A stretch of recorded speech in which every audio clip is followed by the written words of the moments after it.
hell was that about? Uh, it's literally just that it's the 6th edition and they called it the 6th world. That's it.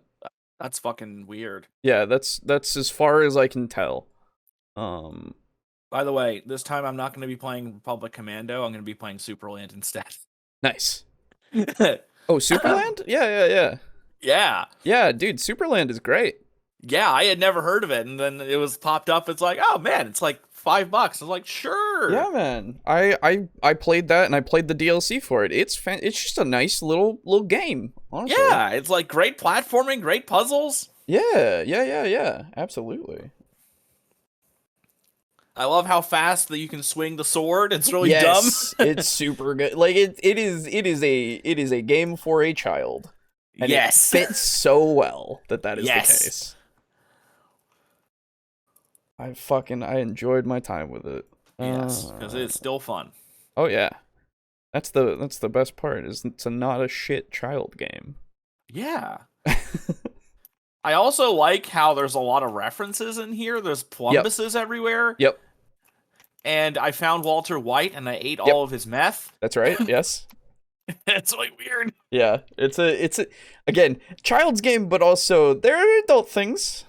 Yeah. And I like that. Yeah, it's one of those like things. When they make a kids movie and then it's like, haha, hey, this was made for kids by adults. Yes, exactly. We know what's up. Exactly. It's a good time. Yeah.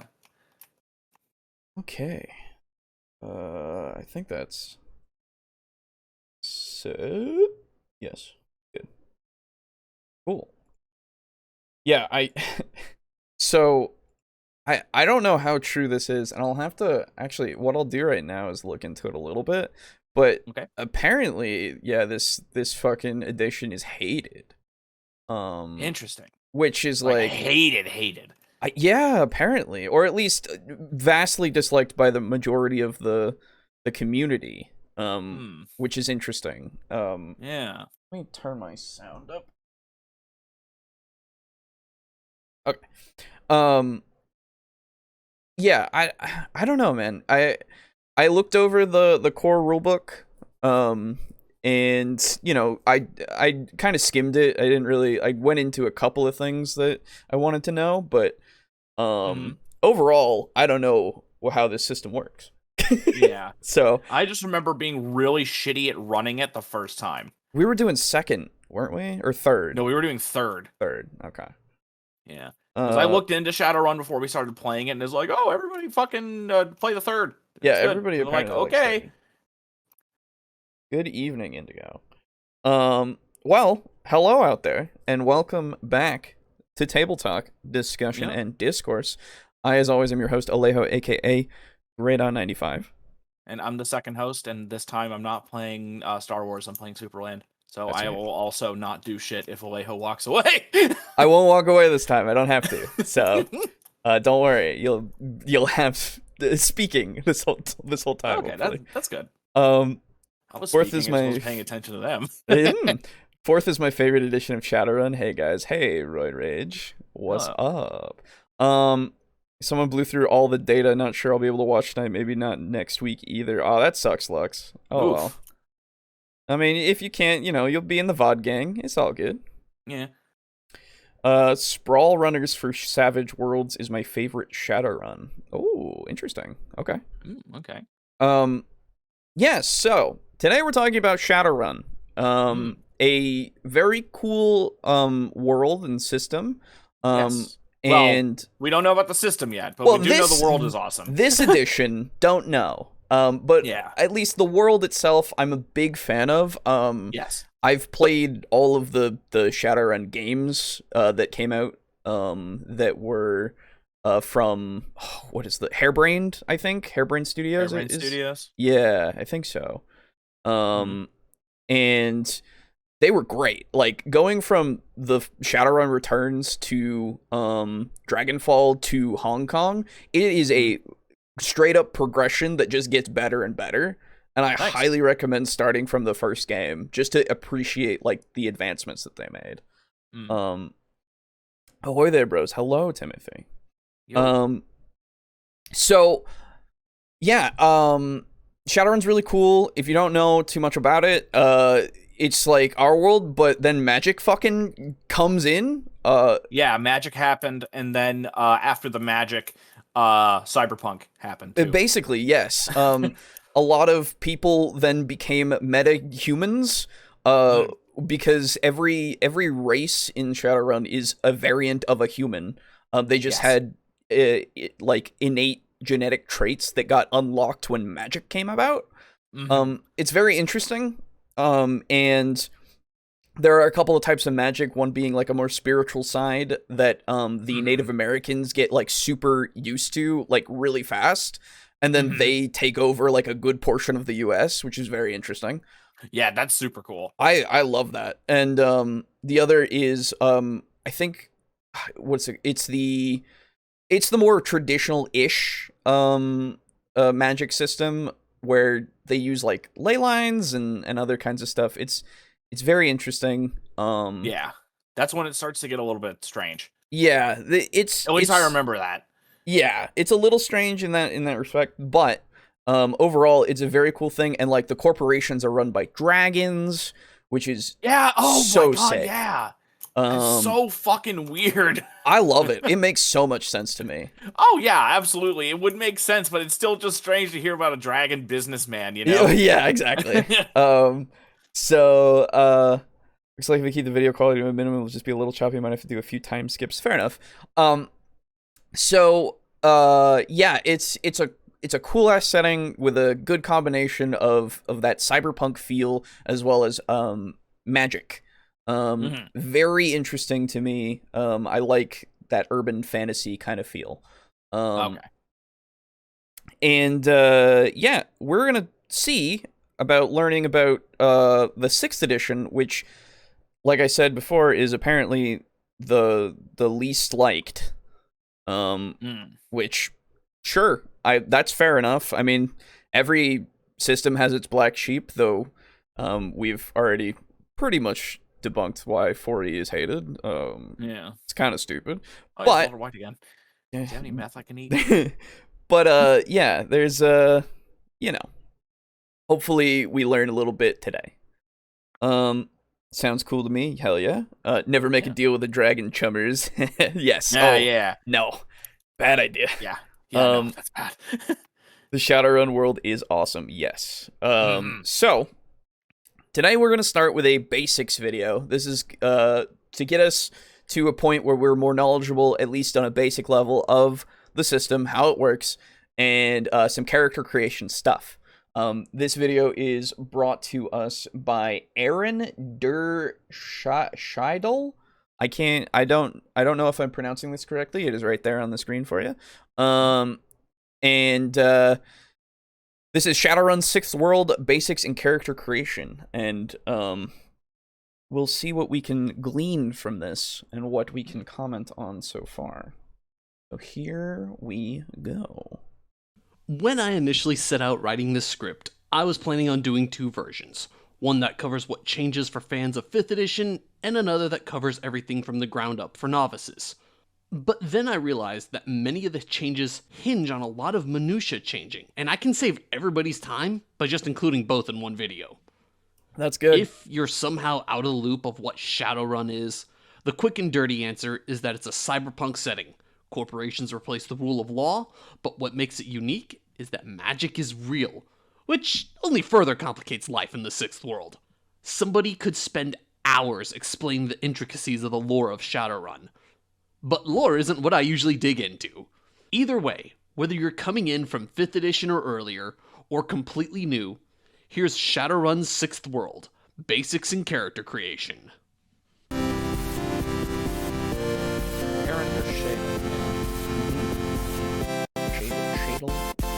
I apologize. I can't. I'm horribly American. I'm horribly American. Aaron der Scheidel? Exactly. So apologies. Yeah. Shadowrun 6th World uses a dice pool system of 6-sided dice, where every 5 and 6 counts as a hit. The more hits, the better the roll. Additionally, anytime half your dice rolled show 1, that'll turn a successful roll into a glitch, where you still succeed, but you're somehow inconvenienced. Yeah, that's something that is really cool that while I was reading it a little bit, it gave like those examples of having slight things happen differently if you get the rolls wrong, right? Yeah, like you jump across the ledge and you have a glitch, and so it's like you make it across, but maybe you drop your gun or a cliff or something. It depending on the severity of the glitch, like if you get like so many ones, right? You can make it worse or better depending. And like I love when a system inherently like tells the GMs and the players that this is a thing that you can do. You can still succeed even if you fail. It's just going to do drawbacks, right? Yeah. Which like it has always been the case, but it's helpful when it's not written out. It's kind of hard for people to grasp that idea. Exactly. Yeah. That's the thing that we encounter the most. Super binary about that usually. Yeah.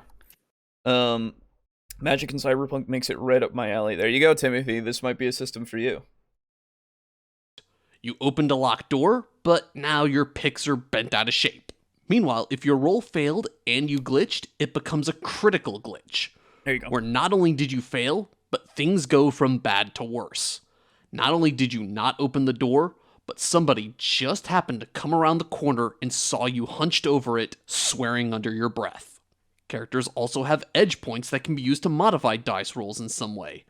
And the list is rather long, but they range from re-rolling and rolling additional dice to causing opponents to have 2 counts towards glitches on their rolls. So, something to note for this mechanic, because this is one that I looked into. You can have only up to 7. They can carry over session to session.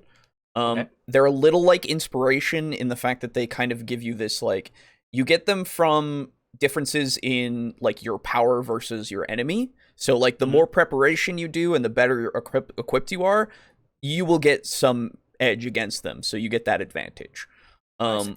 The book also gives that wishy-washy, if they do something cool in roleplay, why don't you give them an edge point? Right? Yeah. Which, I get it, sure. If you want to play it that way, that's fine. It's just one of those things that we all know my opinion on inspiration itself in D&D.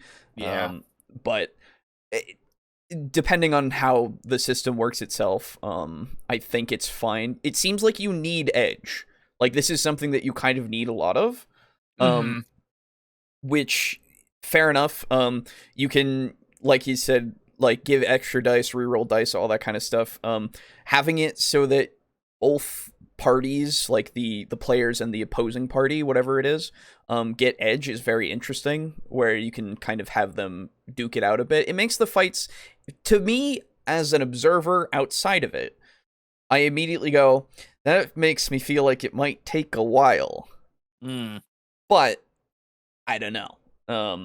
Yeah. What was the other thing? Oh yeah, the other thing is like, no, I already covered that. It's the having advantages. Like if you're in a stormy kind of area and you bought like goggles and stuff to make it so that you can see better in the storm, and your opponent doesn't have those, you get an edge point, right? Yeah. It varies character to character though. This is the interesting thing. You kind of, as the GM, have to kind of like figure out every single one of the players. At least this is what I got from it. You figure out every player's like edge points and every enemy's edge points, like if they get one or not. Yeah, I don't know. It seems a little. It seems like that would be a lot of bookkeeping. It's a little bit, but you only get up to 2 per encounter, so it's at least a little bit better in that respect. Already liking it so far. There you go. Shouldn't edge points be what you get for being dark and moody? Yes. Yes. There is also certain situations where you'll need to roll what's called a wild die, one that is meant to be slightly different from the others you're rolling. It's worth 3 hits if it lands on 5 or 6, but a 1 on the wild die cancels out all 5s that you roll. Does in Shadowrun 6 world come in? I mean, I would hope that something called a wild die would be fucking wild, so yeah, fair enough. Jesus. That many 6-sided dice for a game is new to me. Oh, brother, that's fair enough, but you should look into Warhammer someday. Yeah. We're now more used to that. Yeah. I literally bought a whole thing of D6s for Warhammer specifically. Like same. I've played a couple of games against my roommate because he has some Marines and I have my spare Marines that I can give to him to fight with. Cool. I never win, but Yeah. but we I have like 2 things of D6s that are just all those small ones. So Yep. it's a lot of dice rolls sometimes. I want to say I've got 18 Tyranid D6 alone. Fuck you. Roughly 3 types: simple, contested, and extended. Most dice pools in Shadowrun 6 World are assembled by adding together one of your attributes with one of your skills. And Shadowrun is a skill-based system. Very much skill-based system, which makes me go, yay. Because we like skill-based systems. It does also have those character archetypes. It has those classes that you can play that have their things that they can do. So it's a nice combination of both, at least from what I have observed and seen. Which is the same word in a way. Yes. Conceptually, there seems to be a lot to like with 6e, but if you're coming to 6e from playing any previous edition 6e as of the core rulebook, it's glitched as fuck. There you go. Oh, okay. That's fair enough. The second video that we're going to be covering today will go over some of the issues, hopefully, and we can discuss them further. But right now, we'll see what we can glean from this. rolling that many dice. 5s and 6s count as hits, and half your dice pool's 1s makes it a glitch. Simple is, as the name implies, the simplest. You need a certain number of hits called the threshold, which represents how difficult the task is. Contested is 2 people rolling off. I will say, I'm not a big fan of calling them hits. I'd rather them just be called successes. Yeah. Because hits makes me think of like hitting something and an attack. Yeah, exactly. Which it can be for that, but more universal to have it be successes. But I guess other skill-based systems use success. Like I know Vampire does that. They're called successes. So I don't know. Maybe there's some contention because of that. Against each other, sometimes using different skills and attributes, sometimes using the same, depending on the situation. This one is relatively easy as well. Whoever gets more hits wins. Extended tests are a little bit more complicated though. In an extended test, each roll represents working a certain amount of time at a task, and you're trying to get a certain number of hits across numerous rolls. However, each additional roll you make reduces your dice pool by 1. So if you start an extended roll with 6 dice, your second roll will have 5, your third will have 4. Quite a big fan of that, having it be a continuous skill test. Yeah. It's essentially, it reminds me of skill challenges in D&D. Yes. Except this seems like it would actually be used. Yeah, I think from what I gather, it's just, I would imagine like 10 minutes go by and you've done one roll, 10 minutes go by, you've done another roll, until you get, because if you go through that full hour, like you haven't succeeded if you don't get all those hits, quote unquote. Seems very simple, straightforward, very cool. Yeah, so far. And you can keep going until you either get enough successes or you run out of dice to roll. Oh, okay. So it's not. It's just it will take an hour, but potentially you just might not even do it. That's what I get, at least. It seems like it's that kind of thing where it's like, okay, you want to do this, and it's going to take some time. So go ahead and roll, and then it's like, okay, you succeed.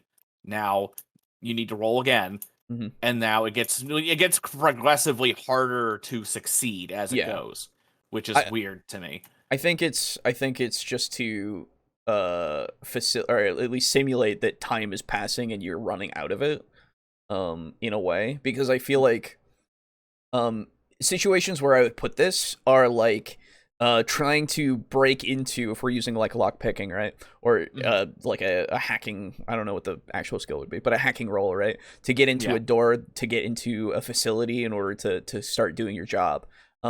Having that be there, so like, okay, you have an hour now as you're kind of doing this. The faster, like the more successes you get, the quicker you get, the less time it'll take. But if you take that full hour, potentially like a patrol might come by and see you, right? So you gotta take that chance if you really want to. So I don't know. Regarding character creation, Shadowrun 6th World uses what's called the priority system, where you assign letters A to E to various aspects of your character. These categories are your metatype, your attributes, your skills, magic or resonance, and resources. Okay. Metatype determines what your character's max stats are, as well as a few other special abilities you'll have, such as elves having thermal vision or a troll's natural armor coming from their scaly skin. It also comes with adjustment points, which are used for either raising edge, magic, or resonance, or your metatype special attributes, the ones that go higher than 6. This is somewhat different from previous editions, since it's easier to play as a troll now, but there's much less innate benefit. Your adjustment points are used to raise your body and strength if you so choose. Well, okay, so first, criticism of your video. I don't know what that means as a newcomer. Oh, don't know what means? Like, that it's easier to be a troll, as compared to what? Right? Like, I don't know what the comparison is, but, it's, as a newcomer, it's just, yeah, right? I have no idea. Yeah. It's fine. Yeah. It's not like a big flaw, it's just, I don't know. The recent companion book just released does fix the game and makes it a lot better. Oh, okay, there you go. Oh, okay. Well, it's unfortunate that they needed to release a different book to fix the game.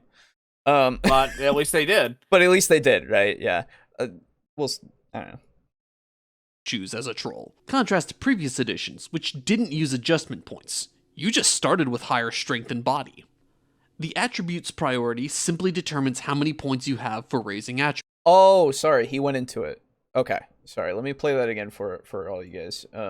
He was talking about how it's actually different. My bad. Or your metatype special attributes, the ones that go higher than 6. This is somewhat different from previous editions, since it's easier to play as a troll now, but there's much less innate benefit. Your adjustment points are used to raise your body and strength if you so choose as a troll. Contrast to previous editions, which didn't use adjustment points. You just started with higher strength and body. The attributes So my interpretation there is you weren't able to,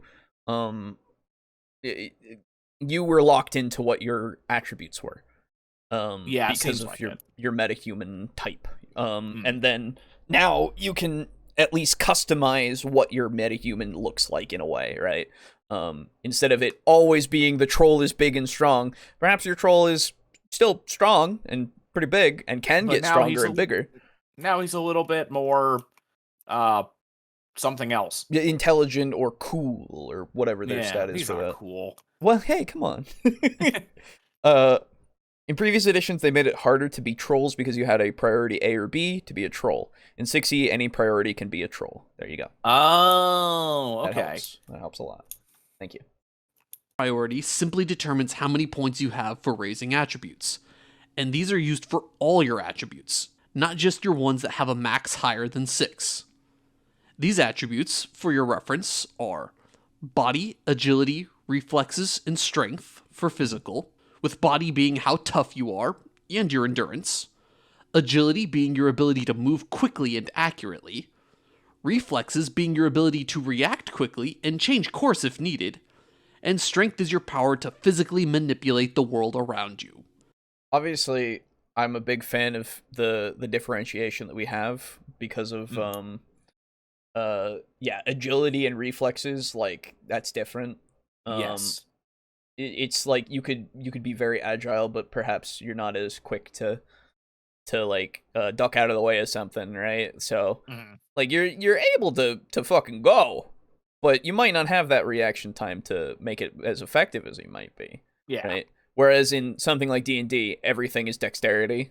Right. Yeah. And so it's also like in Pathfinder. Yeah. Like where any you can be initiative based on your brain. Exactly. Any of the systems that have the 6 stats, right? Where you have to kind of... They do different things for Pathfinder, at least, with some of them. But at least with D&D, everything is covered by 1 stat, usually. Pretty much, yeah. When you kind of want that nuance a bit. But physically manipulate the world around you. Your mental attributes are willpower, logic, intuition, and charisma. Ooh. Ooh. Willpower, logic, intuition.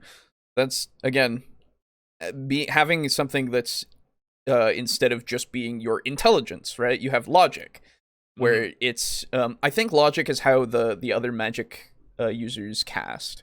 They use logic instead of like charisma or intuition. I don't remember. I don't remember. It's been way too long.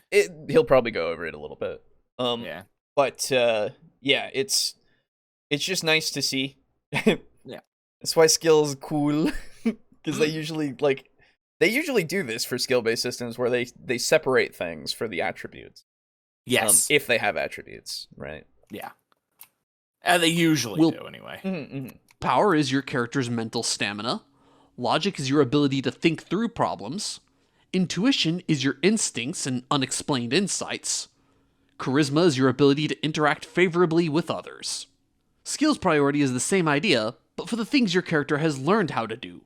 In previous editions, this would also come with skill group points, which were counted separately and improved many skills at once.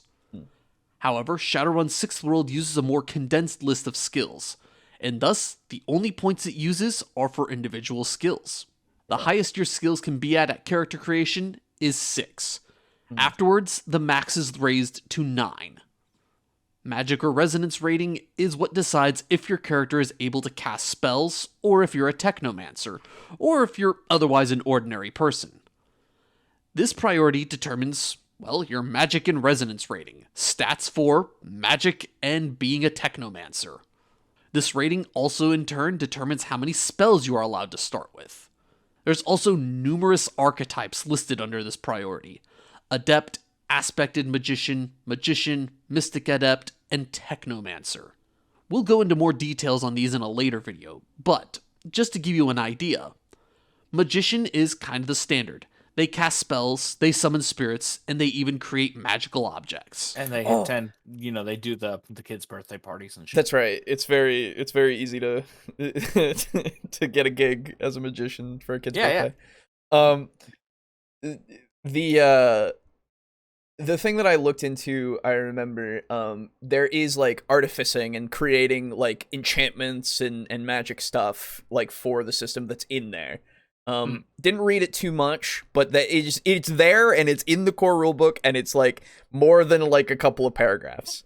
Yeah, it's more than what you get in 5e. Right, for the core shit for 5e, absolutely. So like, it's just one of those things where I always appreciate it when I see it. Oh yeah. Maybe you guys can do a one-shot of Shadowrun on the channel someday. I wouldn't mind doing Shadowrun at some point, yeah. Thing is, I like Shadowrun, but I have this thing where I don't like the magic in Shadowrun, not because the magic is bad. I just prefer to have my techno shit completely separated from magic. Yeah. Like, if I were to play a space game, I would want to play Traveler and instead of Starfinder, specifically because of the magic. Right. It's just a hang-up for me, personally. Yep. So, potentially something, but don't count on it anytime soon, at least. Yeah. Sorry. My shit's taking too fucking long. Don't worry about it, you're fine. Aspected Magician is a step down.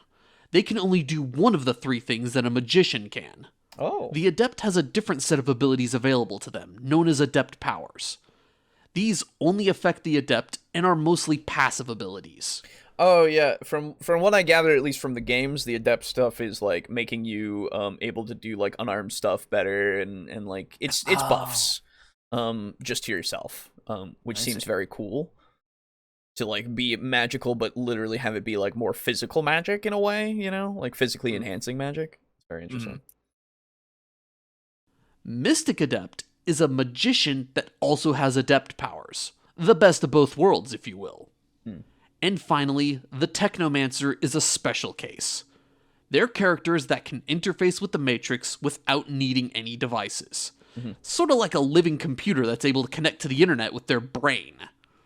This, in addition to special powers that make them a literal computer wizard.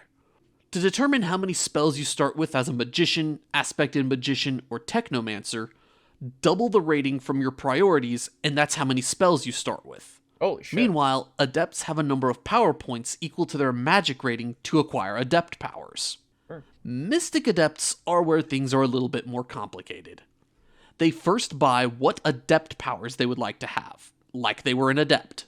Afterwards, they double the amount of points that they did not spend on adept powers, and that's how much they get for acquiring spells. Huh. And finally, your resources priority is quite simply how much money you have at the start of the game to buy stuff with. Right. Once you've selected your priorities, then you pick qualities for your character. Yeah, this is the thing, and he'll go into it a bit, but there's your good qualities and your bad qualities. Yes. Like your addictions and stuff, or like, oh man, I always love having negatives. Negatives are fun. Like, fuck. It just creates such an interesting character. Because like for the addiction one, I looked at the table and like there's the simple addiction. Like they have 6 levels, I think it is. Going from like 1 week to like a day, right? Like or less. That you have to go for whatever you're addicted to. Very interesting. So wait.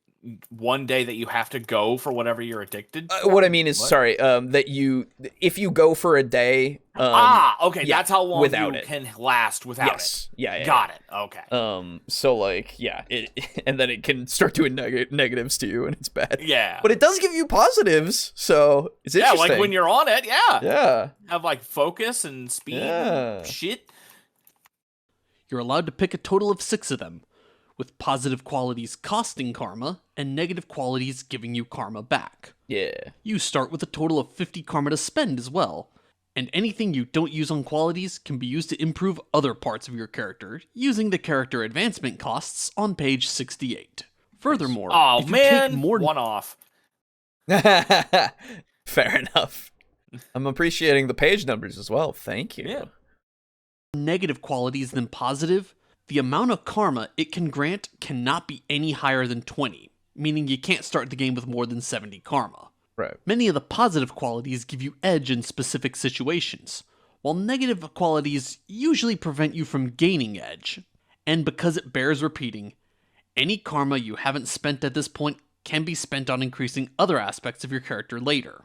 As a rule, it's generally easier to build things up that you don't have much of than to further improve what you're already really good at. Yeah, I also looked at a table for like karma. Improving from like level 1 to level 10 in one go would take 265 karma, I think it is. It's a lot, right? So making sure that you have like good points in whatever you're really good at, and then later on maybe buffing up like the shit that is small that might hamper you in the future is kind of the way that is, at least that's a way to do it. Obviously it's a way to do it to kind of balance yourself out while also still being that specialized kind of guy. Yeah, but obviously you could just go all out in one thing. Obviously it's always a good time. Oh, as long as you don't die like super quickly. Nah, you'll be fine. Who dares wins? It's Shadowrun. Yeah, that's true. After you've acquired qualities and spent starting karma and Nuyen, all that's left is a few other finishing touches. Among them are contacts and knowledge and language skills. Contacts are non-player characters that your character knows who can give them information or do favors. You have a total of your charisma times 6 points for buying contacts, and each contact has 2 ratings you pay for separately. These are connection and loyalty. I appreciate this because it helps also with character creation in the sense of like your backstory. Yes. Right? For a second there, I thought it was going to be like, oh, you have this much. This is how many contacts you have. Right. I'm like, what? No, that'd be crazy. Yeah, you get points to spend on stuff, so they can wind up being expensive if you want a good one who's like loyal. Yeah, exactly. Like I like that you have to spend points on how loyal and how connected they are. Yes. That's very cool. And like you can then justify like, oh, we were, raised together in the orphanage. On the streets to Shadowrun Lane. That's right. Shadowrun Ave. Yeah. and then next door was Bobby the contact on Shadowrun Lane. That's right. Something. Yes. Anyway. Connection is a measure of how much they're able to do for you, while loyalty is how willing they are to actually do those things. Somebody with a lot of connections, but wouldn't it be funny if you made a character with like all these really incredible connections, but they don't want to do shit? Oh yeah, absolutely. They're That'd be really good. Funny, actually. That's really good. And then every time you do it, you have a gamble of like if they're gonna help you when you roll to like get them to help you. Yeah. So it's like, man, you could really help me out, and then he's just like, nah. Yeah. I don't really fuck you. I don't really Fuck you, feel Chuba. like it. Yeah, exactly. And then you go to your next friend and you're like, hey, No. damn. Next. That'd be really good. Yeah. loyalty can get a lot done, just not for you. Meanwhile, somebody loyal but with no connections will do anything they can for you, which is probably just not telling the cops where they last saw you. The amount of knowledge skills your character has is equal to their logic. Plus, they gain one native language. Nice. Knowledge skills are unranked and influence what kind of information your character might find when they're out scoping things based on the things that they know about. It's an open-ended list that can include anything from weapons manufacturers, meta-type subcultures, chemistry, any other kind of science, or just anything someone can become inexplicably obsessed about. It's very cool to have it so like it reminds me of really any kind of like profession or any kind of those things that you can get in a lot of systems where you just you fucking because you I don't know, you went to school, you loser, you know how to do chemistry real well. Yeah. But nerd.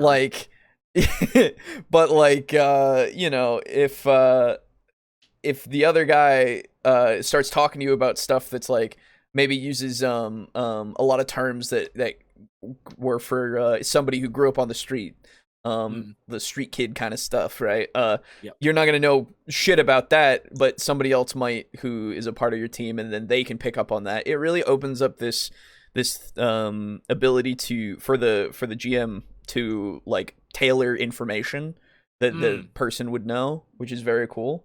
Obviously any knowledge skill in any system can do that for you if you take whatever knowledge, but you know, sometimes it just is nice to have something very specific to go by to start like we went to the art museum and I went there with my friend and I learned by my background in being a security guard, let's say, I know about. See, okay, I'm sorry, I gotta stop you. I don't mean to interrupt. No, you're good. The way you are saying this, like your cadence, is so good because I can just see you like explaining it to a guard or something in a corp tower because it's so like hesitant and like so building it right out of your ass. Yeah. Oh yeah, it's perfect. Anyway, keep going. so I my character was like a security guard, and so I notice patrols, right? That's what happens for me. But like my friend who comes with me, he is more experienced with like the social hierarchy, like the socialite kind of class, right? And so they can talk to the people inside of the art gallery and like learn interesting facts about that kind of world and maybe like what actually is valuable in there because of it. Like, Jeremy, I've been bidding on this piece of art for about a year now. It keeps coming from out of my grasp. It keeps going from art museum to art museum, and it's worth about 60 million nuyen. Right, and then Nuyen. And so you can kind of do something like that. Yeah, very cool stuff. Last, there's a few other calculations you need to make before your character is considered complete. First, your condition monitors. These are detailed on page 38. Your physical condition is equal to half of your body plus 8, and your stun condition is equal to your willpower divided by 2 and then you add 8 to that number. These are measures of your character's ability to take physical damage as well as to withstand pain and shock that's otherwise not going to cause lasting damage. You also have a few ratings for attribute-only tests. Most rolls in Shadowrun, as I said earlier, are an attribute plus a skill. These are some of the exceptions. Composure, which is equal to your character's willpower and charisma, which is your ability to not freak out and not reveal what you're thinking. Yeah. Judge intentions, which is based off of your willpower and intuition, and it's used against composure to figure out what somebody is thinking. Memory, which is your ability to remember things. And lift and carry, which is based off of your body and willpower. I don't know why I would ever need memory. That's crazy. That's insane. That's why I have a notebook. Exactly. All right, you have a zero in memory. Okay, delete your character sheet every time you play. Why are you here? Your character has been overcome by cyberpsychosis. Really? Oh, your brain is gone. Goodbye. Yeah.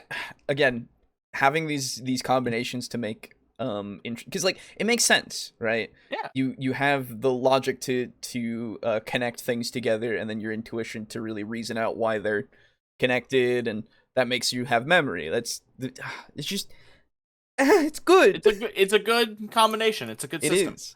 I like that a lot. It's always nice to see this kind of stuff. Although I know it's a simplification, but I always am bugged when like something like your sense motive or your insight or your judge intentions now is described as trying to figure out what they're thinking. Where it's like, yeah, I mean, to a degree, but it's more reading them in a general sense, right? You're trying to figure out body language. You're trying to figure out like if what they're saying works because of facial tic or something, right? Like it is in a way trying to read what their thoughts in a way, but it's not so direct, and I think painting it as a picture of like you're noticing social cues or verbal cues or physical cues is a better way to kind of like get a player into that mindset. Instead of, I want to figure out if they're lying to me. Yeah. Right? And then when you win, the DM is like, oh, you know that they're lying. Yeah, exactly. Based off of your body and willpower. Let's round this video off with an example that codifies all the rules Shadowrun 6th edition uses. A round of combat. According to the chart, there's 5 steps to a combat turn.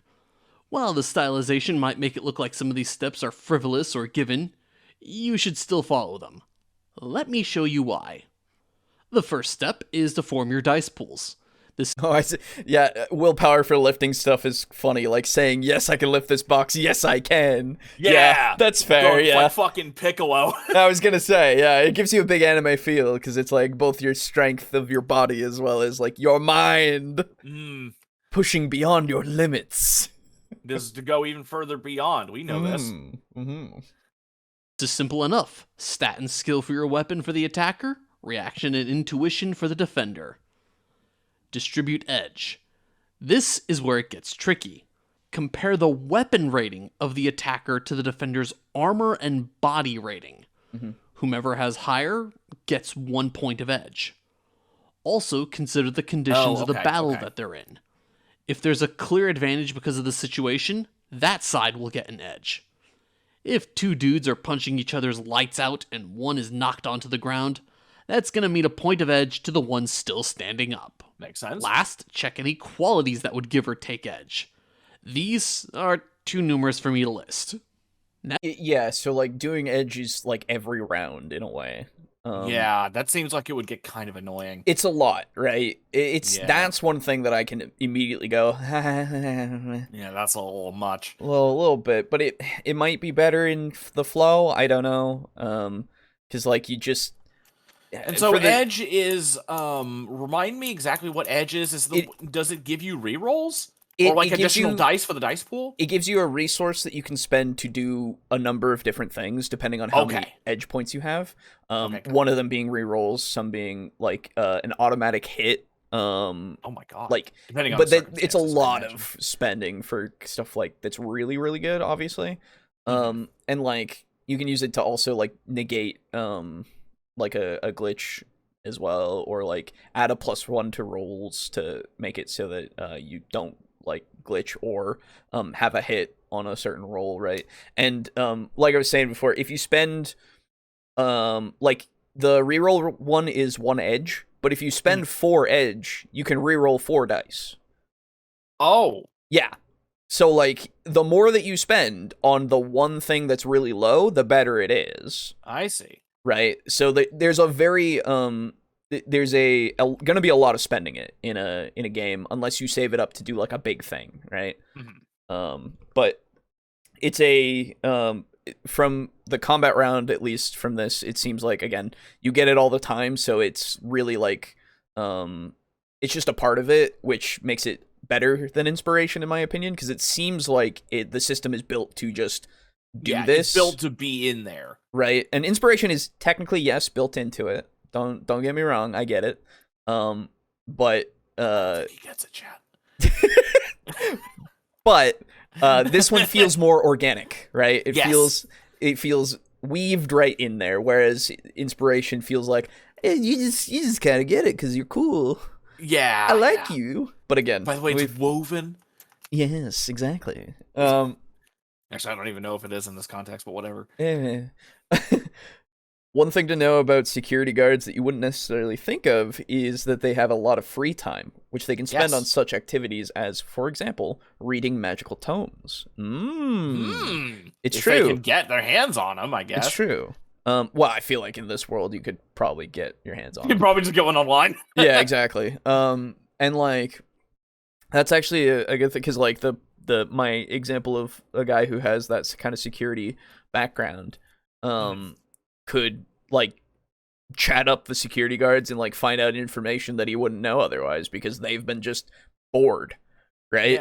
Yeah. Which is interesting. Yeah. Next, you roll dice and spend edge. First, both sides spend edge for pre-roll effects. Then they roll their dice. Any 5s or 6s count as hits, and if half of one side's pool comes up as 1s, that makes their roll a glitch or a critical glitch, depending on if it succeeded or failed. If the attacker rolled more than the defender, the attacker hits, and ties will go to the attacker. In the case of a miss, you stop and move on to... interesting. They don't go to defender. That's an interesting change. Most things go to defender for ties. Yeah. That's interesting. Yeah. It makes it a lot more deadly in that regard, I would say. Yeah. To the next turn. Otherwise, subtract the amount of hit. I think that's kind of a good thing, because most of the time when you have that kind of thing, it just it slows things down a lot. Necessarily, obviously. Yeah. So I think if you do that and you just remove that entirely, it just speeds things along.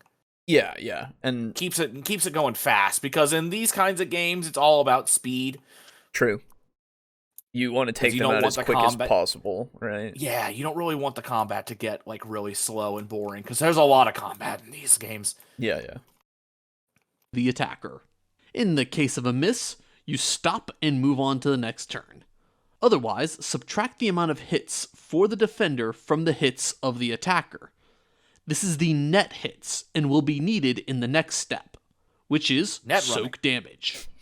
Add the number of net hits from the last step to the damage rating of the weapon. Then, the attacker rolls their body, with each hit on the body roll reducing the damage that will be dealt. Right. And the final step is apply damage. And to do this, you simply check off boxes on the correct condition monitor based on the weapon being used. Yeah, it was one thing that I didn't talk about like much, but I like the I like it when health is like more of a track in a way, right? Vampire does this as well because also skill based. Yes. And you get like 2 different types of damage in this as well, where, you know, once you take enough of that like lesser damage, you start taking like worse damage, and some things can do directly like the worst damage, which for this is one is soak and the other one is, I want to say wounds, but that's not right. I don't think, but you get what I mean. Yeah. And I like that because it feels more dangerous, right?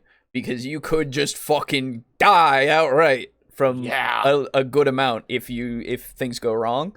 And having that inherent like there is healing in this, right? You have magic, but like there's also skills that let you heal. And there's also like cyber tech and you know, technology that can let you do that shit too. Exactly. So there's a lot of ways to mitigate it, but at the same time, a one lucky shot, right, could end it all for you. It still feels like. An unlucky shot. Yeah, exactly. As opposed to something like 5e, where it just feels like I could go and like take a stroll down the street, and if a bandit attacks me, I can make it all the way to the next town if I just keep healing. Yeah, right. Absolutely. But and I think that adds to both the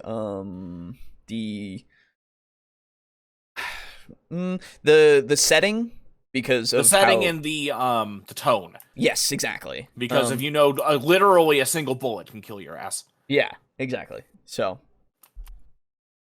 And if you do at least 1 point of damage, either physical or stun, you can apply any secondary effects from the weapon, such as stunning or igniting enemies on fire. And last, my final thoughts. Good. Starting with the good, one thing I have to say that is good about Shadowrun 6th World is that they cut down the size of the rulebook. Instead of weighing in about 500 pages like 5th edition did, and it's all being pretty much rules, Shadowrun 6th World is now closer to about 300. 322, I believe. Okay, that's still a pretty chunky book, but yeah, that's not bad. If that's the core book and that's everything you need, that's pretty damn good, actually. Yeah, I think isn't Pathfinder 2 is about like 430 something, if I remember right. I could have sworn it was 480. It might. I might be wrong. I have my PDF here somewhere. Let me check. Pathfinder 2e core rulebook. It is. Oh no, it's way more. Okay. That's including the front cover and probably the back cover. That's 642. Yeah. Yeah. What the fuck? I forgot how big that book was. Holy shit. Yeah, it's a big one. But it's a big boy. It's a big boy. They also cut out a lot of the incredibly specific rules and details that Shadowrun has become known for. Partially, anyways. There's still a lot of customization that goes into weaponry, but not so many stats for different weapons. Also absent is limits, the hard cap on how many hits you can have on a roll that 5th edition used. Much of the rules seem to have been trimmed down between 5th and 6th edition, which is definitely a step you want to take if you're trying to streamline a game. Less rules, less steps to accomplish things, less calculations needed to be made. Less, in general, can really speed a game up. It can. It can, but it can go too far in some instances, potentially. D&D. D&D for me. Yeah. But you know, it's whatever. Yeah. It's not. It really depends, right? It really depends on how the system plays, right? I agree 300 pages is good, but I do not mind 500. Yeah, me too. Yeah, no, that's not really an issue for me. No. The only issue that I ever have with Pathfinder is just that the book is like edited like shit. Sure, yeah. Because I remember, like, when we were looking through that and Brogan was talking about it, like, so many things are in weird-ass sections. Yeah, that was the thing. Yeah. And everybody kind of agreed about that, which is fair enough. Like, but it's not really, you know, too big of an issue. Yeah. It's just annoying. Yes.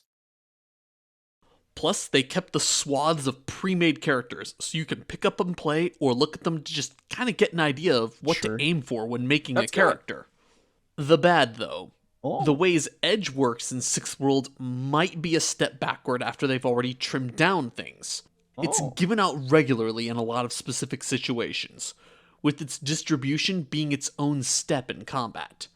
Get some poker chips for this. With how quickly your edge changes, you'll probably need them. It might play out well, since I have played other games that use fluctuating resources to great effect. But it's still a step that was added, which runs a little counter to the aim of streamlining. Yeah, from what I gather from every round, you have to calculate edge. That's Yike. It seems like that would bog it down quite a bit. I don't Yeah. know how it was in the previous editions, but just from looking at it and going every fucking round, I have to calculate if this person is still in the advantage or if things have gone bad for them. Right? Yeah. Instead of having it be like a one and done thing, and then every Yeah. turn maybe you get like an edge point. Yeah, and I think one of my big problems with it is that I don't really understand the need to have a point system to just for something that I could literally just narrate. Yeah, so it like each of the edge specific things, there's a lot of them, like a lot of them. So it's to make it so that you can have all of those, I think. But I don't know, having not done it in practice, I mean, I realize that there's a good deal of things that you do with Edge that aren't like that, but in the combat thing, like, it's like, oh man, you shot him and he fell on the ground. Now you have an edge point. I don't really need that. Yeah. I see what you mean. Absolutely. Yeah.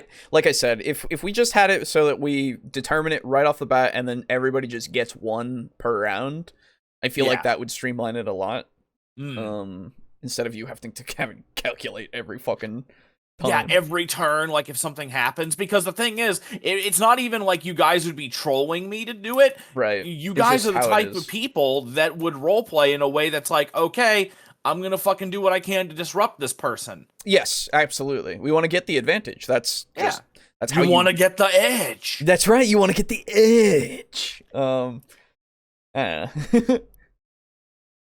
Trust me, cutting down to 300 in 6e wasn't a good idea. There are character archetypes you cannot play in 6e because of this. You'll need at least 3 other books to fill in the gaps. Ooh. I mean, sure. Yeah, I mean, that's fair enough. I don't know.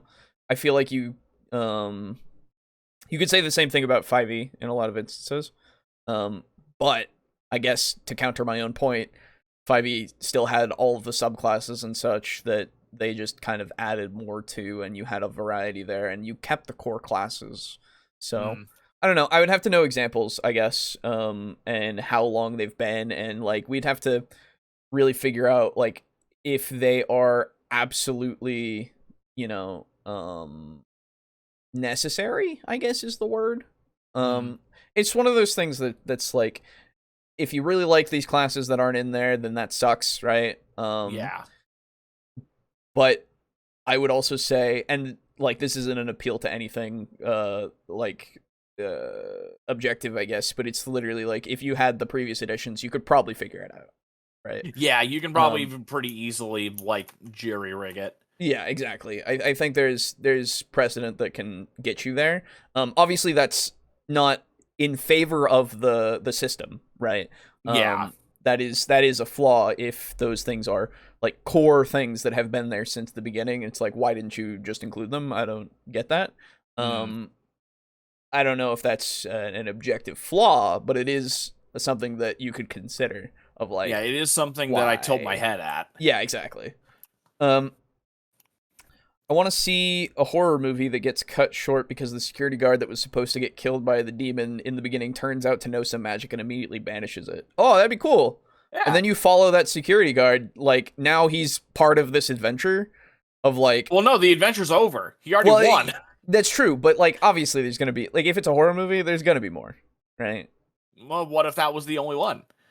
True, it could be. And I guess it could be a nice climax, in a way. Well, no, like, that's early on, and then it's a horror movie for, like, 10 minutes, and then the rest of the runtime is just a slice of life with the security guard. Sure. I mean, things are interesting, right? It depends on how it's executed. Yeah. Because anything could be an interesting story. Yeah. I forget can you play as a troll in D&D? Not core. You can, but it's not like sanctioned by Yeah. the D&D government. No, it's not AKA core. Wizards. That's right. It's not a core thing, and like you could, I guess. Yeah. The thing is, the reason why most people want to play a troll is to get regen. Yep.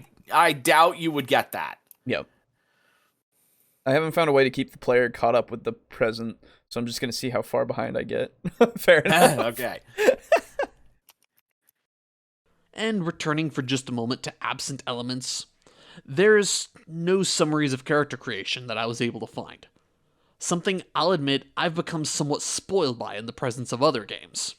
I like being able to lazily skim through a book to get all the mechanical details I need in just 1 or 2 pages. Another thing I think hurts Shadowrun 6th World is that they mention attribute-only tests, mention there are several different kinds of these, but only give you 4. This was something they could have possibly added more to demonstrate how the game can be improvised. Consider this chart from the game Ryutama. Hand exercise, climbing trees or rocks, drinking, stealth, perception, dodge. Okay. I mean, okay.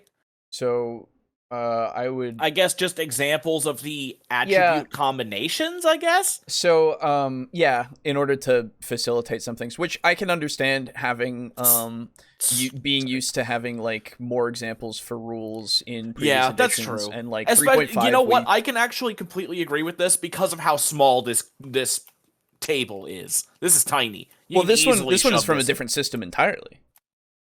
Oh. What he's saying is there's only 4 in Shadowrun for like a table like this, basically. Which again, like, yeah, absolutely. I can understand, and it helps to have more examples. I'm not saying that you can't, like, we talked about this with the poisons thing. It helps to have a lot more examples, but you can kind of work off what they got. So like, it's really a preference thing, and I fully recognize that, but it is extremely helpful for, especially, I would say for this one being touted as something that a lot more new players could get into very much easier than the previous editions. It would be better to have more for them to latch onto and understand. Yeah. It's not an exhaustive list of everything you can use the attribute tests for, but it gives enough examples that we can extrapolate how they might be combined for numerous other situations. A short list like this works in Ryutama because Ryutama only has 4 attributes. In Shadowrun 6th World, we've only got 4 examples, a total of 8 attributes, and 3 of them call for the same stat, willpower, as half of their equation. See, that's something, yeah. So then it becomes more of a precedent to use willpower a lot more. Yeah, which I can understand being a little frustrating. It really depends, though, on how your like GM is going to run it. But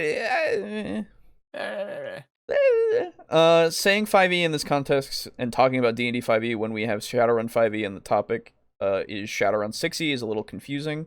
Sorry, yeah. I'll be more specific. Sorry, that's my bad. Yeah, we'll be more specific in the future. Yes, apologies. The metahumans of Shadowrun world are from Earth Dawn, not D&D. One of the cool aspects of the Shadowrun setting is its connection to the Earth Dawn setting. Cool. Earth Dawn? Yes, Earth Dawn. Ah. Never heard of it. Yeah, me neither. Overall, Shadowrun sounds nice. Yeah. Yeah. Now let's hear why it's bad. Oh, wait, no, we still got 3 more minutes. Well, we have a few more minutes, yeah. The last thing I'll say that I don't like about this edition of Shadowrun is the visual style.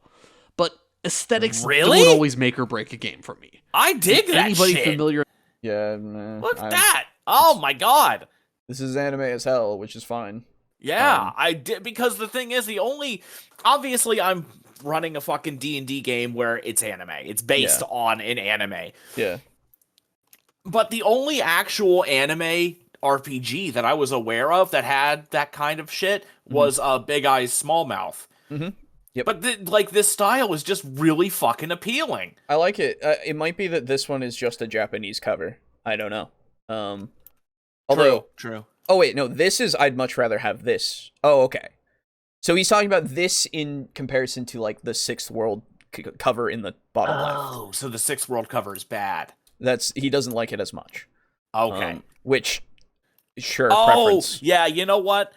If I were to compare the two covers, I would agree. I would also prefer the one on the right.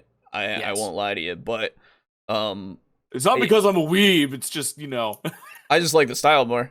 Me too. But again, preference. Yes, I did just watch Cyberpunk Edge Runners. Why do you ask? Yeah, right. That's right. I still need to watch that. That's damn good, dude. I know. Me too. I love that style. Yeah. Earthdawn is one of the better fantasy RPGs made. There you go. Oh, okay then. Enough with me knows I have a very specific style.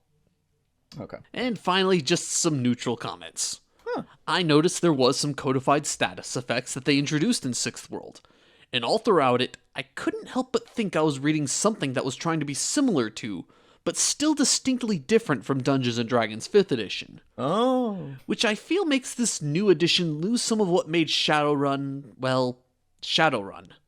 Sure. But I've seen a lot of games that have changed editions over the years. Regardless of whether you like the changes a game has to its mechanics or lore or whatever else, you'll never be able to consistently convince everybody to agree with you about the nature of the changes. Sure. To illustrate what I mean, there are people to this day that are insistent that Dungeons & Dragons 3.5 is the best edition of Dungeons & Dragons. Yes. Meanwhile, others prefer 4th edition, and there's even a few holdouts like me who think 2nd edition is the best. A few? Ew. Yeah, dude. Like, my brother. Have you ever heard of OSR? Yeah, my brother. There is a lot of you out there. Don't worry about it. My brother in what's the good? Is there a good god in D&D? There are many. But I mean, I guess like the closest, like the god of justice and holiness and being a shitter. My brain only went to fucking Saint Cuthbert. It's like, huh? Yeah, no, that doesn't work. I mean, that's not bad. It's true. Yeah. Earthdawn is like a mishmash of Final Fantasy, Fallout, and D&D. Originally came out in 1994. Ah. Ooh. Okay. Of course, lots of my favorite shows are anime, so of course I'm biased. There you go. Yeah, no worries. The bottom line, though, is that while I may not like some of the changes between Shadowrun 5th and 6th edition, those changes may be what somebody else is looking for. Yep. So if I needlessly drag 6th edition through the mud, it's gonna needlessly antagonize some of you whomst would fall into this category. Well, okay. Wait, okay. So, like, but it doesn't mean that you're not wrong. Yeah, right? you can have that opinion. It's okay. Yeah, it's okay to criticize something, especially if you're correct. Like, yeah, and you're not. The only thing to say if you are or not is your references and like your evidence that you give. Yeah. So believe me, it's all right if you piss off a few people. You pissed off a few people by trying to not piss off a few people. I'm not pissed. I'm not even saying that's us. Right, yeah, no, that's true. Somebody would probably get pissed at this, but how dare you try to not piss me off? That's right. But I think that this, I understand the thought behind it of like, I just don't want to have that be in my I don't life. want to be that guy. I don't want to be that guy. I don't want to deal with that. I get that. But man, we gotta normalize having an opinion is okay.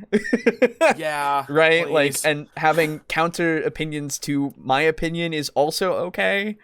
Like, there's the whole point of having these opinions is so we can have a fucking discussion. So every time I hear somebody say this, I'm like, well, I get what you mean, but come on. let's promote this. Like, it's not antagonizing. Discussion and discourse. Yes, exactly. But like, we're not antagonizing anybody necessarily. If somebody gets antagonized to the point of like being angry about it, well, then we just don't have a conversation with that person, right? Because then we've done our job. Right. Yeah, exactly. Like, it doesn't, well, that's the thing. We're not going to have a conversation because at some point they're probably just going to yell at you. And that's it. And it's like, well, at that point we don't have anything really good going on here, so I guess we'll just pack up and go. Right? Yeah. Like, that's the whole point. Anyway. As for me, if I want that supernatural cyberpunk itch scratched, I'm going to spring for Tokyo Nova. There you go. Oh, is that what that was? Apparently. So there you go. Oh. Thanks for Tokyo watching. Nova. If you found this video interesting or helpful, give me a thumbs up like. And if you want to know more about Shadowrun 6th World, hit the subscribe button. Man, I've how got does he more lose plans so to much do more weight? videos like this. I know, the man's looking good. Shit. Yeah. Fucking high cheekbones. That's right. Perfect time for the spooky month too. Shit. Yeah. We got it. Christ. Tokyo Nova. Yes, apparently that is that system. So hey, if you're interested in that art style, maybe that is also something that you would like to look into. It looks specifically though that looks to be in Japanese only, though I don't know if they have an American an American English. Well, I meant like an American port, like for a video game, like, and I don't know why, but an English translation is the words. Yes. Or you can dig through my other videos if you want to know more about other editions of Shadowrun or other cyberpunk games. So, with all that said, I am You know what? Shadle. Speaking of cyberpunk, Yeah. I swear to God, I think I'm gonna do it one day. I'm gonna get a face tattoo of just one of the lines. That's like, I swear to God, I'm gonna do it. That'd be cool. Because you know how the characters on their faces, they always have those kind of like geometric looking lines. Absolutely. I'm gonna get one. Oh, that's sick. Honestly, I know. That's gonna hurt like a son of a bitch. I was gonna say, sweet. I'll just wait until they can put shit in my face, and then I'll just let them do that. Yeah, like fucking dude, in Cyberpunk Red, you can get RGB tattoos. I know, it's sick. It's so cool. They're just under the skin and shit. It's awesome. Yeah. And you can have a watch that's under your skin, like embedded in your cyber arm. It's fucking sweet. It's sick. It's super sick. I just want Cyberpunk to be real, minus all the horrible bullshit. All the stuff that's already real. Yeah, I know. Yeah. Time. Okay, I think that's all he said. Okay, I think that's it. I was just making sure that. Oh, there's some stuff here. Wait, that. Okay, here's an added cut for you. Some questionable writing that I found about the setting. Ooh. This is on page 127 at the start of the magic section. Thank you. Oh. Then there are spirits that adopt meta-human appearances and demeanors because argle bargle, foofara, hey diddy, ho diddy, no one knows. Oh my God. Argle bargle, Sure. foofara, hey diddy, ho diddy, no one knows. I like that edit. Yeah, that's great. Shit. Oh boy, I hate this edition of Shadowrun. Ah, Really? I like it. yeah, it seems okay from an outsider's perspective. Yeah. So that's Aaron der Shadel. Aaron der Shader. That's right. Shadel. That's right. I would say go check out their videos if you haven't already. Check out this video from without our dumb faces. Because Not that dumb. well, you know. And you know, actually like listen to it because that's good stuff. I now understand it a bit more. Very, very good so far. Yeah, I kind of wish that he went into combat just a little bit. Mm-hmm. But yeah, I think an example of weapon value versus armor value or whatever it is would be helpful. And just like a basic understanding of like wounds and your health and stuff like that. Is it like a what is it? Is it a fuck am I trying to say? Is it like a major wound, like a death spiral kind of thing? Because I remember in when we played the first time, Brogan was able to kill my boss M. Tarkander Runder Skunderson with a single lucky sniper shot, and I was like, well, fuck. And I was mad because he shot him before he even got to introduce himself. That is true. And that's all I wanted to say. It was gonna be fine. It's like, it'd be fine if he just shot him immediately afterwards. But no. I think having a mock battle happen, just a mock round to just give you a bit of terminology and stuff that you would see and use, because he's explained it mostly.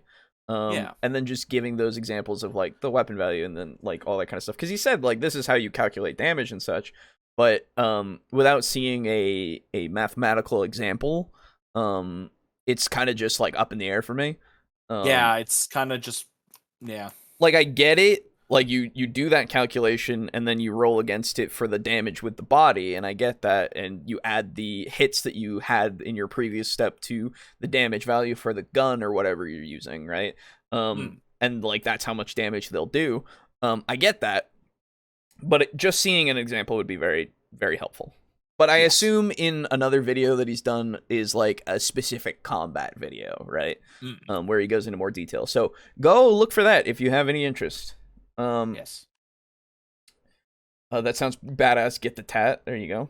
And yeah, dude.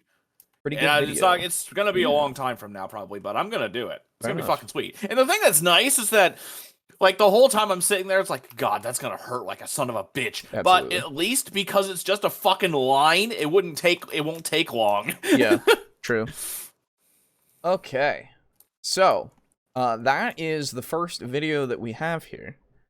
And it's been like an hour. Okay, that's not bad. That's not too bad. So let's do a little shout outs and shit talk for just a moment, and then we'll get to the second video. And shit talk. That's right. We'll shit talk our shout outs. And then we'll get to some bad stuff about Shadowrun 6th World. Bad. It's exciting. So stay tuned for that. But at the moment, I would like to direct all of your attention to our Patreon. Give us your money. No, I'm not going there yet. We're going to, hey, do you like dice? We have dice. They're pretty cool. If you want to, there is a place that you can buy them. It's over on our website. It's in the description. You can go see the little thing that says buy our dice, and then copy paste the link there. It takes you over to TableTalk D&D or D&D.us / support us, and you can go through there and buy some dice. They're $25. Shipping is included, so no worries on that. Yeah, there's 100 sets. You can go and get one if you like. If you like our little thing and you want to support us a bit in that kind of sense and get a physical product that you might use every day. Who knows? It'll come in a little dice bag and be sent off in the mail. And yeah, a lot of people have gotten them already, as far as I'm aware, from our patrons who helped support us to get to this point. Our PR team. Yes, exactly. Our PR team. It's just Aiden. That's right. And I will show you the site really quick here. It will be this. Hold on. It is doing the thing where it is not letting me do the thing. Hold up. Is it doing this to me? There we go. Okay. Man, this is fucking complicated. Puzzle games. That's right. If you go over here and you scroll down, see our custom dice. There you go. And you know, if you want to, go do it. Yeah. I would tend to call criticism valid or invalid more so than correct or incorrect. The statements it's based on can be factually incorrect, though. Sure. Yeah. Oh, sure. I got my coffee ready for the bad stuff of Shadowrun. Hopefully it's not just a rant video. Well, we'll see. Yeah. Anyway, so yeah, if you go over there, you can buy our dice. Other than that, of course, thank you to our patrons who have helped us get to this point, who have received their dice. That is, we have received their money. Don't worry. We have done that. That is, of course, a thank you to Draco Kraken at tier 4. Mog Zero at tier 4. Thank you. Rick, aka Unit Rico, at tier 4. Thank you. Slazer at tier 4. Thank you as well. Steely at tier 4. Thank you so much. Drake Cross at tier 3. Thank you as well. Chris at tier 2. Thank you. Destructive Knight Lux at tier 2. Thank you. Frozen Spaghetti at tier 2. thank you. And of course, our tier 1 contributor, thank you as well. I don't know if I said thank you to Draco Kraken, like, in the same breath, but thank you if I didn't.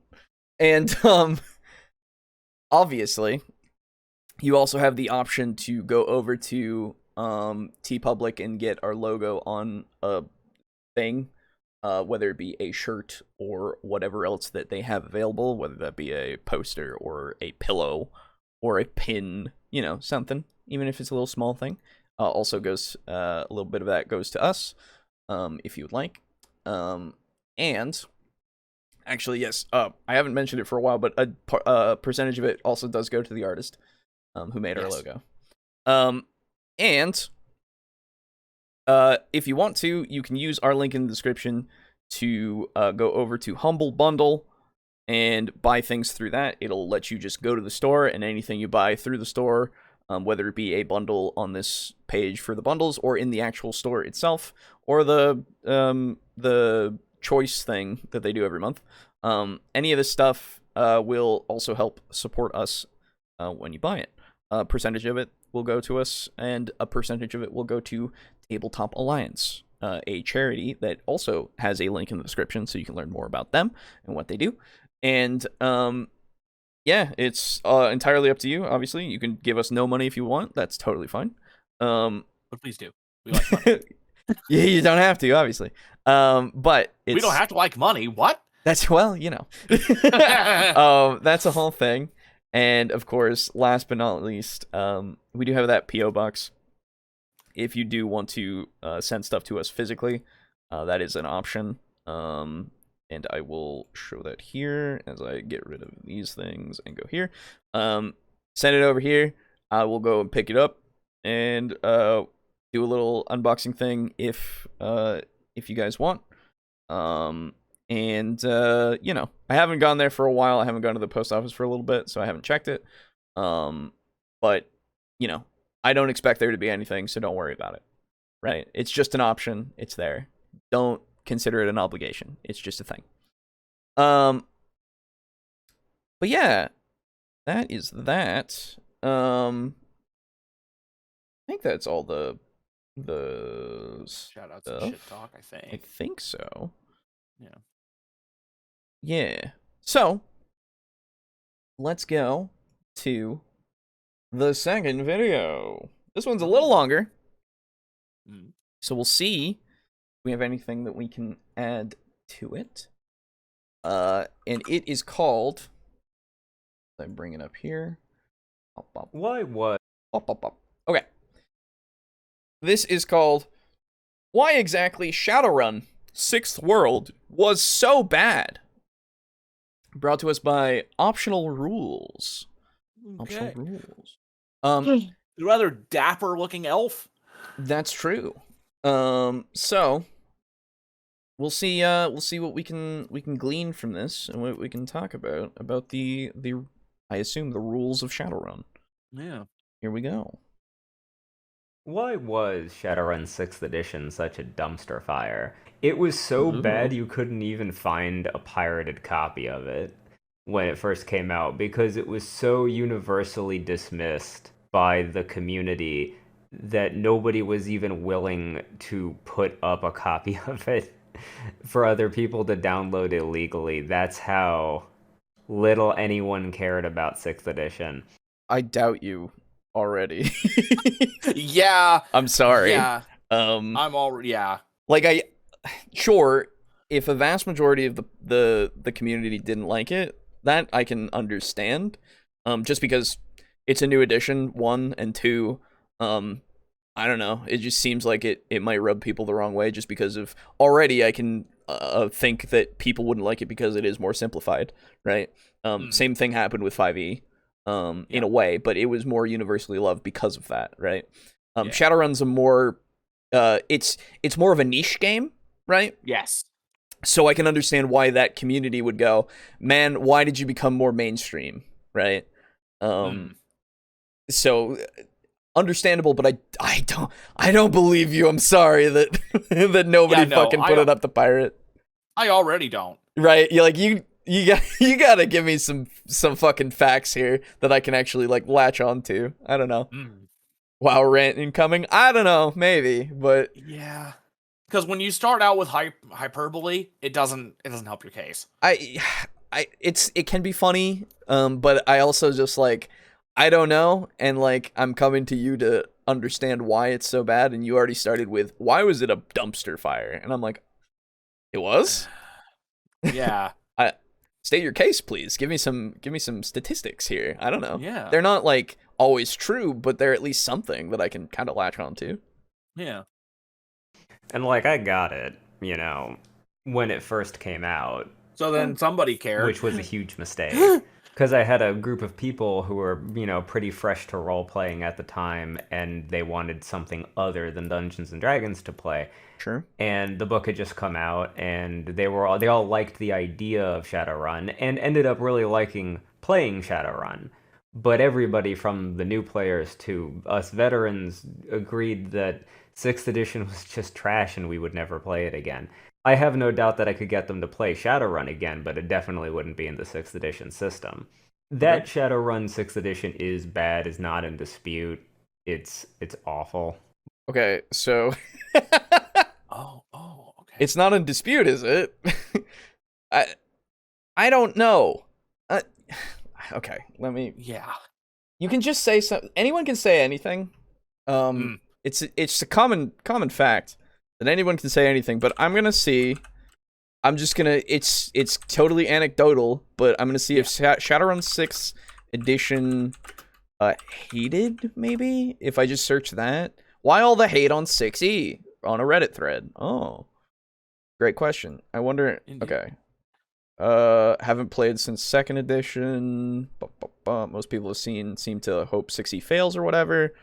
Most of you seem to hold 5e in such a high regard, which is useless to me since I never played 5e and have no intention on doing so. Oh, there you go.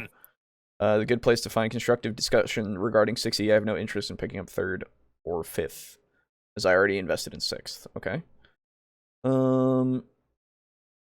Community, or the players' community. We perceived as a hastily put together cash grab with too many flaws to even try fixing. I understand you wish there was more constructive discussion. I wanted a better edition for my favorite game. You can still... That doesn't help. Yeah, that doesn't... What the fuck?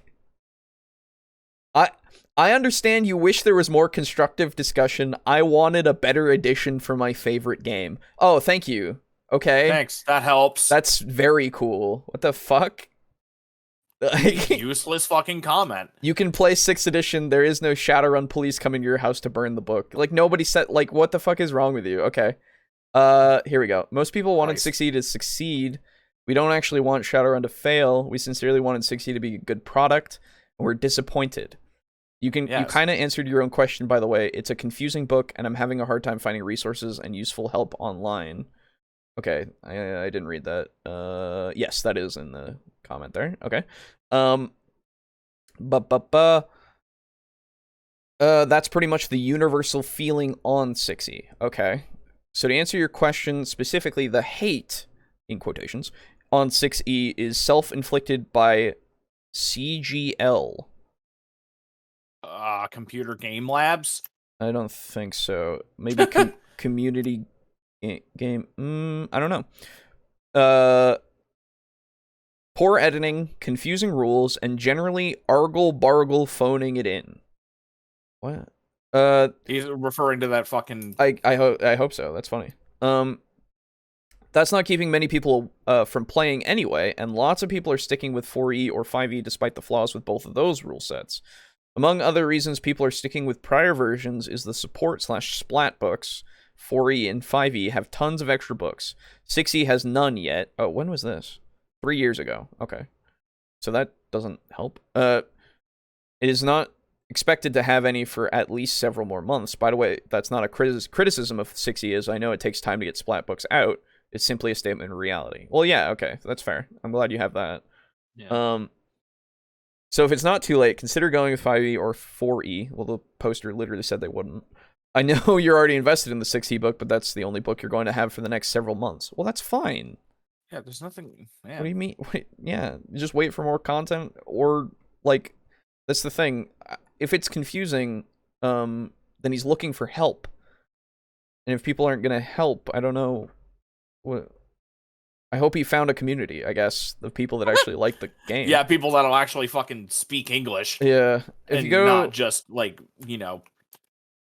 that bullshit. Yeah, if you go 5e or 4e, you can pick up the CRB. But if you have specific mechanics, ask away. Enough people play or are familiar with 6e that we can probably answer any specific questions you may have. Okay, there you go.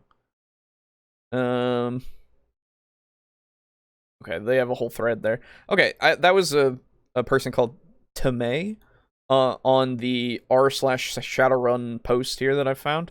So it gives me a little bit, I guess, is just people were disappointed and apparently the editing is bad and it's confusing. Okay. So I have basically the exact same problems with fucking Pathfinder. Right. I have contentions. I guess I would have to read the book to get my own conclusions on that. But if that's the popular consensus, that's something to consider, though it's not a standard that we can really work from very easily. Yeah, and it's not a metric that can dictate the goodness of a game. Absolutely not. Exactly. Because I'll be the first to tell you that the Pathfinder book is fucking edited like trash. Yeah, but the it's a good game. Great. Yeah. Yeah, it's fucking fun. So, okay. But why was it so bad? Besides, like, the normal excuses people give, like, oh, Catalyst Game Labs are dog shit at editing. Catalyst Game Labs. I was actually close. Yeah, you were pretty close. Catalyst Game Labs. Okay. I want to hear that full thing. Labs are dog shit at editing, which is true. Okay. They can't make a game to save their life. That's debatable, but clearly this isn't a good example of it. Well, so, okay, I need to now look into Catalyst Game Labs. What have they made? Catalyst Game Labs, thank you. They made BattleTech? What? Yeah. Don't you be shitting on Catalyst Game Labs, then. I don't know. Fucking sick. I don't know, okay, yeah, BattleTech, Leviathans, and they have some fiction. BattleTech, which BattleTech, though? This is the question. They have free PDFs? Oh. BattleTech Pseudotech Arcade Operations. I don't know what that is. We don't have a lot of, I guess, where do I go to? Okay, their site isn't helpful, so far. Yeah, I remember their website being shit when I was looking into BattleTech. I guess I'll go to their store page. There we go. Getting started. What do you got? Okay, there we go. I don't know what edition of BattleTech this is, because I know that's been around for a while. It's been around for a very long time, yeah. Yeah. So, I guess whatever the current edition is, Succession Wars. Let me actually BattleTech current version. Yeah, that works. What edition is BattleTech? Here we go. 3rd edition. There you go. Apparently, it's only the 3rd edition. And 2019. Okay, what do people like BattleTech? Is that a thing? The actual tabletop game? The tabletop game? I don't hear much about it. Oh, fucking finally. BattleTech tabletop. Good?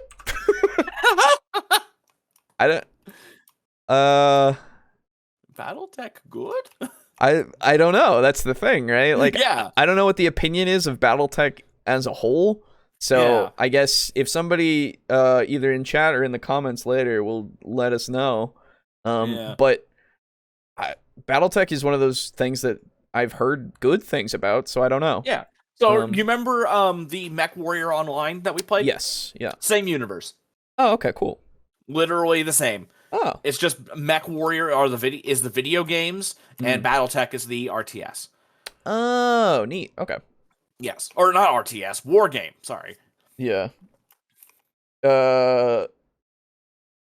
It's bad, or so he says. That's right. I'm getting 4E D&D flashbacks with what's going on with the 6E Shadowrun. So far, I don't have enough information, and when people just say things of like, this is bad, he'll hopefully go into specific reasons. Yeah, that would certainly be nice. Which I can then go, okay, I can understand where you're coming from, but is the entire thing bad because of these reasons? I don't know. Yeah. 7 minutes behind. Shadowrun 60 is bad. I decided. Yeah, so far. To be fair, the guy has more experience with it than us, so he's got more of a perspective on it, but at the same time, he hasn't really set out a case so far, right? He's just said, it is bad, everybody thinks it's bad. And I'm like, okay, cool. And I was going through the book and just trying to find what it was that made it so bad. Oh, thank you. And I compiled a list. Oh, good. They might have fixed a lot of this stuff in post with updates and erratas and supplement books and stuff like that. I don't know. I haven't looked at any of the supplement books that have come out for this so far. Fair. I don't think that there's any salvaging it. I don't think that there's any bringing people back to 6th edition. Okay, so that's very foolish. So first off, it's totally fair to criticize the initial release. If that is the standard we're working from, that is the standard that we can go for. Yes. But to say that they can't ever fix it with anything in the future, that's just crazy. Yeah, have you ever heard of No Man's Sky? Yeah, like anything can get better or worse with future things, right? Yes. I don't think, unless it is literally unplayable, which it's definitely not. And like, even then, you could fix it with a later, book coming out that goes, all right, this is the actual thing. Like, yeah, this is different. We're getting rid of this. Right, exactly. It's like how they are literally doing it with 1D&D now, right? Where they're saying 5e, it's fine. But we're going to do something that is still compatible with some of the stuff. It's just going to have a new rule book. It's like, okay, we get that. That's fine. So it's weird, but we get it. Like, yeah, and again, fucking, it's not salvageable. My man. Not at all. Not in the slightest. Literally impossible. 0 out of 10. Unplayable. What a silly thing to say, friend. The initial fumble was so massive that I don't think that they can recover except to make a new edition. And even that's going to be very difficult because who has any trust in this anymore? They would have to do what Wizards is doing right now and release like Shadow 1 or something stupid like that. And just that's literally just them releasing a new edition. Like, I know that it's I know that it's technically compatible with 5e and shit, but it's still a new edition of sorts. Like, just like they did with 3.5. People had no faith in 3.5, I assume, right? Because people, I assumed, didn't like 3. So it's the same kind of situation, my man. Like, we can draw parallels. It's not decided just because of the one book. Whether or not it is a good or bad system, like, it can be fixed. Yes. I don't know. But what if it couldn't? Right, what if it couldn't? The only other reason why I can see it not being fixed at all is, like, the company just goes under. Yeah. Which they haven't. So... Yeah. Here's hoping they don't. Right, exactly. It's so strange. So strange. Yeah.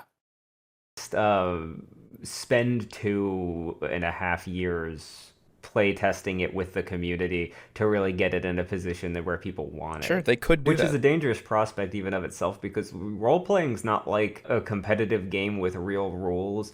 It really is whatever rules you want to use. And even in 1D&D, if you just save all those Unearthed Arcana PDFs, you basically have a functioning player's handbook by the end of all that totally for free.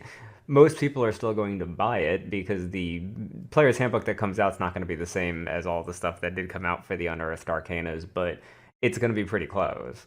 Okay, so what does this have to do with Shadowrun? Well, so he's making the comparison that it's a gamble for them to do this for another Shadowrun, because D&D is doing that right now, and they're successful doing it right now because they have the good faith. In which case, I just go, so why can't we just also say that Shadowrun could have this happen? Yeah. Like, it literally, this doesn't, like, you're just, there's no argument here. You're just saying, what if Shadowrun also did this? It might be hard. And I go, well, so D&D, yes, is the same way. I guess his only place to stand from is the fact that the community hates 6th edition. In which case I go, okay, so they could like 7th. It's possible. Yeah. Okay. Cool. We did it. There's no reason you couldn't use what was in the Unearthed Arcanas instead of what they release as the official supplement if you like it better. So True. I think there's no better place to start than the changes they made to Edge. Edge in previous editions of Shadowrun was very straightforward. It was a pool of resources that you had that you spent to give yourself overwhelming advantage on a roll in order to ensure that you passed it, or that you spent to save yourself from suffering a massive catastrophe. And generally, one expenditure of Edge in a previous edition was a huge deal. It added like a whole bunch of dice to your pool, it re-rolled stuff, it saved you from dying, which Edge still does in this, but this is inundated with some kind of weird overlaying system where you have your normal pool of Edge, like you have how much ever Edge you have in your Edge stat, and then you're constantly gaining and spending a bunch of temporary Edge to get these really mild, virtually worthless effects. Oh, what? So, okay, so before we had a pool of Edge that we could use to make things happen to save us and such. Yes. Now we have a pool of Edge to make things happen to save us and such, but you also gain Edge and use Edge a lot. Yeah. Okay. All right, I'm just trying to see if I follow so far. Yeah, I'd say you do. Okay. I'm just... Yeah. Okay. Yeah, this is like... I'm just waiting. I guess he hasn't technically... Just waiting for the issue. Yeah, he hasn't technically gone into why these are minuscule. Yeah. So we'll see, I guess. You can spend an Edge to reroll one single dice out of your pool. This is probably the most used one that ever came up in any of the games that we played of 6th edition, because if you were lucky, all you ever got was one temporary Edge. You can spend 2 Edge to... Wait, what? Really? Wait, why? Are you not giving out Edge? You're supposed to. Yeah, from what I understand, and from the turn... Unless I'm understanding Edge, like the turns in Shadowrun 6th edition incorrectly, you get Edge every fucking turn. Yeah. You can get up to 2 Edge every turn, in fact. And you can save that to use whenever you want, so unless you're immediately using it every turn, which, fair enough if you want to, but yeah, if you need to, there is that strategy of not spending it and saving it up to use in the future when you have more to use on the bigger stuff, or to use something singular a lot of times. So I'm immediately confused as to, like, the way that you calculate might be the issue, I guess. Yeah. Like, having to do that every turn, but that isn't what he's brought up yet, so perhaps that'll come later, but at the same time, that would bolster my point of, like, you get it every turn, like, you get at least 2, or you can get at least 0, at most 2, and then you can save it up, depending on the positioning, and this game requires strategy, from what I've been able to tell.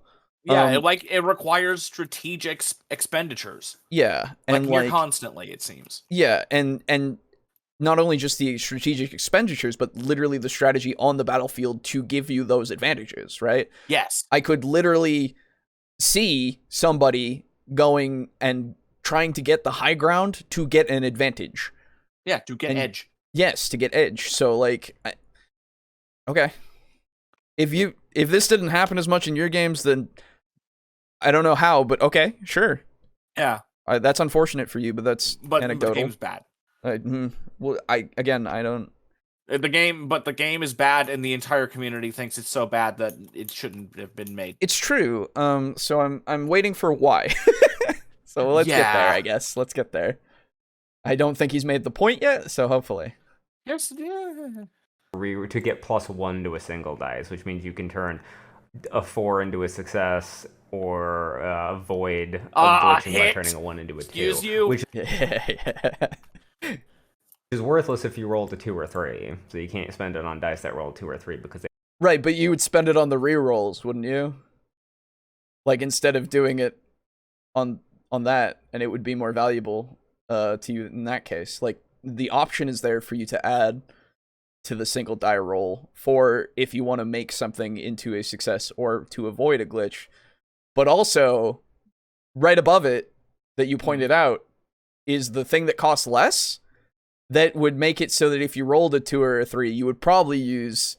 if you rolled a 2 or a 3, you would probably use that instead. Yeah. So, okay. You're right, it would be pointless to use it on a 2 or a 3. Very astute. Yeah, no shit. They don't upgrade into anything useful. You can spend 2 of your own edge to negate the edge of a foe. There's so many actions. 3 edge buys you an auto. Okay, yeah. So, oh no. So wait. Okay, so you laughed at it, but to negate an edge effect from one edge effect from an opponent. Yeah, do you understand? That's pretty fucking big. That sounds like very good. Yeah, especially if you're fighting like a boss kind of enemy. Yeah. It's bad. Okay. No, it's bad, Alejo. I'm confused because it... Don't be confused, it's just bad. Okay, sure.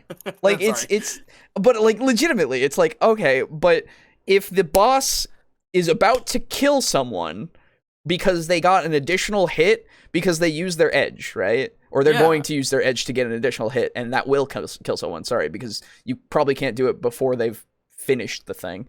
The GM would probably, I assume, announce, okay, I'm going to use edge here to try to kill them, right? Yes. Because that's something that would make sense in this situation.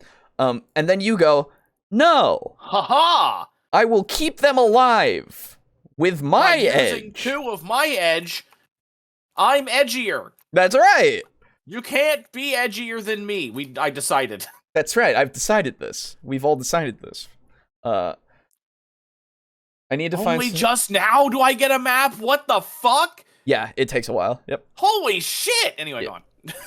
I need to find some way to do more role-playing than I actually do these days, but that thread with the guy trying to get help understanding this is the kind of thing that really kills my morale for looking online for a group. Yeah. That's okay. You've got a group. It's us. That's right. You can ask people here. People in our community would love to play, probably. Yeah. I mean, hell, even in the Discord channel, we've got, like... Yeah, looking for multiple chat channels for people who want to, do shit. Yeah. So stop ignoring our shit. That's right. So I'm not getting why Shadowrun 60 is bad. Well, to be fair, this is the first point. Yeah, this is one. And I've yet to get to the point, but we're still on the first one, I'm pretty sure. Yes. Maybe, hopefully. Yeah. Automatic hit, 4 edge boot. Add your edge to your dice pool was just the effect edge had. That was just what you spent 1 point of edge in previous editions to do. You have to spend 4 points of edge to do that in this edition. Oh no. I assume it's because you get so much more, so much faster. It's called balance, my dude. Yeah. Why game not like how it was before? Why this not last game edition? change? I don't understand. Like... Again, if you gave me something to work with here, I might be behind you. But at this point, my understanding, and again, I might be totally wrong. If I am wrong, I will read that comment or something and say, yeah, I'm wrong. Okay. But right now, from what I understand, and I will open up my 6th edition totally legitimate copy that I have. Mm-hmm. Yarhar. And go to Edge. Let me see. Where the fuck do I find that? I have no idea. Look toward the end of the paper. That's where the edge is. Thank you. Actually, if I go to the index, I like indexes because they help. Because then I can look at specific words and they go, you can find that here. Look at the sacred icon. That's right. Edge 38. Okay. Age 38 and also 44 and 45. Okay, let's see. The 38 gets me Edge. Oh, this is just describing what it... Okay, so I need to go to 44. Okay. Edge. Yes. Use it. Okay, gaining edge. At the beginning of an attack... Oh, no, sorry. Gear, spells, qualities, and other items provide bonus edge or cancel edge given to other players. Social situations can provide edge to one side or another. See the social edge table on page 98. This is on page 45 that I'm reading from. At the beginning of an attack or hack action, compare the attack rating and defense rating of the opponent, or, if there are multiple targets, the highest of the combatants.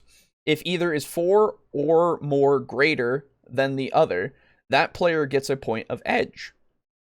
If the attack is an area effect, or attacking multiple targets, compared to the highest defense rating among them. No player may gain more than 2 bonus points of edge in a combat round. Edge can also be gained in social situations, blah, blah, blah, blah. Preventing edge abuse. Edge can Don't only abuse your edges, guys. That's right. Edge can only be gained when it's part of a real opposed encounter. Game Masters should not award points of edge that are not directly part of an ongoing confrontation. You should not reward players who are attempting to game the system. For example, players might attempt to aim their weapon at an innocent passerby to stack up on edge. Yes. They might gain from targeting such a person, or might try to take multiple looks at something that isn't a real opponent when they have better vision than them in an effort to stack up extra edge. Makes sense. The easiest part of this guideline is to say that edge should not be awarded to any player taking an action solely to gain edge. The action must play another role in the ongoing confrontation, discussion, hack, whatever. Yes. Beyond that... So, a very good example of that was when we played Call of Cthulhu for the first time. Yes. And you guys were in the diner. Mm-hmm. And there is a thing that our group tends to do when somebody has to step away. We narrate it by saying that the character of that player has just opened their mouth and is just sitting there drooling. That's right. Because now they're just, their brain has basically shut off. Yes. So you guys were sitting in a diner and you guys started to stack up points in your throw skill by throwing French fries into his open mouth. That's right. Remember that shit? Yeah.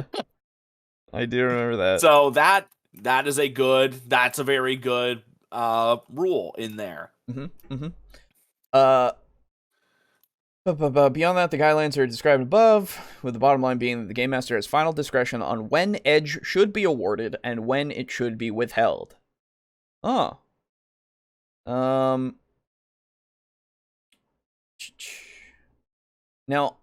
just reading that... Oh, here we go. Combat. Maybe if it says... No, this is statuses. Okay, no, this is not... I guess if I look at a combat... So I'm just trying to make sure that I understand how it's gotten in a combat. Yeah, you're good. Because this is important for us to continue in this edge territory. Yes. So let's go. 107 is apparently around in combat. Okay. Thank you. Here we go. So,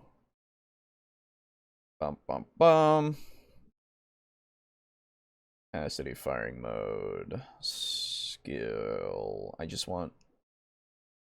What happened? What happened? What happened? What happened? Gas attacks. Oh my god. Ooh.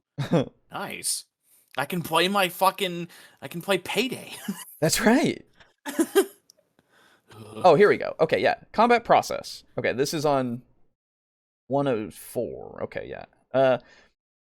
Step 1, grab dice. Crazy. Step 2, shoot your DM. That's right. Oh, I found Ash Ketchum. So yeah, that's right. So this is what he said before in the previous video. You gather up your dice pool. Step 2, distribute edge. Yes. You figure out attack ratings.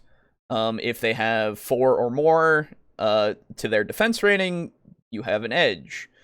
In the situation itself, if you have something, if it's like rainy, windy, dark, foggy, excessively bright, blah blah blah. If you have something that balances that in your favor and the other person doesn't, you get an edge. But if you're all on the equal playing field, you don't get any edge whatsoever on either side. Okay, and then you roll dice, spend edge, soak some damage, bring the pain, and then you go back to the start. So literally every combat round, You get some to edge. You get edgy. Yes. Okay. So then you are this resource that you are supposed to be spending is there all the fucking time. Yes. From reading in how combat works, I was correct in how I assumed it works. Very good. 9 minutes behind, I'm starting to get some they changed it, now it's bad energy. Yes. Yeah, I agree with Lux so far. The whole video. Yeah, so far he's looking for any little thing to say it's bad. Well, again, we're just on the 1 point, and it's only been 4 minutes for him to make this 1 point of bad. Edge was different before. Now you have to spend more, and I'm like, okay, cool. Wah. It's not an argument when the system anticipates how you're supposed to spend it and how you gain it. So it seems balanced to me, at least in this respect. Yeah, for right now, it seems fine. Yeah. I don't really see any issues with it at all, honestly. What on earth? It doesn't make any sense. And then you can spend 5 edge to do special roleplay effects. And there's also edge actions you spend doing stuff that you would have normally done in previous editions, but now you have to spend edge to do it. I guess, for example, like the call shots. You normally have to take a massive penalty, but if you spend the edge, you don't take the penalty to calling the shot. That's fucking awesome! So, my man, you realize that... Okay. Now I have to look to see if there's called shots anywhere in the book other than that one spot. Because if you can still do that in the game, this is just a free way to do it without having to worry about the penalty. Not free, what the fuck is wrong with that? Not free, mind you. It's more just... It is an option there so that you don't have to do the penalty without another way to do it. Yeah, it's just a way to do it without taking a penalty. That's incredible. That's really nice. Like, that's a good... Like, you're telling me I can always shoot for his gun or shoot for his head? As long as you have 5 edge. Yeah. That's amazing. It's really nice. That makes snipers fucking playable as an actual sniper. Game bad. Game bad, though, because it's different. Because you could do it before. And now I have to do it a different way. Yeah, but again, I don't know if that's not... Oh, actually, if I look at that... Okay, no, it doesn't say, like, a page on it or anything for called shot. Let me... Is it edge abilities? Well, that's... Edge spends or whatever? That is in the edge abilities. I have that here. I'm just saying, in that one itself, is there another place that I can look for called shot? But it's not giving me another page, so... let me... Maybe under, like, shooting. S. Because now I just need to go through... It's unfortunate for this man, because I now need to just actually fact check him. Yeah, just destroy him with facts and logic. That's right. Except it's just not logic, it's just facts. Well, it is logic, because it's like, is it not... Because it's facts. Because at this point, my brain goes, is it not logical for you to assume that you can still do that with a penalty? If that was a thing before. But if it's not in the book itself, then that's weird that they don't have it there, and I think that they should. Yeah. But I'm not seeing it anywhere, so if that's a thing... Like, again, I can assume... At least because I've DM'd something, that I would allow it to be a thing that you could do at any time, but this is just a way you don't have to worry about it. Yeah. So, I just don't know. That just sounds funny. Because I have DM'd something. Right, yeah, well, you know, it's just... I know, no, it's true. It's just a really sassy way of saying it. Yeah, it's true. I didn't mean for it to be. No, it's good. Edge. Just take the penalty. Are you fucking kidding me? Spend that much edge. You get most of your temporary edge in combat from having a leg up on your opponent. Get fucked, man. Either because you played into this ridiculous attack and defense rating system, which brother, my hope brother in whichever dragon is the least evil. Come on. I just like. Okay. Really? Please go into how it's a ridiculous attack and defense system, because it seems rather easy to me to understand. Yeah. If your attack rating is better than the defense rating, you get an edge. Okay. You played into this ridiculous attack and defense rating system, which I'll talk about a little later, but was so completely vestigial and needless, we forgot it was there half the time. It just tells you to... Vestigial and needless. Oh, vestigial. Yeah, vestigial, sorry. No, he pronounced it wrong. Oh, yeah, okay, gotcha. So, like... So if you forgot about it half the time, now I understand why you didn't have edge. Yeah. Because it's one of the things that gives you the edge. Like, that's... If you're... Okay. So, let me make something... Oh, sorry. No, I just want to make something abundantly clear. If you're not going to engage with the system at all, how can you say that the system is just bad? Yeah. Like, if you literally just don't engage with it. Yeah. Like, if you don't engage with it because... it is bad inherently because of this reason, I can say okay. Yeah, like, that's fine. But if you just literally forget about it because you think that it's bad, like, and I hope that we get to that. I will say, he hasn't gone into it entirely, and he will go into it later. So if his reasoning is, this is just dumb, we shouldn't need to do this, if we get to that point, I will immediately go, so there's no validity to your objection to it at all. Yeah. But if he actually gives me a good reason that I can go, okay, I see where you're coming from, then I will go, okay, I understand why you didn't go for the system.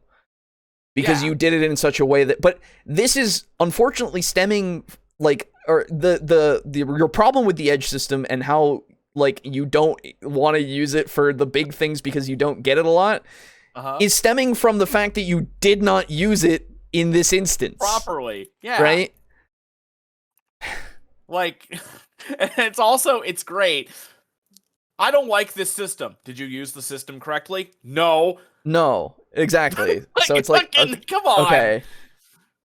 Reward players with edge for random stuff, like it's dark out or it's raining or something like that. But no matter what you do to get extra... Whoa, wait a minute. No. You say that again. I need that. Rating system, which I'll talk about a little later, but was so completely vestigial and needless, we forgot it was there half the time. It just tells you to reward players with edge for random stuff, like it's dark out or it's raining or something like that. But no matter what you do...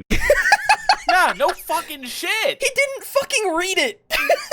Wait. I literally read it. I read it. It's... Yeah, the point of it... I remember you reading it. The point of it is if you have an ability...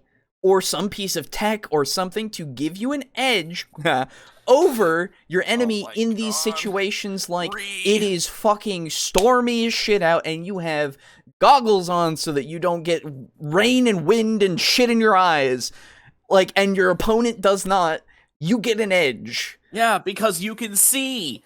It's oh man, you threw a flashbang in the room. Yeah. And they didn't have goggles on.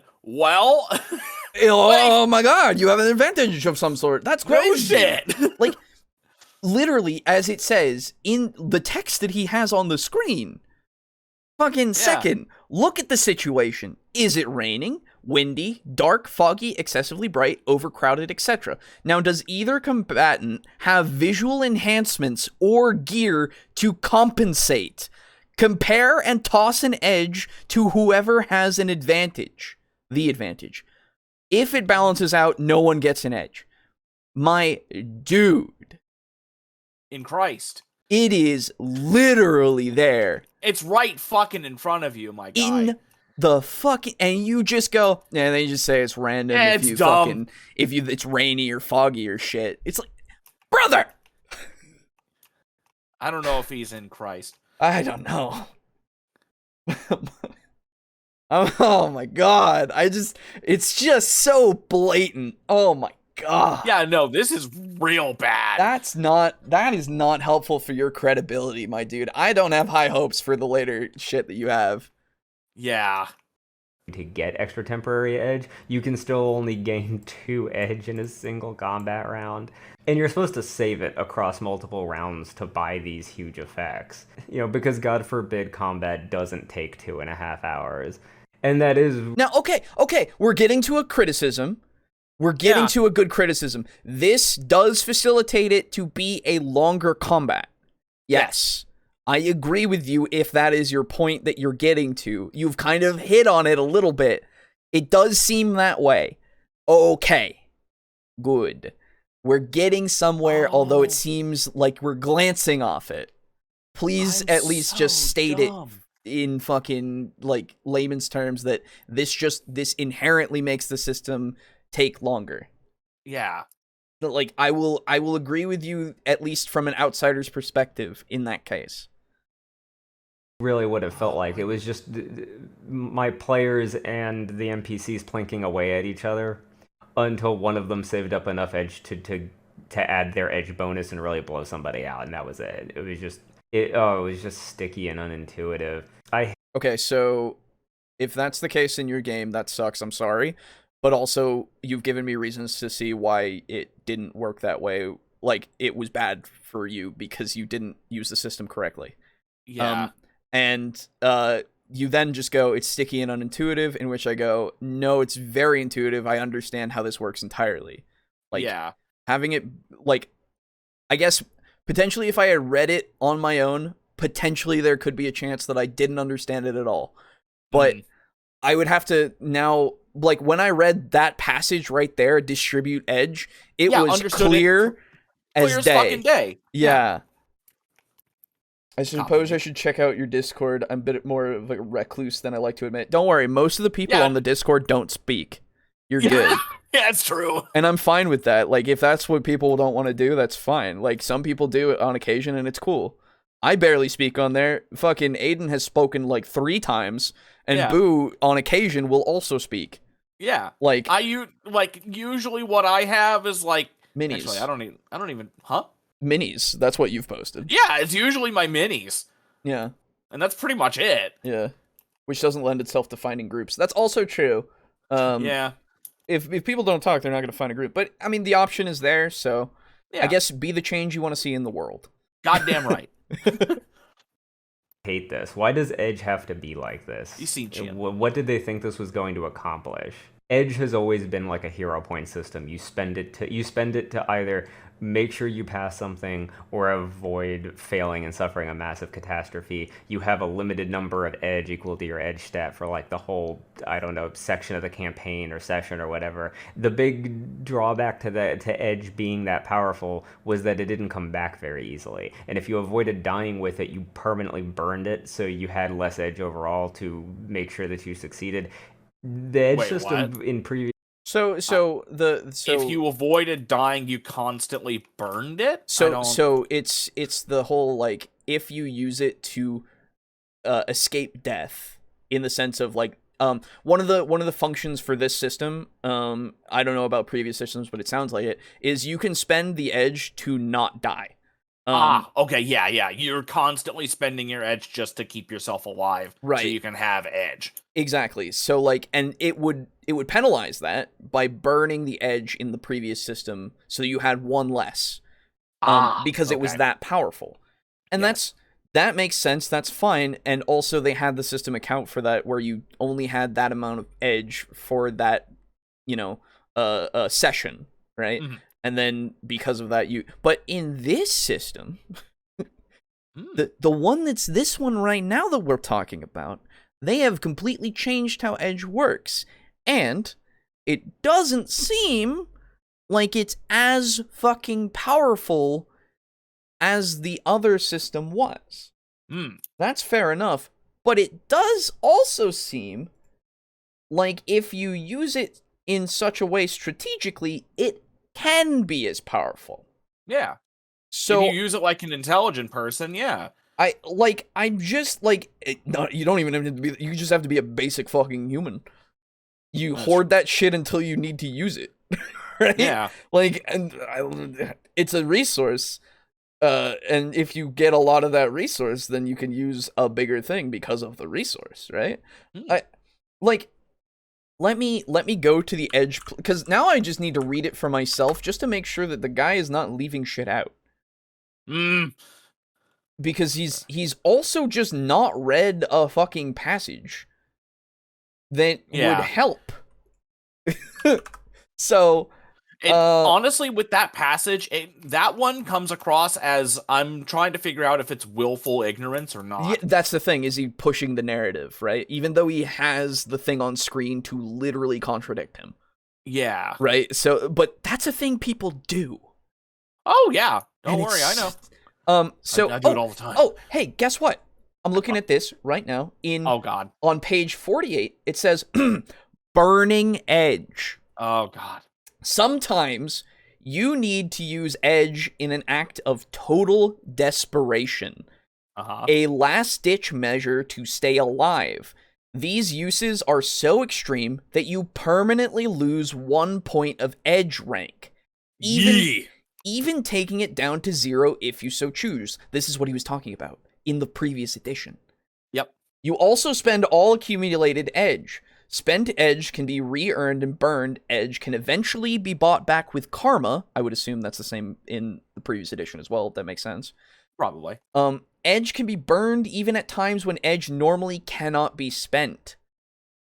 Oh my god. So, like, if you're gonna die in, like, a quote-unquote, like, cutscene, right? Like, it's just, like, let's say, a trap is about to kill you, right? Like, it's not necessarily a combat, you're just in a building and, like, it's gonna blow up, right? Yeah. So, like, you can't get out in time, so you can spend that edge to, like, make it out just in time. Yeah. It's like, I know that in Call of Cthulhu... Yes, luck. Yeah, well, no, actually. Oh. Well, okay. It's different. There are two versions of Cthulhu. There's Call of Cthulhu and Pulp Cthulhu. That's right. Pulp Cthulhu is basically like if you've ever seen the Mummy movie with Brendan Fraser. Yes. Good movie. Yeah, love that movie.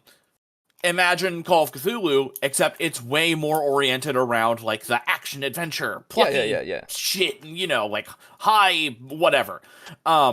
In that, you are able to spend luck in different ways. Yeah. And if you spend 30 luck when you're about to die, you don't die. There you go. And you will come up with a narrative reason as to how you didn't die. So, for example, say you're on like a fucking airship, a Nazi airship, and you're fucking it's in the 40s, but whatever. You're on a Nazi airship, and it's like going down, and you have to fucking spend some luck to not die. Yes. And if you do, well, turns out that after the airship went down, you come, like, fucking running up. It's like, hey, guys, I fucking lived. There were a bunch of trees beneath where the Zeppelin went down, and I fucking survived. Let's keep going. Yeah. It's literally that. There you go. Like, I want to bring him back, and I'm showing it on screen here. Like, this is the page that has the burning edge thing. So I want to bring it back to see if there's anything more to what he's saying, because I must have missed something. I don't know what's going on anymore. Like the whole, I don't know, section of the campaign or session or whatever. The big drawback to Edge being that powerful was that it didn't come back very easily. And if you avoided dying with it, you permanently burned it, so you had less Edge overall to make sure that you succeeded. The Edge system in previous editions was fine. What did it gain by changing it to all of this? I understand that this is like old news also. Like, obviously I'm not saying anything new. Shadowrun 6th edition came out like years ago.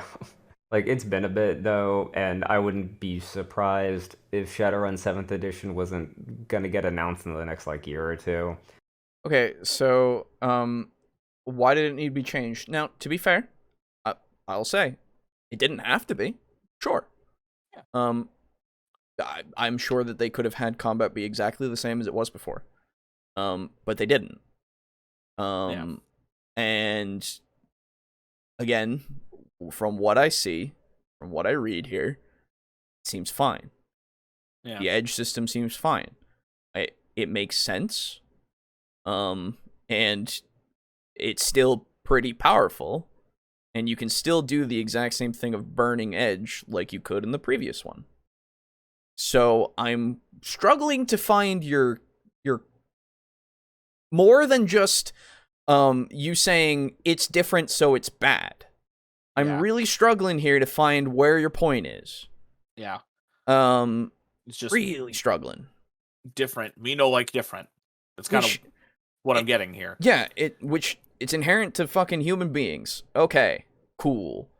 Yeah. Get past it. I don't like not liking change and change being bad might be inherent to humans, but it's not inherent to role-playing games. Right, and also like again, you can get past it. Like I'm sorry, it's just something you can do. Like if you don't want to, perfectly fine. Like if that's your reason that you don't want to play the game because it's different and you'd rather play the game, that's perfectly valid. You can absolutely do that. Don't say the system is bad because of it. Like that's not that's not correct. Yeah. If he does not like 6e, that's fine, but everyone hates this talk is why it bugs me. Exactly. It's the same with 4e. The exact same talk. The exact same. So it's at this point that the community should start thinking about that. Not that they have much to think about in regards to that. If they don't do a lot of public playtesting, it's just going to flop completely. I don't know if this game can stand another flop. They're going to have to sell it to the people who make like Savage Lands, and you're just going to run Shadowrun in that for the rest of your life. Oh my. Is that okay? So first off, bad? It might flop. It's not inherently going to. Secondly, is that bad? Yeah. Do you hate Savage Lands? Like what? Yeah. Do you not like Savage Lands and them now? Seems fine. Like I've Savage Lands is pretty fucking sweet. Never played it myself, but it seems fine. I don't. It also uses d6s. Like it inherently has a. but that's too different. Right, but it also inherently has that explosion effect, which you need to spend edge for, so that would be different. I don't. Yeah. Okay. Just an anecdote for no reason. Very cool. Yep. My God, they're gonna have to end up like I think anecdote is being a making bit generous 5th edition here. supplements for Shadowrun. Just completely cuck to 5th edition like every other roleplay game is done, and release like 5th edition supplements for it. That's oh my God. Okay, so apparently wanting to have a successful business is cucking to an edition. Yeah. Like of a different game. Now, if you the only way that I could find that being something that I would go, yeah, you're right, is if they completely shut down the other, like, the production of anything other than supplements for 5th edition or any D&D thing, right? Where they just go, I'm just going to bow down and just become a 5th edition thing. And I'm like, okay, well, why? Your system also works, though. Why would you do that, right? But it doesn't, Alejo. Don't you understand? Right. Yeah, exactly. It's like, they're like, I just, if you completely fundamentally change everything to become 5e, then I'd be like, yeah, you're doing that, aren't you? But like, otherwise, they're just gonna make a supplement that also works in the 5e system that has the same feel. Okay, Pathfinder did it, and people fucking screamed and shouted about that for some reason. It's like, they're not bending the knee, they're just being smart business people. Yeah, they're just being like, hey, we hear you like Pathfinder. We also hear that you like D&D. How about we put your fucking peanut butter on your banana? And it's also... Not that way. And it's also like, hey, do you know what the fuck that means for marketing? People now know that Paizo exists that might not have known otherwise. Yeah, and they could play D&D 5e and be like, whoa, this Pathfinder shit is pretty cool. Maybe I should burn 5e to the ground. Like, I would have to find some reviews talking about what needed to be changed in 5e Shadowrun in order to tell if what they took out is needed or not. Exactly, right? Like, yeah. This is the thing, right? Fucking hell, man. I don't even, like, it doesn't even matter, like, technically, it doesn't even matter what 5e was. What matters right now is the content that's in 6e, right? Is there stuff that they could have done better or worse? That is, and then we can go, yes, absolutely, there absolutely has to be. Like, nothing is perfect. And then we can then look from there and say, okay, what did 5th edition do? What did 4th edition do? Is there a way that it could have been done better because of those editions? It's not necessarily 5th edition has these issues. They should fix them in a 6th edition thing. Like, they could completely retool the system into something entirely different that works entirely different, like they did with the Edge system. Did it need to be changed? I don't know. I don't think so, probably. It seems like people could use it very easily. But they did it anyway, and it seems to work, right? Yeah. This edition, this is what matters in this edition. And again, you can go back and take whatever you want from other editions or other games. Like, we've always talked about this. So, like, we can again, it really depends on how we want to make our standard. If we want to say, is 6th edition better than 5th edition? That's a different question than, is 6th edition good? Right? And then that's a different question than, does 6th edition do 5th edition better? Yeah. Right? Like, that. These are all things that we can ask, but they're different standards that we're going from. I don't think that word vestigial means what he thinks it means. Yeah. Not in this context, anyway. Like, he's using it the wrong fucking way. Yeah. That's what they're going to have to do. Which is a shame, because Shadowrun to me was always one of the last holdouts of D&D's like insidious stranglehold it has over the roleplay industry. Have you never heard of any other fucking RPGs, dude? Brother, it doesn't matter. At this point, I don't care. It really doesn't. About that. Like, this is a whole side note that has nothing to do with anything. I don't care. Right? Yeah, like for fuck's sake, man. Come on. I get it. Sure, you can put your thoughts out there. Sure, I'm fine with that. But honestly, like, because of your inability to literally entertain the thought that the system even works, like, I don't care about your opinions about other systems. Yeah, for sure. Yeah, for I'm real. sorry. It's just, you've given me nothing to latch on to say, okay, like, you could tell me that you fucking love Pathfinder 2e, and I would go, okay. Like, I don't give a shit. Nice. I'm glad it works for you. Like, it doesn't matter at this point. It's just Factual Shadowrun has always been at being a competitor to Dungeons and Dragons. There once was a time where they were probably running pretty close to each other. No, they weren't. No, there was no time that Shadowrun was. No, there was. I don't believe that. Yeah, not at all. I'm sorry. Shadowrun is cool. It was never that big. I don't believe that. Yeah, somebody could prove me wrong, and I'd be glad for somebody to prove me wrong. But I don't believe that. Yeah, not at all. Sorry. Like, I like Shadowrun. It's fucking cool. I adore the world. I'm not a big fan of the magic and sci-fi, but whatever. I will say, because of the way that he has presented this, I don't believe him, so I don't believe that he is correct. But again, if somebody more reputable goes, these are the statistics, they were actually pretty close at this point in time, I would go, it's like, cool. Okay. Nice. I believe you. I've been proven wrong. Exactly. Thank God it wasn't by him. Right, exactly. Because it wasn't going to be him to begin with. Right, he wasn't going to put in the legwork. Big bad D&D. Oh no, exactly. Yeah, like, what the fuck? Who cares, like, man? It's I get it, because I get it to a degree of, like, D&D is ruling over the TTRPG community in the sense of when people, and I agree with it now, that when people think TTRPG, they think D&D. Yeah, like, but that's okay though. It is okay. It is absolutely okay. It's just, that's the thing. And I understand the thought that this is strangleholding, or being a stranglehold to a bunch of other systems, and to a degree, I assume so. Sure. Yeah. Oh, I'm sure. But I'm sure that there are a lot of systems that can't get off the ground because of D&D. Yeah, but, like, they still exist, and they're still pretty cool. So this isn't a point for your game that you're trying to, like, tell me that is bad. I don't. Yeah. But that time is long, long over.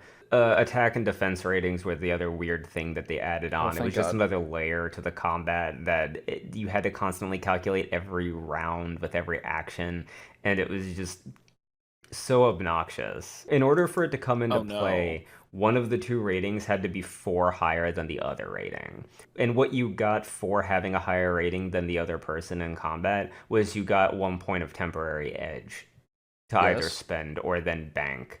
the variations in attack ratings were very minimal, and the variations in defense rating for armors and stuff was also very minimal. If you bothered to calculate attack and defense rating, for the most part, they would be within 2 of each other every time. Virtually nobody ever got the temporary edge. Unless you were a fucking troll, or, you built your character to be really good at this one thing. I was also going to say, it's not just armor value. There's a calculation that has to be made that includes more than just armor value, if I remember correctly, and I will go and find this, because the first video told me about a calculation that I had to fucking do. Oh my god. So, let me go to 104 in combat. But Alejo. Yes, Alejo. I don't know if I want to do all the work. Brother, that's fine. I'm going to do the work for you. Okay. There's also the fact that you can, I assume that we have spells that give you more armor rating. We have, additional things that you can put into armor or onto your own body that can give you armor rating. I have to assume that this is a thing because they have to exist. Now, I will make that assumption with full confidence because I'm pretty sure that is something that somebody could point to and say this is true. Okay? And if they do point to it and say there is nothing in this, I will be entirely surprised. Yeah. Sorry. This is on page 108. Defense boost. The quality is on armor and bumps. This quality is on armor and bumps up the defense rating of a character. Most defense boosts from pieces of armor are not cumulative, though qualities, augmentations, and supplemental armor like helmets, shields, and pads can provide a little bump here and there. Oh. Okay. Your defense rating is... So I can get a lot of armor from all those anime belts that I wear. Oh my fucking god. Same page. Same fucking page right under defense boost says defense rating. This is what he's complaining about. This reflects how tough that tin can or a spider silk Kevlar blend you're wearing is. This is a combination of armor rating and body. It might be affected by qualities and gear. It is compared to the attack rating to see if you have enough of an advantage to earn some edge. My man, did you not... system, me no read system. Me no read system, it knew. Yeah. This number is an amalgam for the attack rating and range. This number is an amalgam of the power and penetration of a weapon. It is compared to an opponent's defense rating and varies through each range category. Certain weapons are better at certain ranges, and some are ineffective after certain distances. If a weapon does not have an attack rating in a certain range category, it cannot be used in that range, which is what we're looking at here on the video. So close, medium, far, really far, I assume, something like that. Close, near, medium, far, extreme. Those are the ranges. So... the weapons have specific attack ratings, which I would assume as well can be varied because of additional things to your weapon, right? Yeah. So you get a rifle, right? Mm-hmm. An assault rifle or some other doohickey. Yes. And it is like medium to long. Then you put a scope on it. Oh shit! Now it's very long to extreme. Right. It very much could be. And that could either go better than or less than the armor. And let me tell you something, my man. If you run a game, you can create the situations where sometimes the players will have edge and sometimes the players will not have edge. And sometimes even the enemies will not have edge or have edge, depending on what you give them. Because you are in charge of balancing these encounters so that they are able to either have that stuff happen or not. It is literally in your power as a GM to do this. But I don't want to. Oh, okay. I guess we'll just close the book and leave it on the sidewalk. Like, Yeah, I fuck think me. I think that's for the best. What the fuck, man? Reading it does a body good. Yes. Yeah. Because it immediately counters the fucking points that are being made. By the way, I will show you the page here because I am not fucking lying to you. It is literally page 108 and it is right there on the second column on the bottom here. Defense boost, defense rating in big fucking letters, and then if you read them, armor rating and body, and then you can do bumps and stuff, and then these ones say that, like, and I assume if we continue here somewhere, it will tell you, oh, we've got statuses and such, offhand attacks, different damages, grappling, very cool. Oh. Multiple attacks. Don't say that word. I love grappling. What do you mean? I don't. Especially not when Boris just fucking suplexes my lich. And That's I'm like, right. Well, that's it. Like, I just if somebody comes up and says in the comments or in the chat and says, hey, actually in the game, there's nothing that will make your shots, your weapon value any better, I would go, well, that's unfortunate. That doesn't make any sense to me, but sure, okay. Yeah. If that is the case, then that's something that we can criticize and say, without extreme measures from the GM, then you're not gonna see that in better body armor stuff when they get a excuse me, when the characters get a lot of money to like go against these people and their weapons aren't gonna be as useful against like higher quote unquote level enemies. Yeah. Like I would say that if that is the case. But again, But I can just about guarantee you it's not. I don't believe that is the case. Because, like, so far, even going through the, I'm like, obviously, I'm just listening to you go through the book. Yeah. Because I don't have it. Right. Everything in the book seems fine. Seems fine to me so far. Like, it doesn't seem like there are any major oversights. The only thing that I will agree with so far that has been slightly raised is that combat the combat could take a long time. Yes, it might be a bit of a slog. And in now which the case, thing is, fair enough. I'm willing to bet that it might not be, because everything else seems to be geared around making it so shit flows well. It does. I will say the constant calculation every turn is a little much. So again, it might, but it might be easy for you to judge like with experience. Like in these situations, no, you get an edge, like you get an edge, right? Yeah. Like, it might become this kind of thing where it just gets like bam, bam, bam, bam, right, after a little bit of practice. Exactly. But that's every system, right? Like you don't understand how it works immediately, and you need some time to actually make it work. Yes. So what's the problem with the game again? I'm waiting for it. Yeah, we're still waiting on that. Suppose that the initial plan for it was that what they wanted was for people to accurately describe what they were doing in combat. If they didn't have a high enough attack rating, they would be like, I use my move action to like climb the fire escape and get like elevation so that I can increase my attack rating but then that doesn't do anything anyway because that's just environmental edge. Having elevation on somebody. What do you mean environmental edge? It's all just edge. I don't like okay. You were saying nothing to me. I don't. Yeah. Okay. You already get a temporary edge point if the DM awards it to you for that. Yeah, but you can get up to 2. So if I do that and I get my second one, then I've gotten 2 that round instead of 1 that I might have gotten. You're assuming that I will get 1 every fucking round.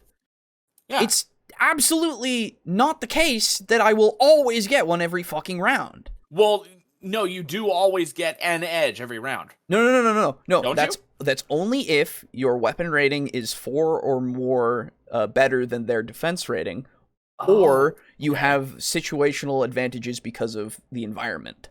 Oh, okay. I could have sworn that it was a thing where you just always you get 1 edge every round. No. That you might be confusing with before when I was saying that in order to simplify it and make it easier to like run faster, that we start with like everybody gets, we calculate what you get as edge and then 1 every round. Because I did say that before.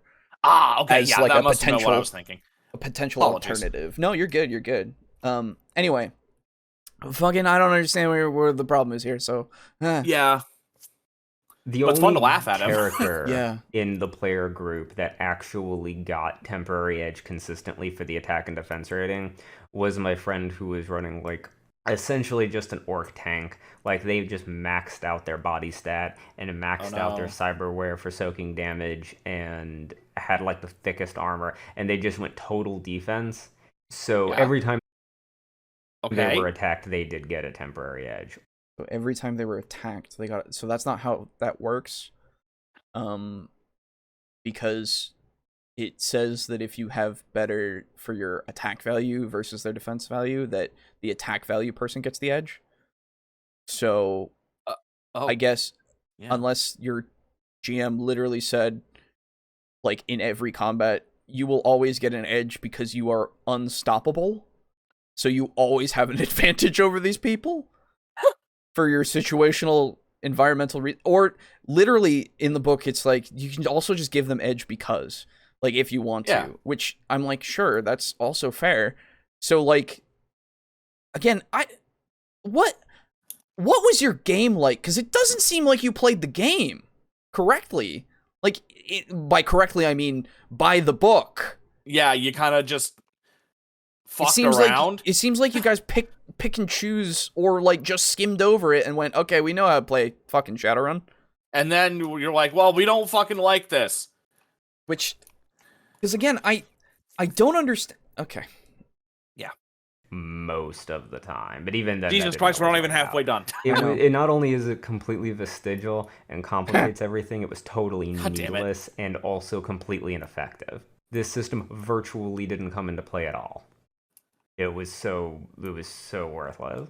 I think that a lot of it's just again, I've pointed it out. It seems like a GM thing, because if they didn't give you any ability to do that, like they didn't give you any mission where the guys had like less body armor than you did for your weapons, like they never did that. That's unfortunate for you, my guy. Yeah, that's not really how that's supposed to be. What are you going up against? Nothing but cyber psychos and corpo elite security? Exactly. Like, what are you doing? I don't know. Catalyst. Sorry, this next heading is Catalyst Game Labs hates powerful players and doesn't want you to have fun. Interesting. Okay. Please justify this.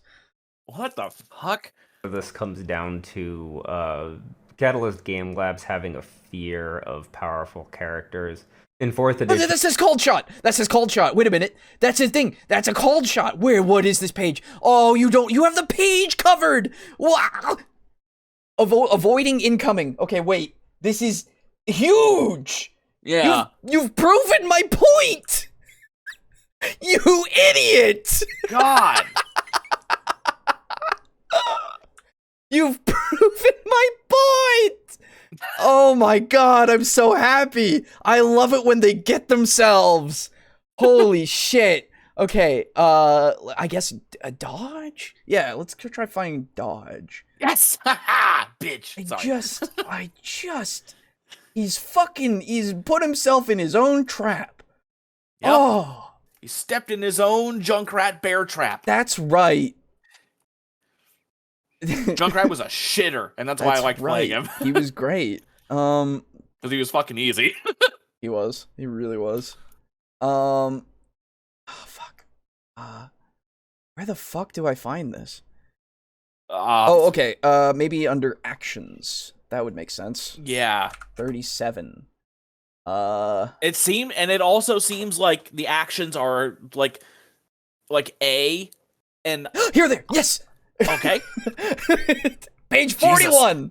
I'm sorry. I'm so excited now. Yeah, no, the absolute like legitimately this fucking guy has no idea what he's done. Okay. Okay. Oh man, I can't wait. It's just so he was complaining before that you couldn't fucking like, or sorry, he was complaining like, before shots and shit? That you could do called shots with the edge, right? Mm. And he was laughing at it because it seemed ridiculous to him. But if you look at this, it says edge allows for some specific called shots without dice penalty, or without reduced penalty, but you can increase the damage by 2 by taking a -4 dice pool penalty. This must combine with the attack action. Now, my man, this gives you the option to make an even better fucking called shot if you take the penalty. But my dude, -4 dice to your shots roll? Like, Yeah, if you have a that's bad. 6 with your skill, you get a 2 for hits, okay? Yeah. It is a gamble. But with the fucking 5 edge that you can do, you could do it for free, not do as much damage, but hit a specific area. Do you understand how fucking huge that could be? Yeah. Like, I You don't know could- what the fuck he's on about with You that. could literally disarm somebody with that. You could do, like, I You could just head them. like, you say, just do the called shot. It's like, well, my man, He didn't say just do the called shot. He said just take the penalty. Sorry, yes, he said just take the Specifically. penalty, which I then counter with, my man, my friend, my brother. Do you not understand what tactics are? Do you not understand that sometimes I really just want to hit the guy? Okay, in the Yeah. specific area, because it is a perforation in his Kevlar vest, okay, that we've made because of environmental damage or an explosion that we've done with our grenades or something in this scenario that I have created for myself.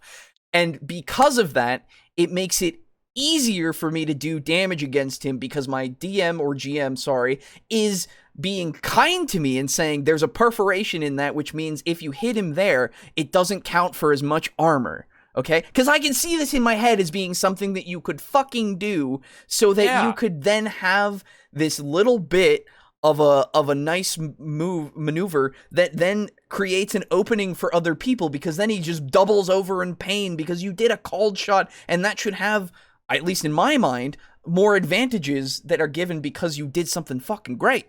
Yeah, you shot him in the dick. It's maybe. not for the additional damage necessarily every time. Now I need to go and look at, and I think it was page 44 was all of the edge. Yes. So on page what is this, 47 for the where is it here? Where is it? No, maybe. Where is the automatic? Oh, no, sorry. It's in the 5 edge, yeah. And then it's called shot. So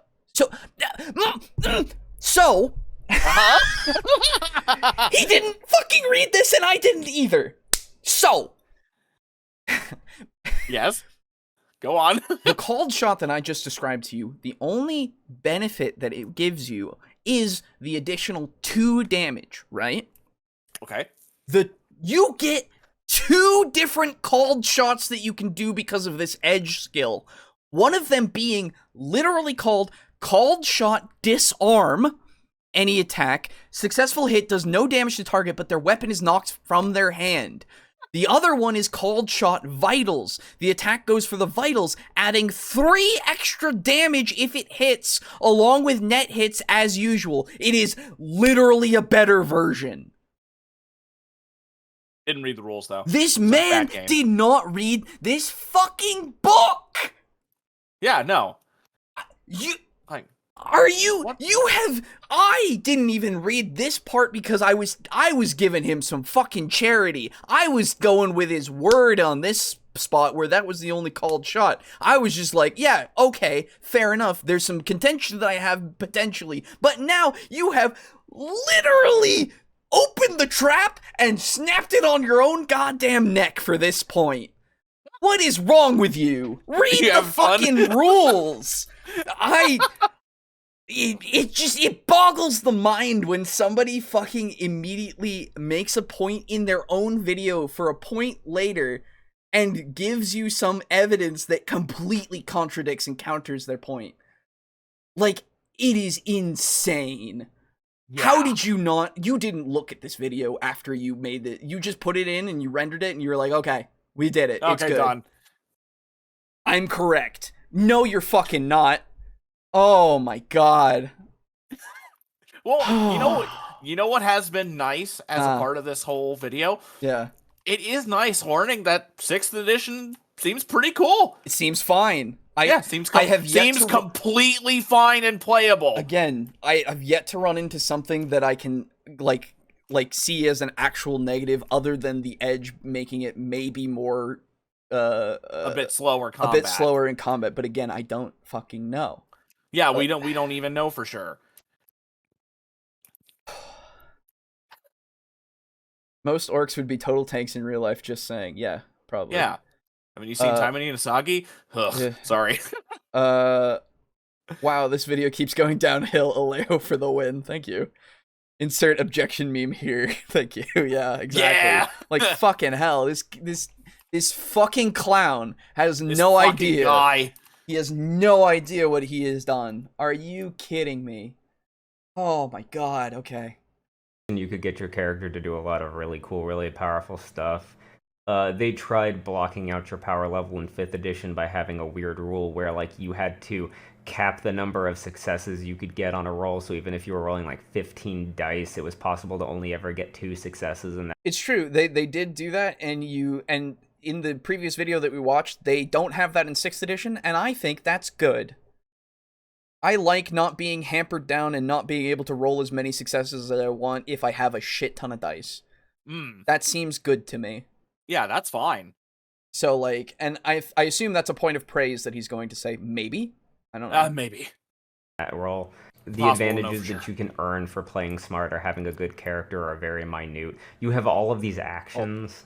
Initiative is always something that Shadowrun... Okay, my man. You just immediately go from the actions and you're like, nah. So you have an initiative. Like, I just want to know what the actions are. You're not going into them at all. And I don't, like, you went back a page. Okay, you know what? No, I'll let him finish this point, because maybe there's something more to it that will make the actions weirder, but anyway. How many fucking skeletons are in this thing? Struggled with gaining extra actions every initiative pass was like a huge deal in previous editions. In this one, if you have max wired reflexes, you get like 2 major actions and 1 minor. So if you totally max out your initiative value, you get to attack twice. That's what you get out of it. Essentially, you had like a really weird action economy where you had like 1 major action and 1 minor action, and then each like thing that gave you initiative dice also gave you an additional minor action. You can trade up from minor actions to major actions at a rate of 4 to 1. So at max level, you could have 2 attacks. They really didn't want you attacking more than once. Oh no. Okay. So first off, you haven't highlighted how that affects this combat system. Does it not work for this? Does everybody having 2 actions and a minor action, does that like hamper it in any way, or what is it? Yeah. Now you're just literally saying before it was different and we could get a lot of actions in a turn, which I say, okay, that's cool. And then you're saying in this one, you can't. And I'm saying, okay. Okay, is that a problem? Is that a problem? Exactly. Like, why is that a problem? Please specify. Does it make it so that you feel less powerful? In which case I say, well, that depends. Oh, no. Well, so that depends on the state of the combat, right? Yeah. Potentially, if I use my fucking edge to do a fucking disarm or a vital shot, with my called shot to do even more damage, I think I'll feel pretty powerful after that. But I don't know. In context, could I be doing like 6 different attacks that could just not hit entirely? Is that better or worse? I don't. Potentially, it could be. So now Would numbers be bigger? Exactly. Number bigger. If number bigger, it better. Which I say, well, it depends on the context, right? You have to account for how the system works. If bigger this fucking thing, if bigger number is always better, like, sure, but can you not just make bigger number happen in this game? Is my question. Yeah. In a different way. Okay. So let me. So these are all. Oh, by the way, all these things that we're looking at right now in the video are all minor actions. So these are all like things that you could just do very quickly. And they don't require any kind of test. So that's pretty alright. Hit the dirt, intercept, okay. Command spirit, sure. Reload, smart gun, quick draw, multiple attacks. I'm sorry? Hold on.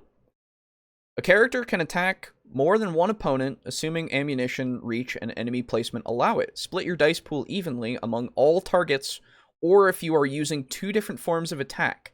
Use half the dice pool for each, rounded down. This action must be used in conjunction with an attack major action. Okay, that sounds like 2. So, okay. I'm just making sure. Yep. A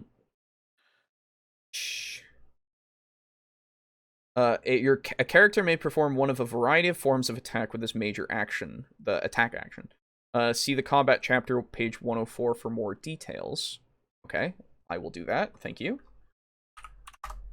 Combat. Please tell me what I can do in a combat that makes it so that it sucks, I guess. Combat options. The offhand attacks, which every Shadowrunner has a preferred hand to use in attacks, except those with ambidextrous quality. But sometimes that hand isn't available. Maybe your preferred hand is damaged or cuffed. Blah, blah, blah. You could knock down, you could grapple. Multiple attacks. Okay, here's a question. So, whether it's shooting a bunch of bullets at multiple people, throwing shuriken at a marauding group, or using a sword in each hand, there may be times you want to deliver multiple attacks at once. These can be against multiple targets, or you could attempt 2 attacks against the same target. Oh, sorry, multiple targets or against 2. Wait a minute. Whatever the case, to make multiple attacks, divide your attacking dice pool by the number of attacks made as evenly as possible. Then make the rolls. If you're making 2 different kinds of attacks, like, say, a gun in one hand, a knife in another, divide each of your normal dice pools by 2, rounded down. Defenders will defend as normal. If the multiple attacks are made against a single target, they only have to roll once, and their hits will be compared to all of the attackers' rolls to determine success. Now, that's interesting, because that says to me, and sorry, let me show it to you guys on page 111, just so that you know that I at this point, I would assume that you know that I'm not lying. So this says to me, at least, that there is a possibility that you can literally say, I shoot the entire group of 5 guys, and your GM says, okay, split it so that your attacks will be equal to each of the 5 guys. So I then say, okay, I have 5 dice in my pool. I roll a die for each guy. So it's technically possible to do more than 1 attack in a round. Now, if he's just talking about actions, then they've simplified the action economy to be 2 actions in general, which seems fine to me. It seems simple enough, and it seems like, in my brain at least, that it would work. So I'm going to go to gun and see if a gun will tell me if I can shoot a bunch or not. Because that would really just put a nail in this fucking coffin again. As if he hasn't already dug his own grave. Oh, I know, but I just love piling the dirt. So I've heard the opposite of what this guy is saying. 6E became edge-focused to the point where everyone is trying to min-max their usage of it to keep doing things they did in older editions, which some folk didn't enjoy. Well, thank you, Naren. Thank you. So they didn't have they have a problem with people using edge too much and not being an issue at all. Is what you're saying. In which case I go, I mean, sure, anything can have a problem with min-maxing, but that's just if you prefer min-maxing or not. I don't think we here on the podcast don't think that min-maxing itself is inherently a bad thing. So, like, it's it's really just you don't prefer it. That's fine, right? Yeah. There's nothing wrong with that, and if you don't enjoy when people do that, that's fair enough. You just have to have a conversation, right? But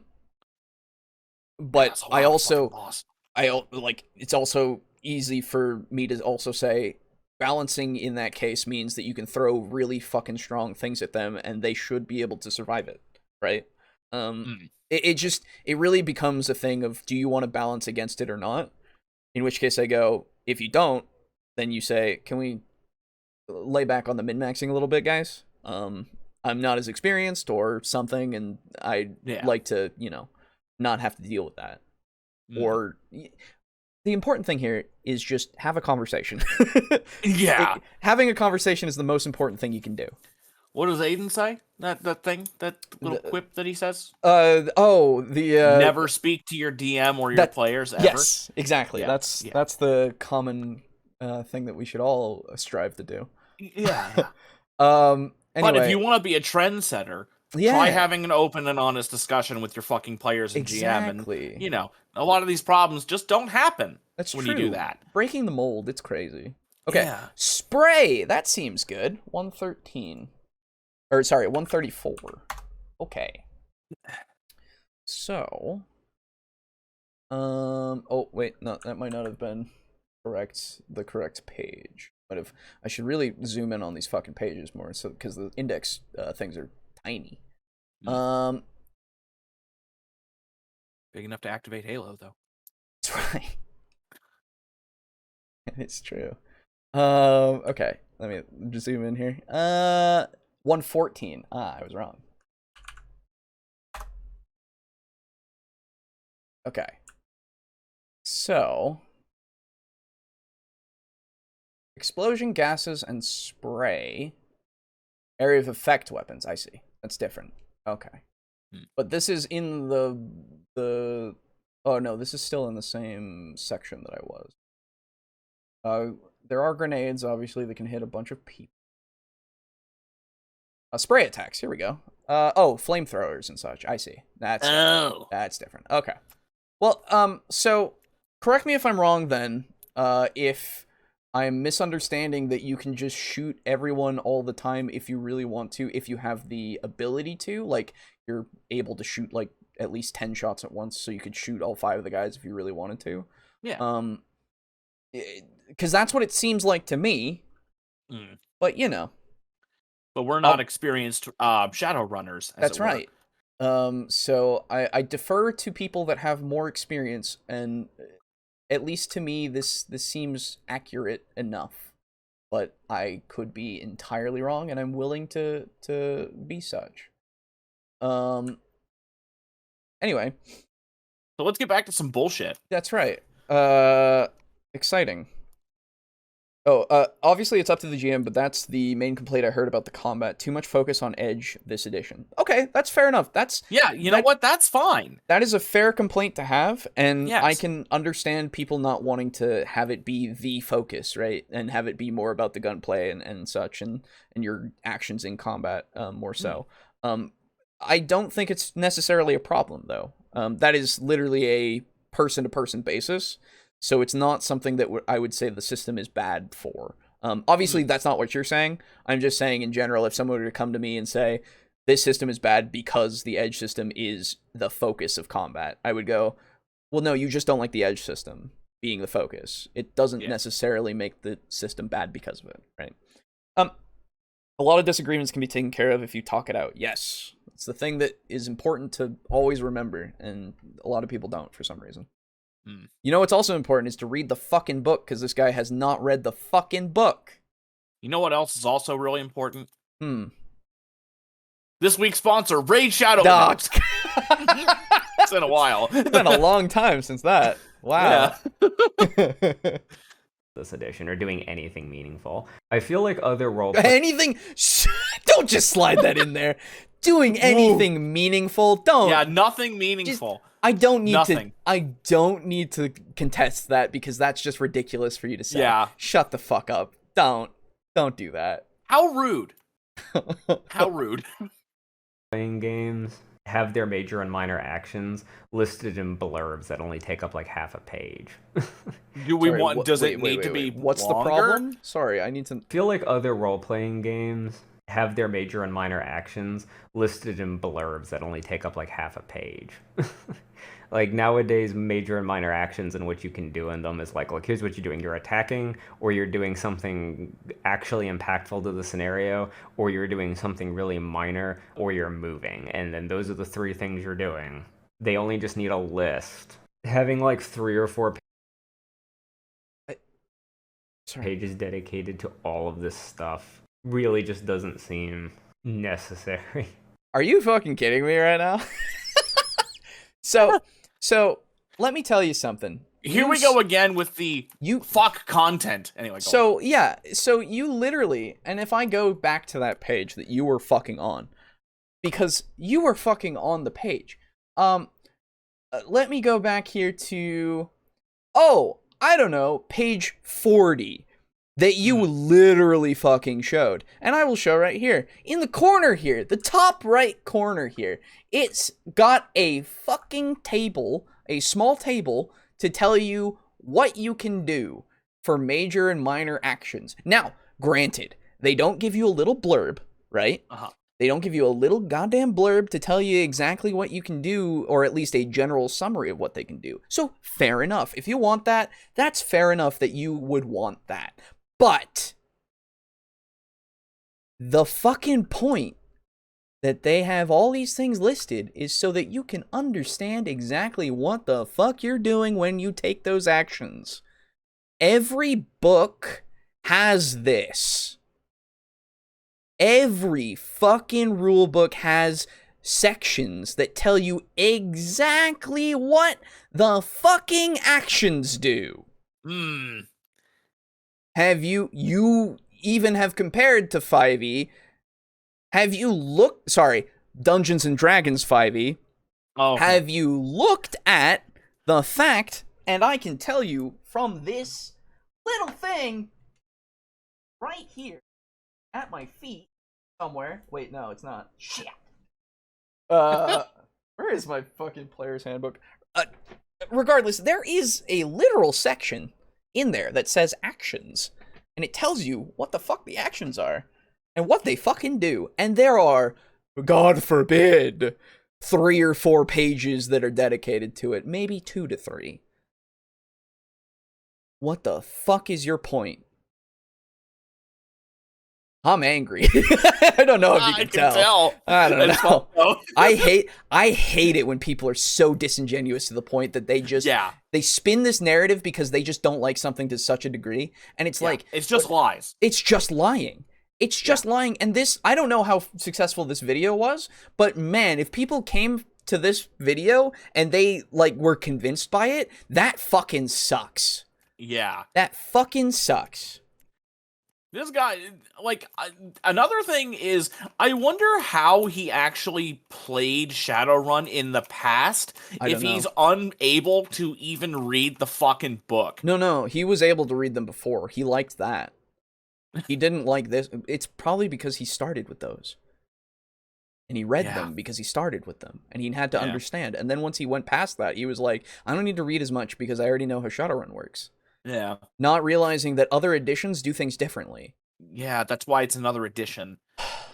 This guy's complaints are just blatantly not reading the book and assuming old 4/5e Shadowrun rules apply. The 6th edition is fine, but it's very different from the previous editions, which is the point. Exactly. Thank you. Yes. This is Christ. I think you're new here, and I'm glad to see you. So thank you for being a voice of reason. Like, everybody that's in our chat is usually a voice of reason for everything that we've been talking about. But, like, the point of the show is to take these videos and fucking break them apart if they're take them to task. Break them apart if they're bad, give them criticisms if they're, like, not as horrible, and give them general praise when they need it, or criticisms when they need it, even if they're good. Like, that's the point of the show, right? Yeah. And believe me, I'm glad that you've told me that that's the whole video's point, but man, it's not going to stop me from doing this. I'm mad. Yeah, no, It needs to this be, is some it needs to be shittery. fucking dissected because this shit is bad. It is just Yes. a bad video, and it needs to be made an example of. It just does. And obviously, that's not to say that you people out there in the land of the internet should go and harass the guy. People. No. Don't go and leave comments about how bad the video is or anything. Don't fucking do that. You know, obviously disavow if you ever do that because of any of our coverage. We do not want you to do that. The point is to just see this and go, man, what the This is fuck? dumb. And just avoid that kind of shit, right? And think about these kinds of things because people just say things and some people just eat it up without looking at them. Yeah. Without paying any attention. Another thing that we do in the show is to help foster this kind of critical thought. Exactly. So because you don't want... It would be very like you were saying before. If people were convinced by this video because they didn't take a minute to look at it and say, "Huh, is this all that's true?" That sucks. Exactly. Because fuck me. as someone who is a fan of Shadowrun, not really sure at this point, he might have driven away thousands of people from this edition and given it a bad fucking reputation because he was unable to read the book. Exactly. And like 6E has this reputation of being bad apparently from a lot of people, in which case I need to understand why, because it's just like 4th edition for Dungeons and Dragons. It's it's exactly the fucking same so far, and it infuriates me. Yeah, it sucks because these games, the black sheeps of the series, they get fucking memed on, and then people are like, "Well, it has memes. That must mean it's true." Exactly. And I don't mean to like say all this because of your comments and stuff. I want to just reiterate it just for in general. If this is somebody's first time ever getting to this point in the show and like you know listening, because if you people decided to jump on episode 123, I mean it's a totally fair. I mean, it's totally fair. It's a 123. I like that number. I don't know. And but I just want it to be fucking known what the point is and like why these people like they should be criticized. They should be criticized so that they know that they've done something that is literally fucking falsehoods. Like I don't know how successful this video was, and Here's hoping not. But we'll find out later just to see, and I hope that the dislike bar is fucking huge, because, like, even though it's not, it's good for engagement and such, right? It still is a representation, or was a representation for those who don't still have the extension that lets it come back. It was a representation of how shit a video could be, right? Sometimes it was a trolly thing, I will grant you, but literally, stuff like this should fucking... it's not good. I'm angry. It's just not a good video. It's not honest at all. I don't understand how you can make something like this, put it out there, and like be satisfied. I don't get that. It just Ooh. It's almost like rulebooks tell you what to do or something. Holy shit. Yeah, I know, right? This is why you're my favorite podcast. Thank you, Timothy. I appreciate that. I'm so mad. Oh my god. There's still fucking 12 minutes of this goddamn video! Yep. And that was something people largely forgot in the heat of the moment whenever they were just in combat. They're like, alright, I'm trying to move into a better position and attack. And it was just the same result every single time. Tactics! If it was the same result every time, then nothing, like, your GM was not participating. I'm sorry. It just doesn't seem like your GM did anything. I'm sorry. It just, again, I don't believe that your group... Who's your DM, and why did he hurt you so bad? I don't believe that any of you read the rules in your group. I really don't. Could you blame me for maybe not making my combats a little more spicy? I tried.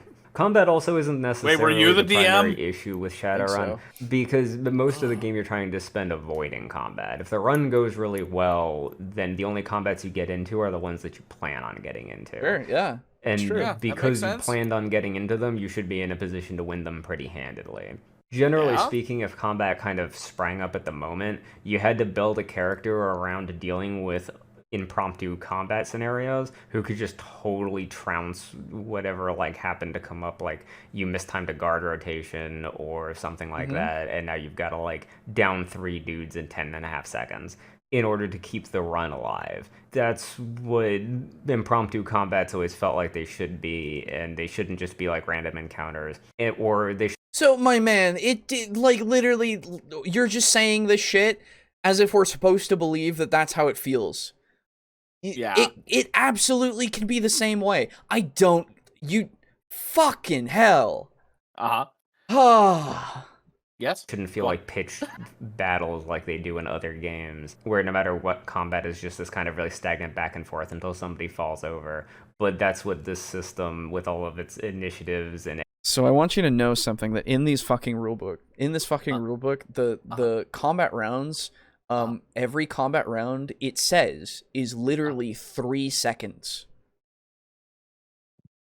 So it's, and like, I know that it might not feel that way in combat, but that's where you kind of use your fucking imagination, and you go, What's that? brother, I don't know anymore.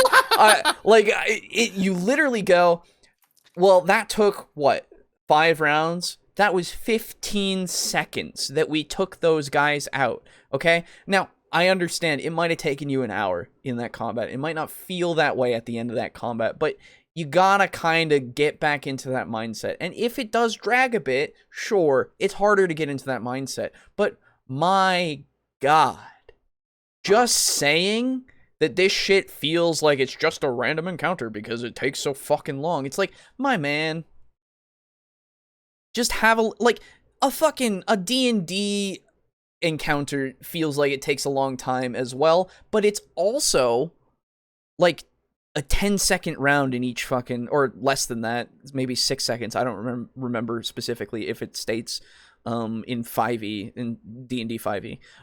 But like it's also another case where I would make the same exact fucking appeal.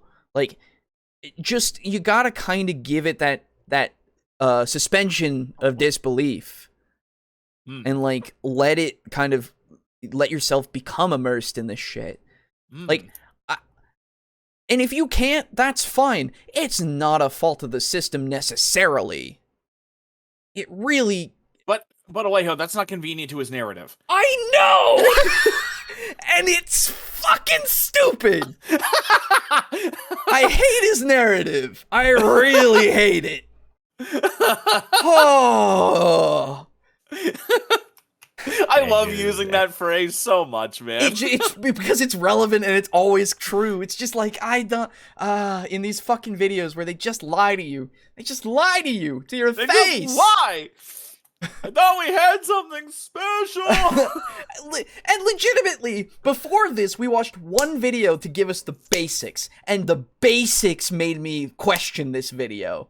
Yeah. The bare fucking basics. If I had no idea... I would still be like, in some instances, like the fucking called shot thing. Like, you just gotta think for like 2 seconds. Like, really think about what he says. Because he's using language that is fucking wily. It's a snake tongue that fucking... Oh, You're mad. I hate it. I've never heard you call somebody a snake before. It's just when you're dishonest to this fucking degree. Like, oh. Yeah, getting some real rees. I hate it. I hate it so I can much. tell, don't worry. And all those changes It's good shit, made though. it into. Why does strength do literally nothing? This is some There's another Garibay question. level shit. Dude, it's worse than Garibay because Garibay isn't like like manipulative, right? He's not being a snake. He really isn't. I don't believe it. It's true. I don't think so I either. honestly, like, he's wholesome in comparison to this shit. Like, holy God. And also, did you catch that? Oh my fuck. What? Made it into. Why does strength do literally nothing? There's another question for you. Strength God. He just says that. I hope, oh, please qualify it more. only does like 2 things. It adds to the attack rating for unarmed attacks and carrying capacity. It doesn't help increase your damage with melee attacks. You don't form your attack pool with it for melee attacks. All attack pools are made out of agility. Okay, fact-checking time. Yep, now we need to fact check that shit. Oh my god. That's what. See, the thing is, I'm glad I don't own this book. I'm glad that this is not Fate of Cthulhu. Because if this were Fate of Cthulhu, this would be me fact checking. And I just want to play Superland, man. That's fair. I would still be fact-checking with you, though, because, like, oh my god. Huh? If this was Fate of Cthulhu, I would also be fact-checking with you, though. Oh, yeah, no. Like, I don't... Because that's where I start getting angry. It's fair. Okay, so let's go to strength, I guess, first to start with, like, countering this shit. Oh, it would be under attributes, wouldn't it? Yeah, probably. Let's see. Fucking hell. Attribute. Here we go. 37. No, actually, go physical. Yeah, physical is 37. 38. Okay. Physical. Strength.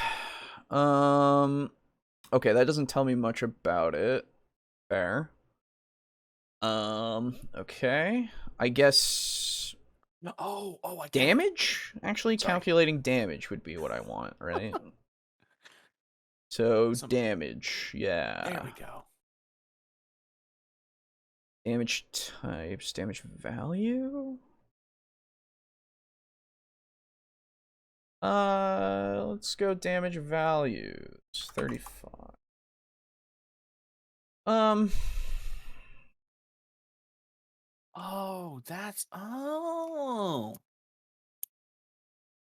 Rage to the max.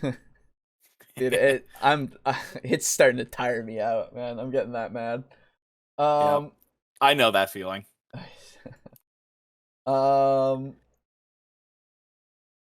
Post tests. Not what I want.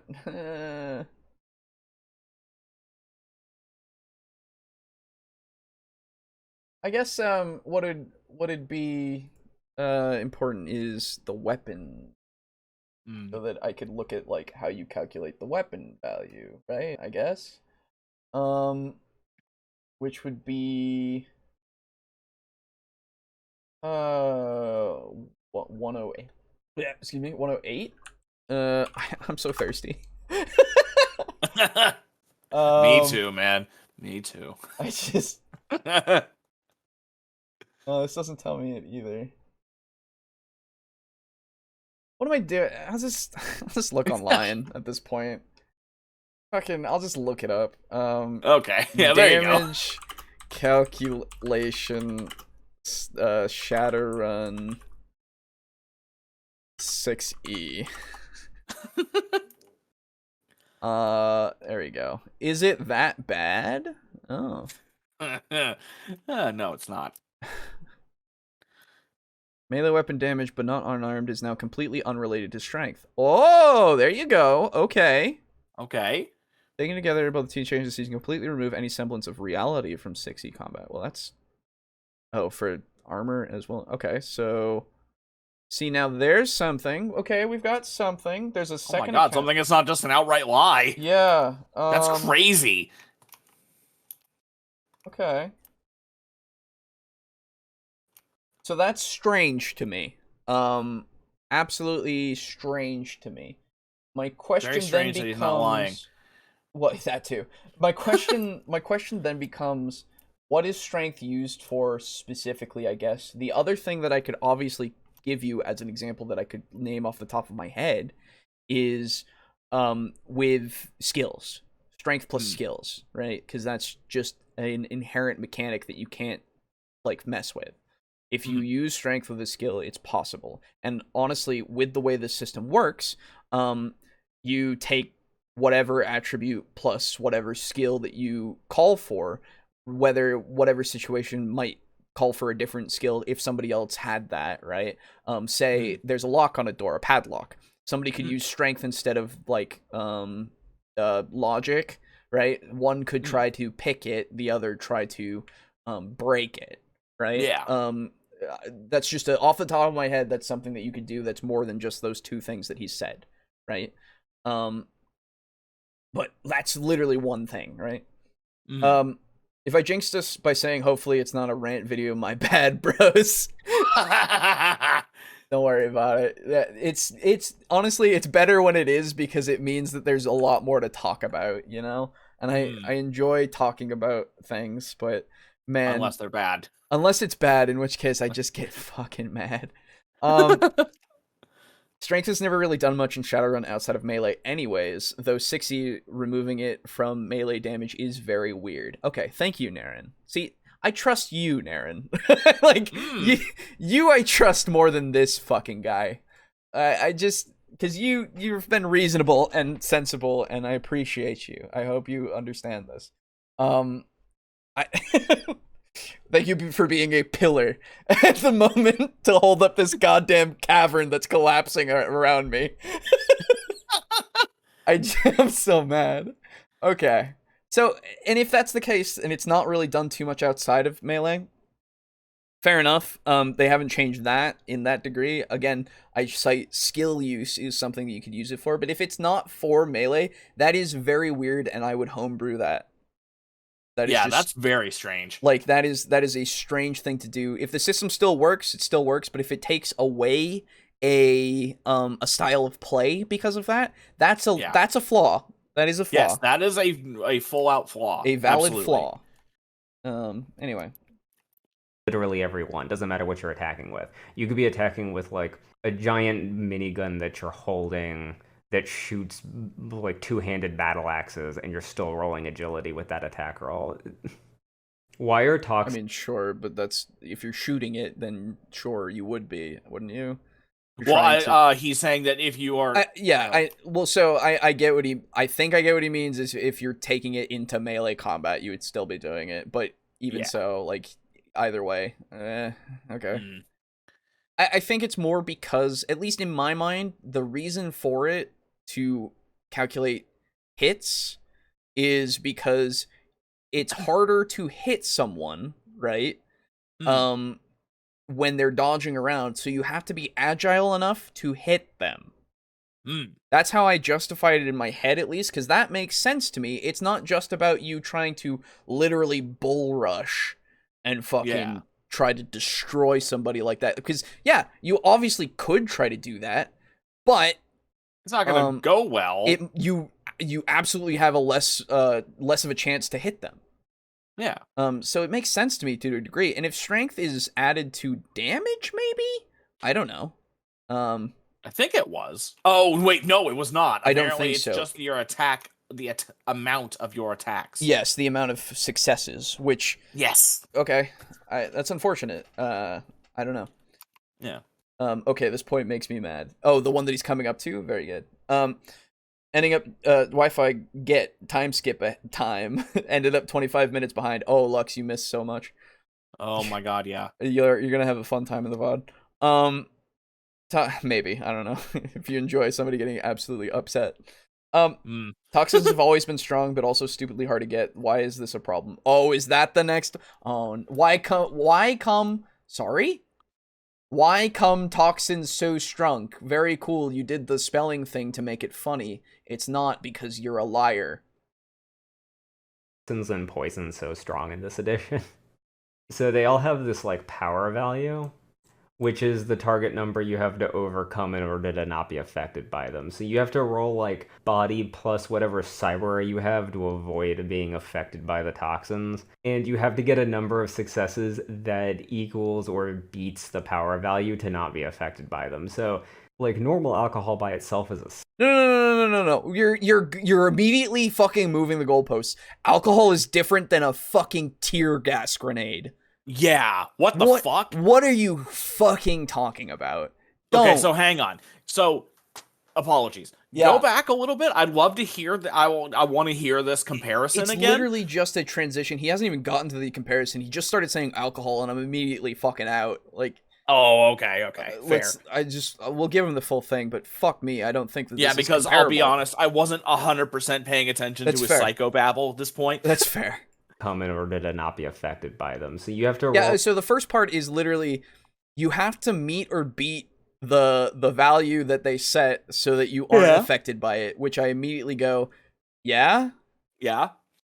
But he does it with his stupid little snide little grin, as if it's like a fucking, like, a point of contention. In which case I go, what the? No, if you, literally, your body is how you resist things. It is literally part of your resilience to things. If you can't beat it with your body stat, then you're going to succumb to it. What is the problem? Oh, God. Oh, I'm reading the description of nausea gas. Oh, I hate it. Right, control gas, causes nausea and a crippling need to vomit. That would be the fucking worst. Absolutely. And that's... Do you imagine? You're, like, doing your criminal shit, and then all of a sudden, it just smells like the worst shit ever. Yeah, and then you immediately have to vomit. Yeah. Blood for the blood god, absolutely. Like, body plus whatever cyber you have to avoid being affected by the toxins. And you have to get a number of successes that equals or beats the power value to not be affected by them. So, like, normal alcohol by itself is a 6. You gotta get 6 successes to not just get affected by taking a shot. Which, I mean, like, that's not the least of your worries. The most of your worries is, like, things like narcojet, like... Yeah, I would... Like, why the fuck did you bring up alcohol? I don't...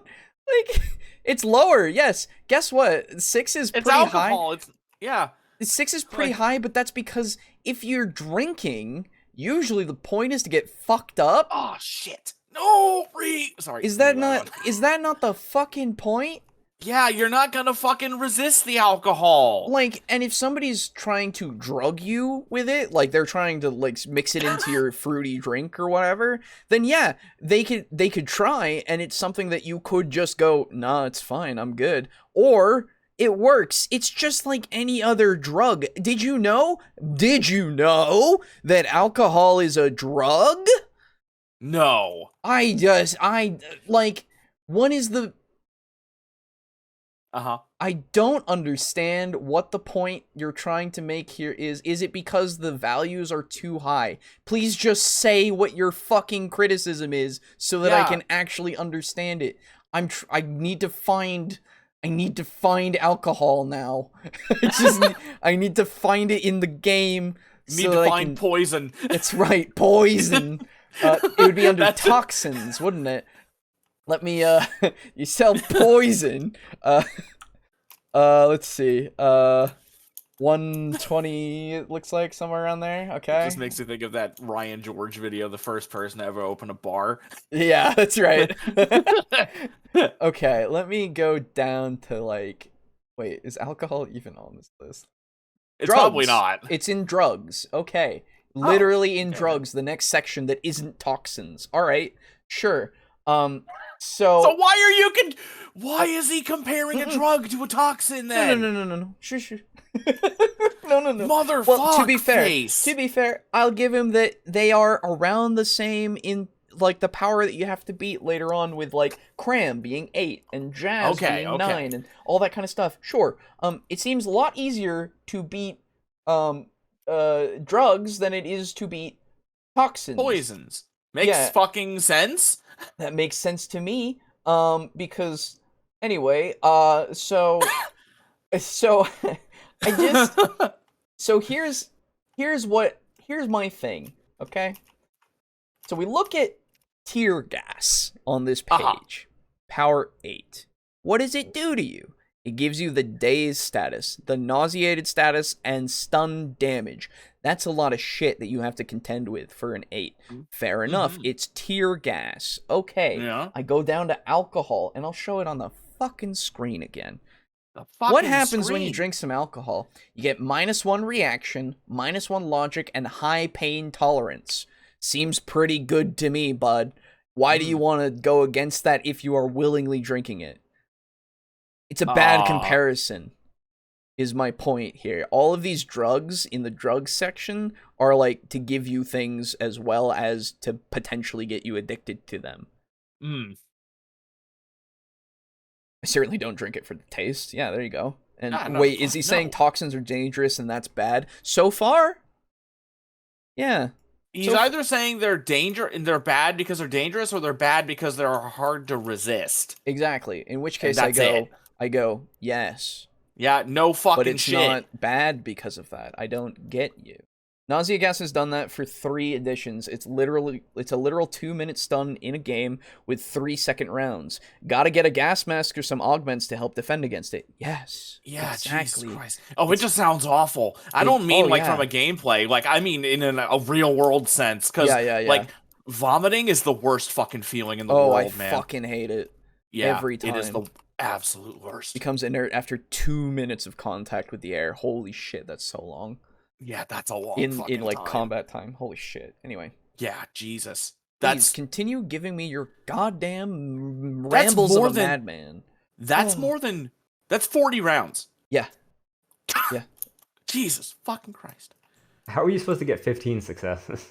Again, the most powerful character that I could think of, the most defensive character that somebody built that I workshopped with them, also had max toxin resist, and they would always get knocked out by Narcojet. Like, it was... No fucking shit! Okay, so, first off, I don't believe you. Second off,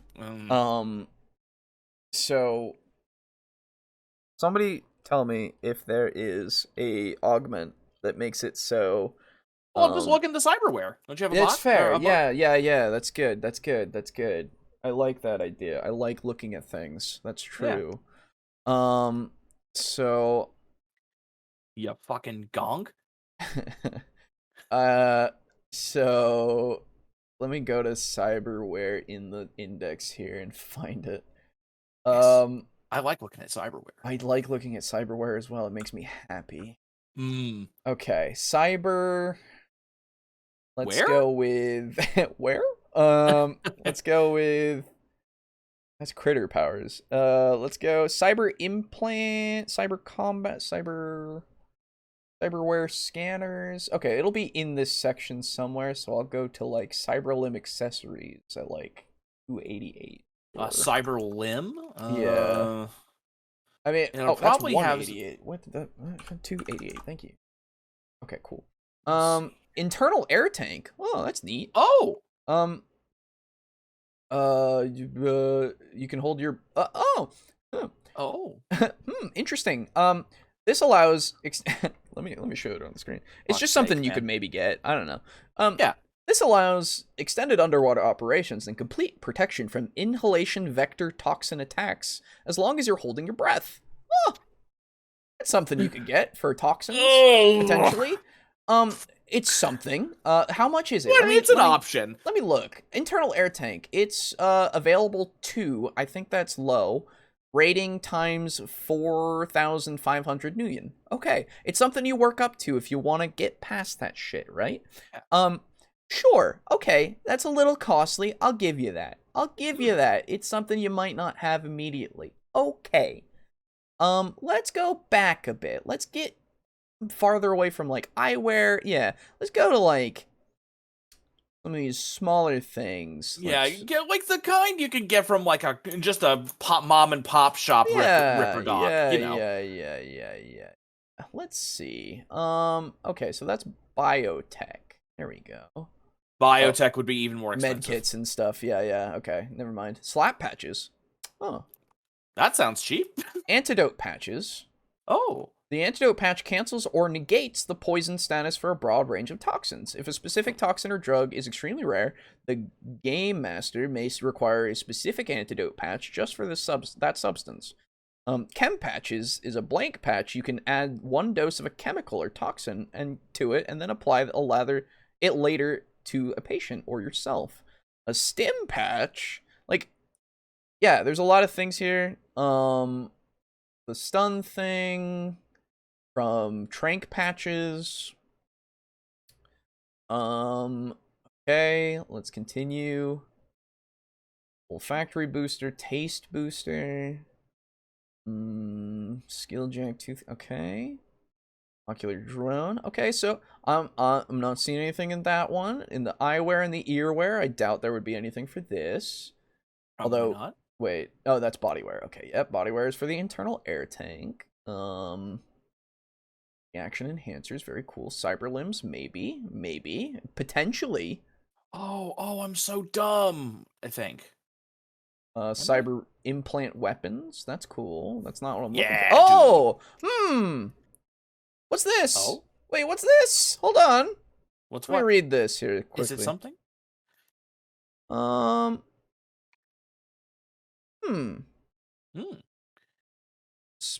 Now, okay. So this says there's a thing called a toxin extractor. Oh. Now, it seems to be a weapon. Unless I'm... No, it is BioWare. Okay, sorry. It is BioWare. Now, there's also an adrenaline pump, which might let you get out of that thing real nice. I would say so. But Toxin Extractor says, a specially cultivated cluster of cells in your liver improves its filtering capabilities. The Toxin Extractor subtracts its rating from the threshold of toxin resistance tests, toxins and drugs. So, depending on how good it is how good you could, like, get them out. Also, there's a tracheal filter. An implant at the top of your trachea, this organ can absorb airborne impurities and keep them from reaching your lungs. The filter adds its rating as a dice pool bonus to toxin resistances versus inhalation vector toxins. Okay, so what's the max rating that you can get for cyberware is my question. And then it would become a cost thing. Yes. But I would assume, right? And I think it's safe to assume that it would be very expensive and something you have to build up to. Probably. So we can say that, like, his character that he's talking about that couldn't even go past it was max level and still couldn't get through it. Okay. So I would assume then that he had a lot of money, which means he also got all of the cyberware. I would assume. So if I go back up to... Would you assume? I would assume. I would go back up to grades here. Yeah.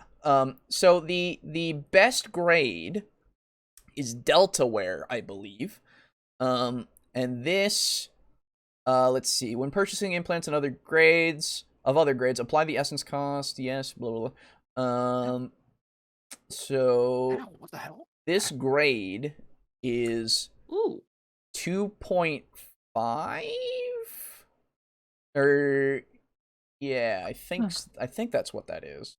I forget the actual thing for the different cyberware grades, honestly. Well, it's a 2.5 for that one and a 3 rating, it says. So if we go down to the tractors here and such, we have their their rating. Oh, here we go. Sorry. Their rating can go up to 6. Both of these. So you can have up to 12 now, okay? Let's just assume max level, right? Max level guy. Toxins and drugs would go back to 121. So he's got 12 die that he can work from just from those, okay? Mm-hmm. And then your toxins, let's see. Is there how do you go against these is my question, just to make sure that I'm doing this correctly. So you roll I assume your body stat, if I go back to 292, because it does say, what does it say here? Toxin extractor subtracts its rating from the threshold of the toxin resistance tests. Okay. 121 again. So the resistance test is for a narco jet. Is it the power, which I assume is 15, like he's saying, which means 3 would be the thing he has to roll with his body? And if his character is let me make sure. Let's make sure and hear exactly what his character was. Workshopped with them. It was an orc, a full tank orc. A full tank. Okay, let me just make it doubly sure. 6 successes to not just get affected by taking a shot. Which, I mean, like, that's not the least of your worries. The most of your worries is, like, things like Narcojet. Like, how are you supposed to get 15 successes? Again, the most powerful character that I could think of, the most defensive character Hey, wait a that minute. somebody Wait. built that I workshopped with Do we know them. anything about the actual successes? Because I remember that the successes are 5 and 6. Yes, 6 being a kind of critical-ish thing. Does that mean that you have 2 successes, or no? We can check that after. I just want to make sure about this. Okay. Because Also one of the things that I was thinking is like, oh, how do you even get 15 successes? Would it be possible to just, I don't know, spend edge? Whoa. To boost up your successes or the quality of your successes? That's true. You could do that with the edge system. That is true. You could do that. Like, legitimately, you could. Yeah. With 2 points of edge, remember. 2 points makes it so you can add a +1 to a die, or you can spend 1 to re-roll it. Okay? Yes. So, we gotta assume that he could do that at least 1 time or 2 times, let's say. Okay? Max toxin resist, and they would always get knocked out by Narcojet. Like, they... So he never said the race. Before he was speaking about a character that went full tank, and he said orc specifically. True, but this is a different instance where he doesn't even bring him up. Okay, and I think it's troll. I would think it was a troll, maybe. But I just want to make double sure here.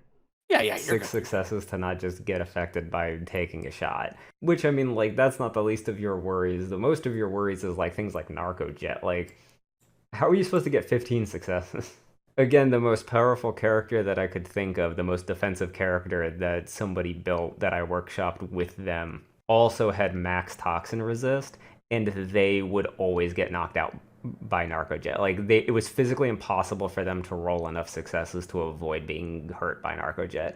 Even things like tear gas, like... Yeah, he never states exactly what this character was, just something that he remembers being the best at the time. Okay? Yeah, so max... We'll just have to say max stats on some stuff. It's a troll with max body, basically, is what we will assume. That's what we'll assume. We have to assume this because this is the max that he can think of, right? So, so if we go back, if anybody's like, oh, you guys are being, like, in general, no, I'm not saying anybody here is, but what I'm saying is in future, if anybody's like, oh, you guys are being fucking pedantic, right? Yes. Yes, we are. Because we've had to be pedantic to fucking uncover all this dishonesty. Because he's literally lying, right? Yeah, and, like, the only way that you can catch this out is because, like, and apparently this guy doesn't, like, and it's not a surprise that he doesn't understand the rule set, but apparently he doesn't even know that the most powerful character with the best cyberware could not fucking resist.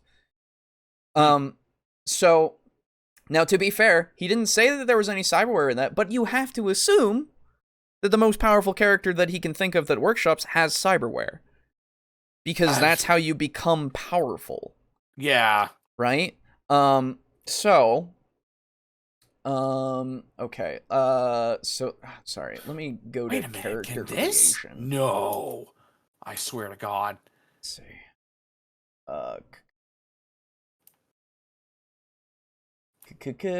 Character creation. Thank you. Let's go to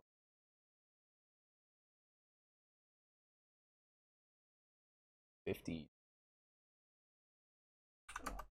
Then I go back a bit. Okay, so I think it's under I go down here a bit. There we go. Priority selection. Okay. There it is. Nice.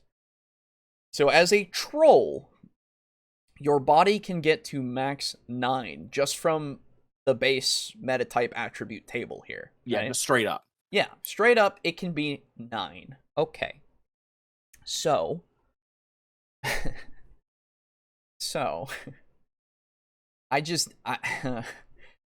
Yeah. So how does one... And let me just make triple sure that I understand how you resist toxins. It would be in your toxins section, 121.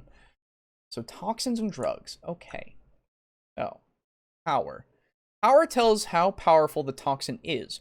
For toxins to do actual damage, either physical or stun, power serves as the DV of the attack.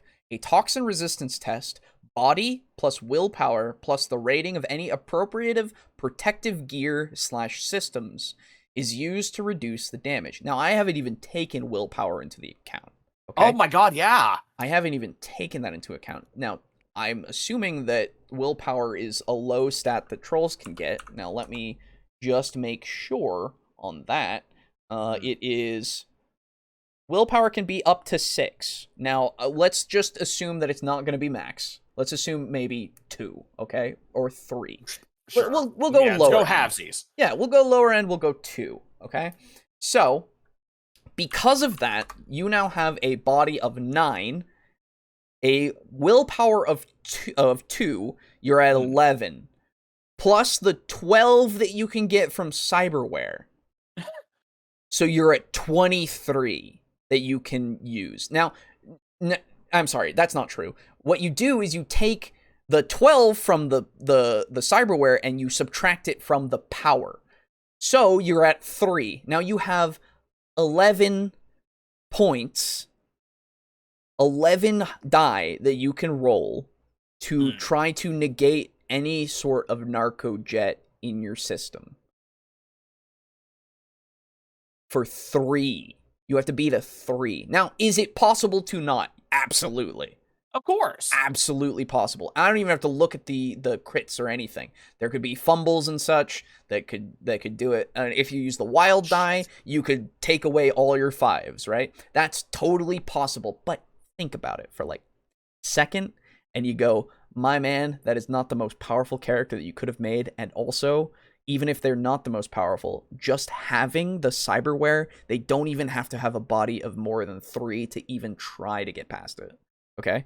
Now, does this say that it's not possible that his friend was never able to do this? Absolutely. He could have entirely, every time being subjected to Narcojet, never rolled 3 successes. Absolutely true. Sorry, hits. Absolutely could have been the case, but it is statistically unlikely. Yeah. Like, incredibly unlikely and unlucky. So I can't believe that this is the case, and it seems to me you're trying to write a narrative for me to follow that is incredibly unlikely. You see why he's a snake? All right. Grima worm tongue up in this bitch. Really? Except Grima, I don't even know how it's pronounced. Grima. No, you're right. Grima. Oh, I'm a fucking nerd. Who'da thought? But getting drunk from booze is why Dionysus is also the god of madness, because you lose yourself when drunk. Yes, that's true. Yeah. I don't believe him at all. You shouldn't. Neither do we. Neither do we, and that's why we have to do this math to understand how likely it is that just he is how correct. wrong he is. Exactly. There are orcs in Shadowrun. I have been unwise to ignore this thing. I think it's just the trolls. I don't know if it's orcs. I think no, there are orcs too. Yeah, that's right. That's true. they're spelled with a K. That's right. So they're ripping off what's 40K. 40K, yes. Yeah. Warhammer in general. Yes. Those are orcs. Oh, that's right. Yeah, they are different. Mm-hmm. Holy shit! It took me so long to get this fucking anvil, dude. You have no idea. Oh, dude. Like I think I had to cheat effectively. You don't need to resist the entire power rating, just enough to not fill your stun track. True. Also. Oh my god. So that's just another thing that we like. And again, is it possible that he never did? Absolutely. Yeah.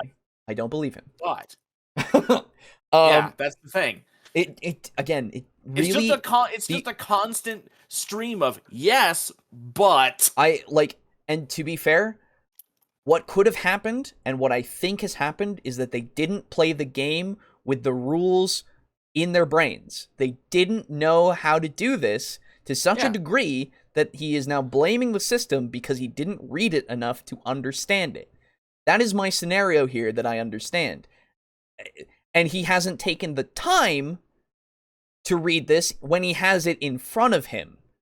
Yeah. So he is lying about a lot of this because he has the ability to read it, but he's so self-assured that he is correct. Now, is it more just he is ignorant? I don't know. But at this point, it seems intentionally ignorant because it is literally, it has been in this video, things that are in front of him that he just fucking passes over. So we can't even give him that fucking charity. Yeah. So, I don't think that my assessment here is incorrect or too harsh.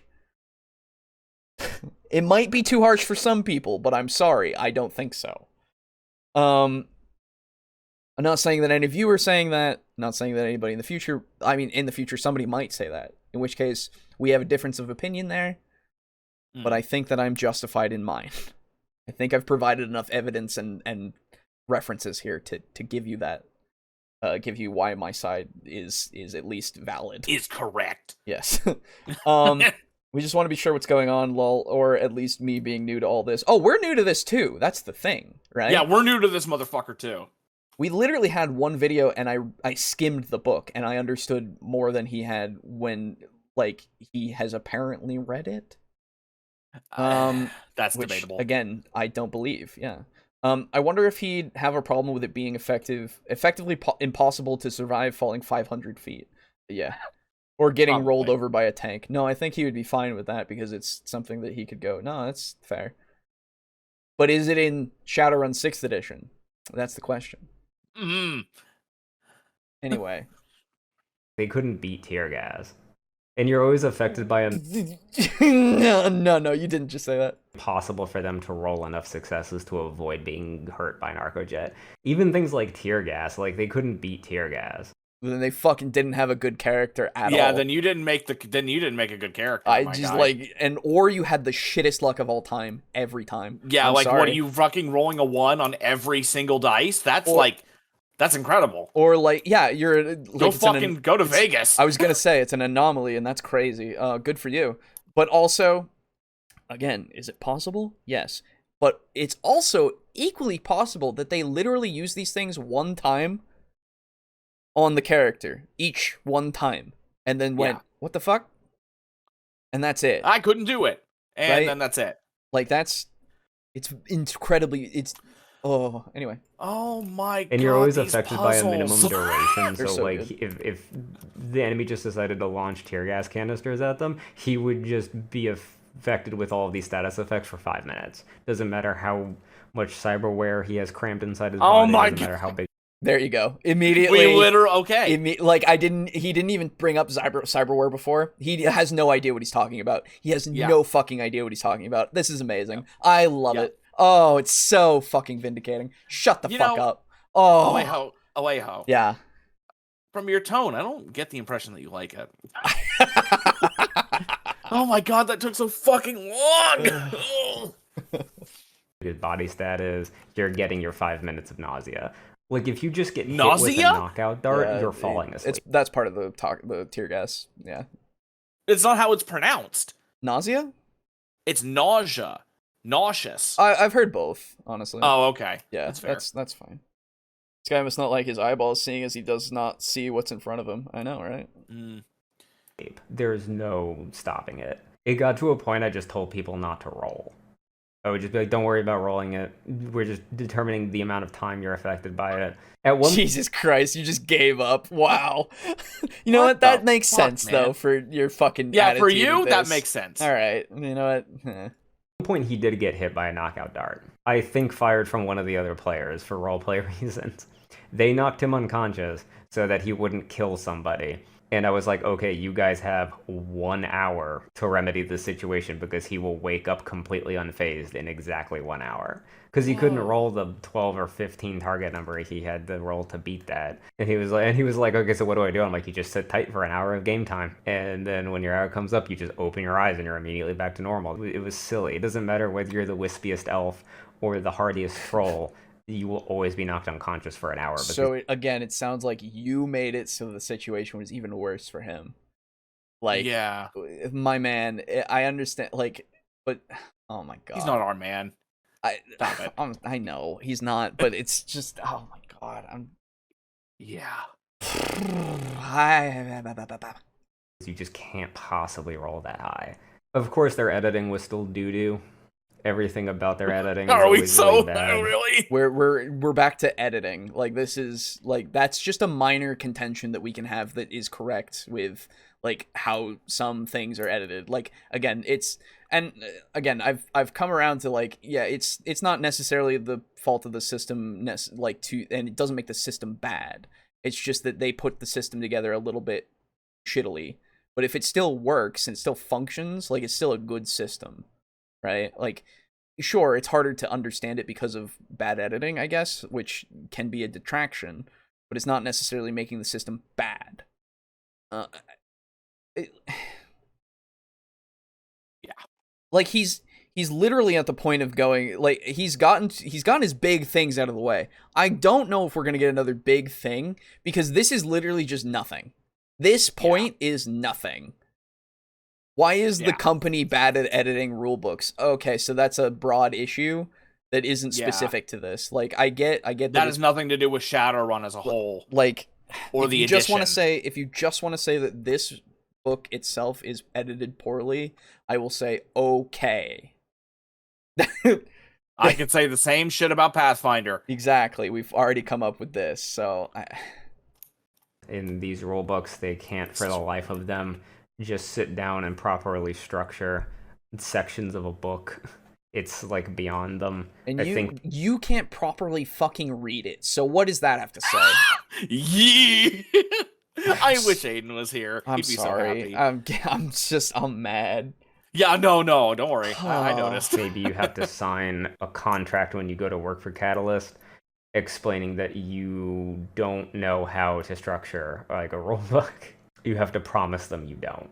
Like, you have to show them that like English was your lowest score on your SAT. Jesus to work Christ! Shut the fuck up about it. Like, oh my God, you have nothing here to stand on. Oh, you know what? I have a pertinent question. Yeah. If he has misunderstood and basically skimmed over every single system to the point where he barely understands the game, how does he know it was edited poorly edited? Yeah, I don't know. I really don't know. Honestly, I would have to read the book and really think about it and see if it's edited poorly, but I don't care to do that because it usually doesn't matter to me very much how it's edited. It's if I understand the system. Well, right? See, no, that's not the issue that I'm having. No, I know. The issue that I'm having is that this guy is apparently so fucking... He read it to the point where he could understand that it was poorly edited, but he still didn't fucking understand a goddamn thing he read. I know. It really just lends credence to the fact that he seems to just be pushing his narrative. Yeah, what the fuck? The rules are a system. Editing is a flaw of the book. If you go off a wiki page or something that lays it out better, you're still using the same system. Yes. Yes. Aiden would have a blast with this video. Yes, he would. Yes, he would. Honestly, he'd have more of a blast with your... I was gonna say... he would be more happy with what I'm doing than with the... He would probably get really tired of the video, just like I'm getting to the point of... What the fuck? The grappling hook can make wires that you can walk across? Yes, yeah. How that game is great. I love it. This is gonna be really hard for me to fucking... God! Dude, later on it'll get weird, okay? It's great. It's really fun. It's really good, but like, fuck me. I can't It makes you have to think and shit. Yeah, I know. Yeah, this is like Portal, but like... Little Claymen. Yeah, like, I wasn't gonna say bad, because Portal is good. Portal is good, yeah. But, it's just different, shit. that's all, yeah. Yeah.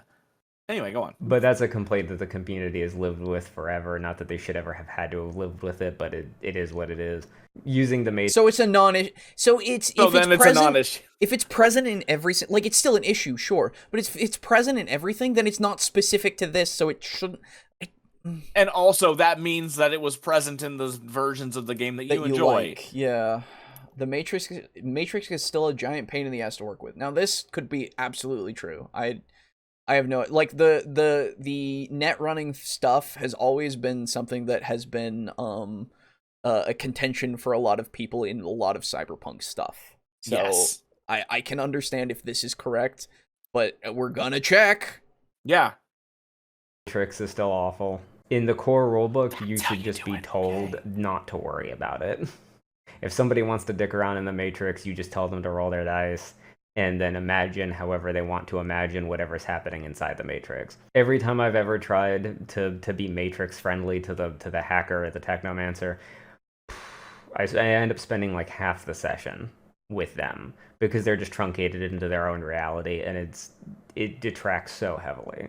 Okay, yeah, so that's kind of how those systems always tend to be, though. This is a fair criticism, though, of the system. So I'll give him this one. I will go and check net running, obviously, or sorry, the Matrix. But from what I gather, it is a common criticism for both this and Red, or not Red, sorry, not Cyberpunk Red. From 2020, Cyberpunk 2020, where net running that it was just like it's its own game. Yes. Where so like if that's with graph paper, remember that? Exactly. Yeah, that's true. Yeah, I still don't understand what the fuck that was. But if that is the case, then that is a persistent issue with the genre. Even yeah, Red much. is the one that I have been that now that I understand it, it seems very streamlined and fine. It doesn't seem compared to how it used to be. Yeah, it doesn't seem like it would absolutely take that away. Take away from the stuff that's happening like in real life too, because it seems like it all happens very quickly at once. So I from what I know of Red's version, the way that I understand it, I like that way. And honestly, if I were to run this, I would probably use Red's version. Yeah. So we'll go to the Matrix here. Oh my God, there's so much of this fucking area. Matrix. Just give me the MacGuffin. Oh wait, no, I already have the MacGuffin. What am I talking about? I love how they're just straight up called the MacGuffins. Oh yeah, it's very tongue in cheek. Yeah. Okay, so the Matrix. Okay, I think I'm done hiding my brain. Using the Matrix. It was on Epic Games. I didn't know that. Anyway. Yeah, no, you're good. So virtual reality. Oh, excuse me. Devices, sure. I just want to know personas and attributes. Yes. Brick devices, repairing Matrix damage. Sure. Using the Matrix. I just want to play Cyberpunk, man. Yeah, man. Seems like the combat round you.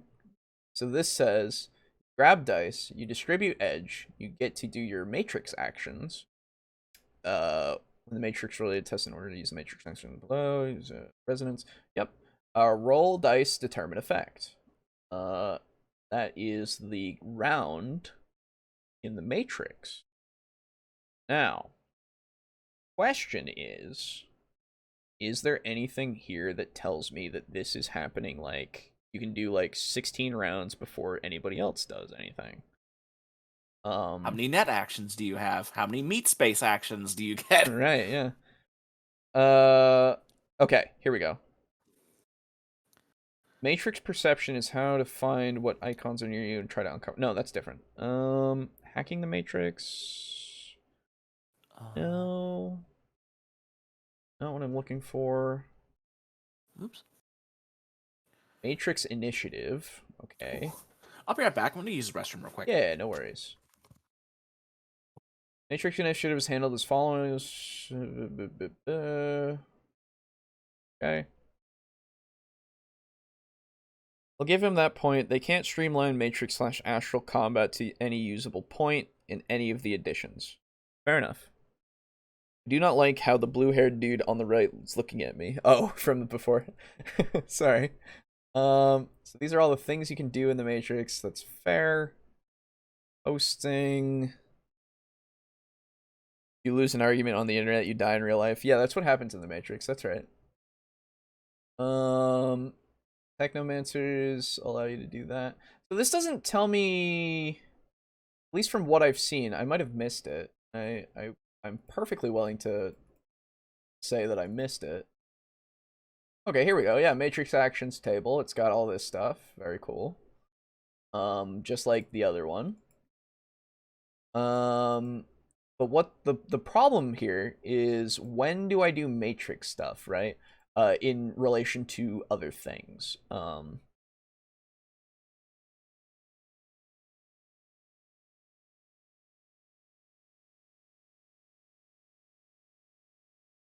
Like, is it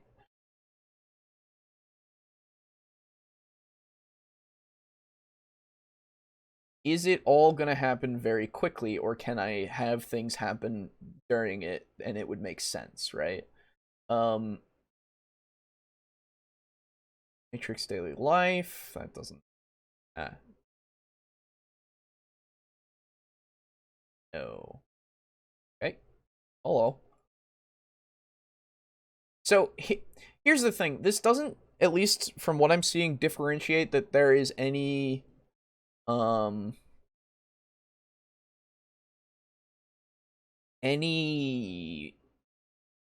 initiative difference.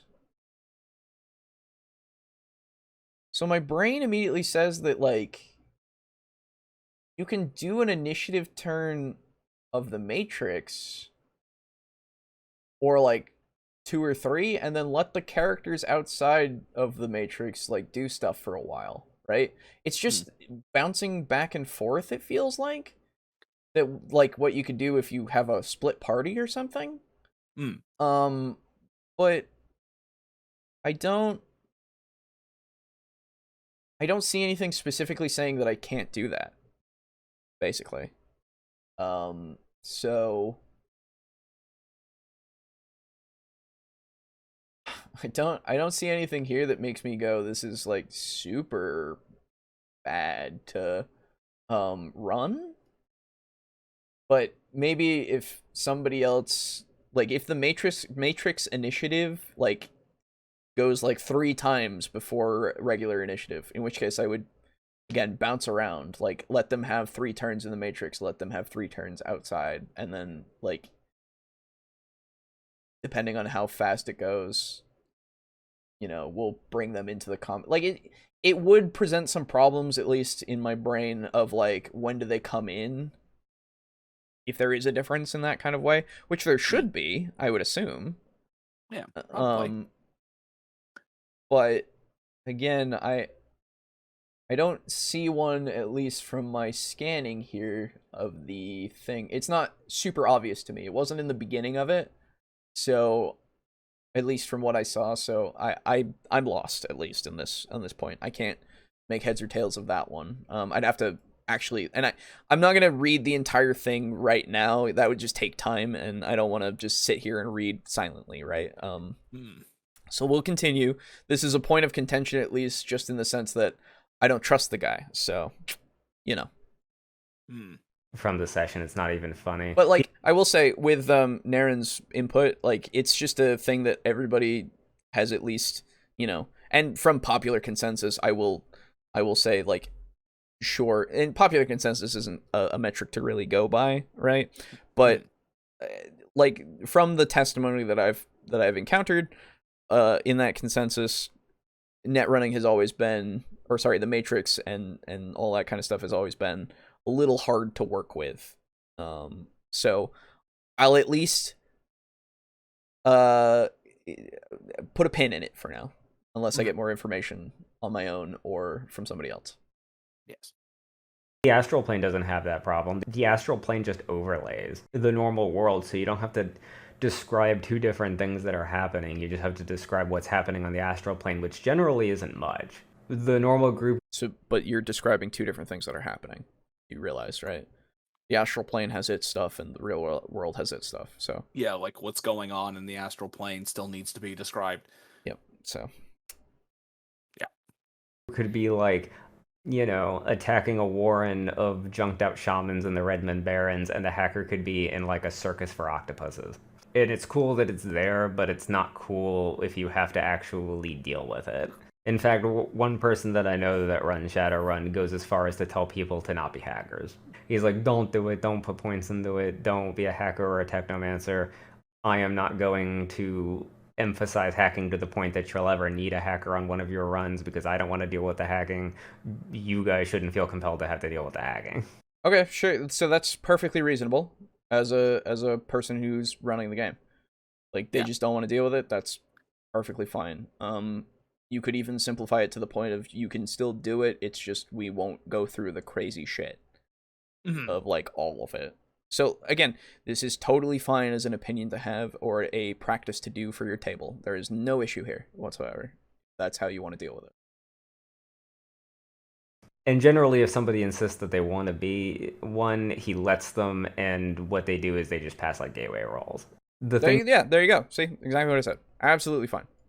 Things that they do are specifically just role oriented. He does not go through the trouble of explaining what happens in the Matrix, as I now refuse to do as well, because it's just. Again, I love Shadowrun, but I don't know how you mess up a core system that is so simple. Shadowrun. You haven't established. You didn't read it, so like you know. Yeah, you really haven't established this as like a groundwork that you can work from here. That it is broken. It's not. Yeah. Fixing the system if it can so be fixed. Oh, I'm so excited to hear your fixes, bud. Oh boy. Shadowrun's core system is one of the simplest things in the world. It's just D6 dice pool. Every point you have adds a dice to the pool. 5s and 6s are successes. Don't get more 1s than successes. It's that easy. How are you, one, so scared of your own system that you have to do everything in your power to stifle people's ability to roll a bunch of dice? And how do you layer such a neat... I don't know how you're drawing this conclusion. I really don't. From your example that you gave, I don't get it. I really don't. This is like... ridiculously complex shit on top of such a simple system.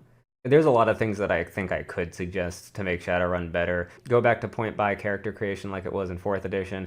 Definitely get rid of all of the 6th edition changes. Attack and defense rating is an awful system. Temporary edge is an awful system. Strength actually needs to do things. And even that's if all the only thing so far that's been fair. Like, yeah, strength should do more. It's valid that I think strength should do more if it literally only does those 2 things. Like, sure. Yeah. Sorry, 3 things or technically many things if you use it with skills that make sense. But regardless, gotta always. This is funny how we keep just adding shit. It's like, right, I was gonna say, strength could actually be pretty useful depending on how you fucking run the game, and if you understand how the game works. But I know that you think that you've proved this. You fucking haven't. I love the game, but he says, but I will not read the rule book. Yes. Personally, I would want the point buy back, but generally they come out with optional rules for that. I think they did that already. Yeah, I'm sure you could just do that, right? Like, it's fine. I think the way that it works is fine too, though. You know, yeah. That's just a preference thing. It's not a bad thing that they changed it, though. You know, I just listed, I'm sure there are many, many, many other complaints regarding other ways to play the game that plenty of other people have.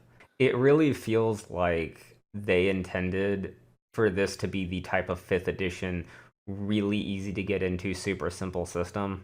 Shadowrun 6th edition is the most stripped down version of Shadowrun. Like, you don't get simpler as far as official Shadowrun titles go. And I don't think stripping it down for people to try to get into it easier was the right move when you do it this way. Like, all you have to do...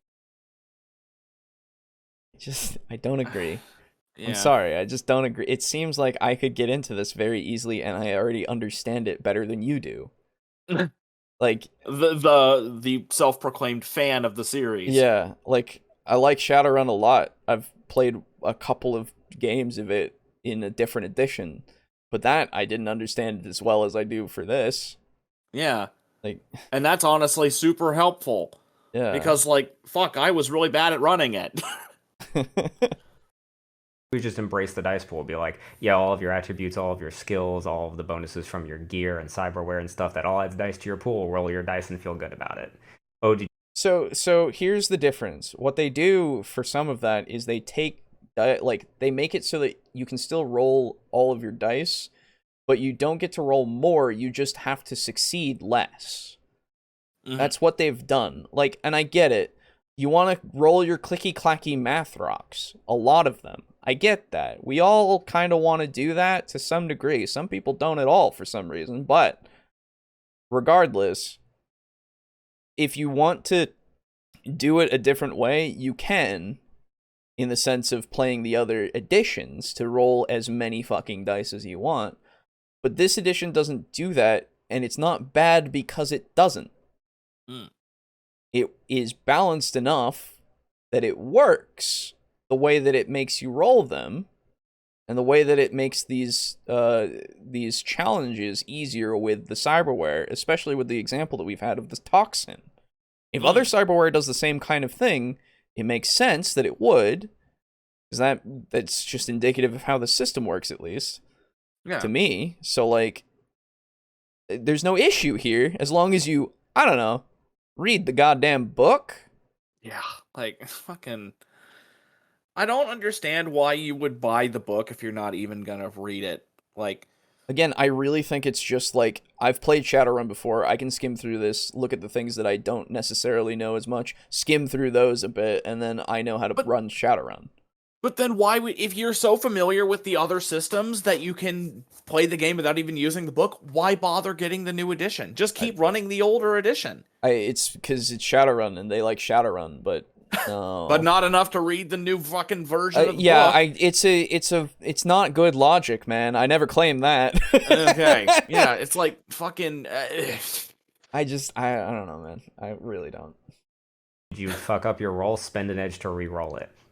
Do you want to make sure you pass, spend an edge to add your edge to the pool? Like, there's plenty of ways to do it that are super simple, and all of your gear and other stuff can do all these other effects that are interesting, but ultimately everything's about just grabbing up a big pool of dice and rolling them.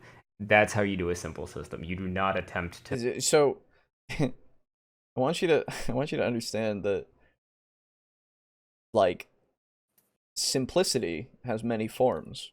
Mm-hmm. Adding more dice to a dice pool to have to do that is, I don't know if it's more or less simple than taking away from the target that you have to meet with a small dice pool. I don't know. Yeah. Does Nonat ones like Shadowrun? I would like to hear what he thinks of this video. Oh jeez. I think he does. He liked Shadowrun when we played it. Yeah, you managed to one-shot my boss. That's right.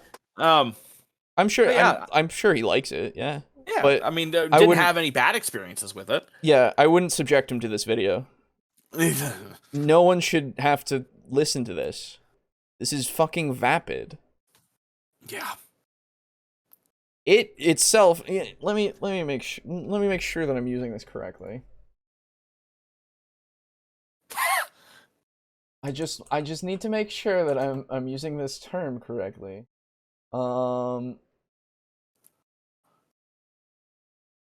Yeah, so this is a vestigial organ that I would cut the fuck out so that no one has to deal with it.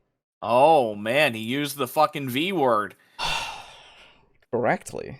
I'm still so fucking mad they're remaking Dead Space, dude. Yeah. It's gonna suck shit. I want to be surprised that it doesn't. Right? I know. I Me want it too, to be but I good. know it's not gonna. I have no faith, yeah. I don't either. It looks good, but like, fuck, the first one looked fine. I was gonna say. Make people sit there and calculate a bunch of minutia and needless details that almost never come into play. Or track accumulating resource over the course of multiple rounds of combat. I don't know. Oh my god. I have to keep track of +1. Or next +2. round. +1. Next round. +1. Or literally +0. Like it varies, and like sure, again, I've already given you at least that it could very well be a little annoying for combat, but in practice, I don't know. Yeah. Like because the thing is, on paper maybe. One of the things that I've learned playing RPGs is that every fucking system has an annoying thing about it. Sure. Every fucking system. Yeah. It's more than just saying no system is perfect. Yeah. It is saying that every system has downsides.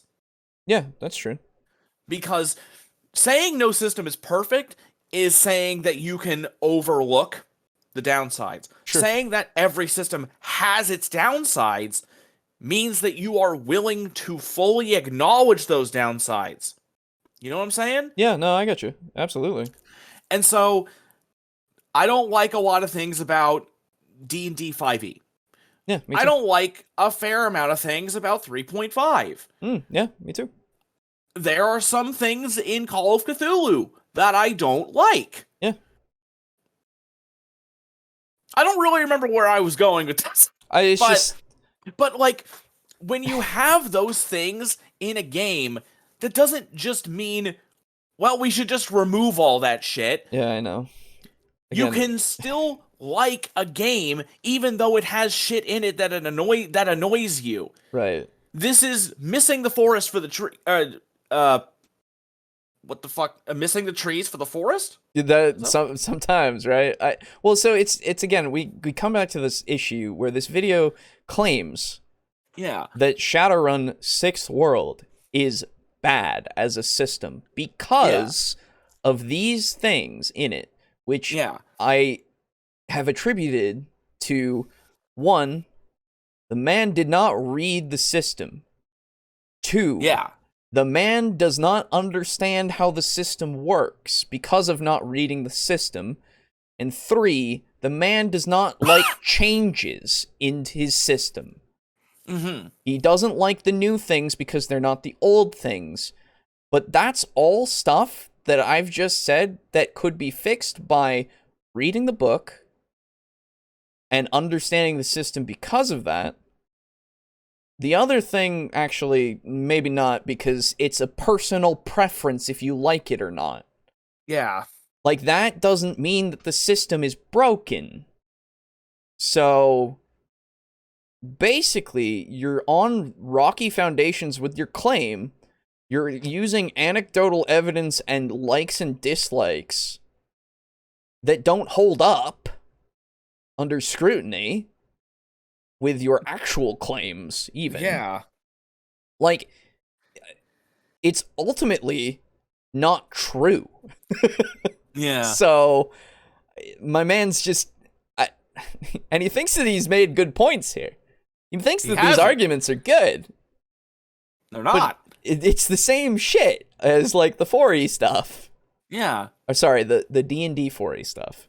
Where people just say these things of, it's just an MMO. It's just bad because powers. It's just a video game. Yeah, the groupings of each of the types is bad. It's like, no, it's just different, and you don't like that. Yeah. Recognize the difference. It doesn't make it bad, necessarily. If it works and it functions, it's not a bad system, necessarily. Oh, Jesus Could it be more streamlined? Yeah, absolutely. But I would love to see how this guy handles the Shadowrun 4E troll with 100+ armor, or the Shadowrun 5E Mystic Adept that literally can't be injured. Shadowrun has always been a janky, broken game, but it's fun. It's fair enough. Yeah.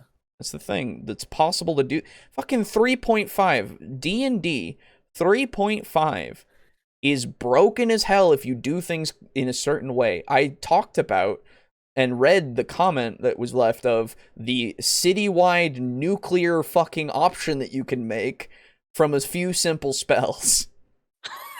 Like, it is possible to completely break that game if you know how it works. Yeah. I think most games can be that way. Yeah. If you really get down into the nitty-gritty and you really do some math. If you really want to do that, you can. Doesn't make them bad games. Unless it's Fate of Cthulhu. That's just a right. But not because of that. No. Out. I remember reading it being like, oh no, we're probably not going to end up doing this for very long. And sure enough, we didn't end up doing it for very long. We went on to playing other stuff, but like, I'm sure the group's going to want to go back to playing Shadowrun eventually, and when they do, it's not going to be in 6th edition.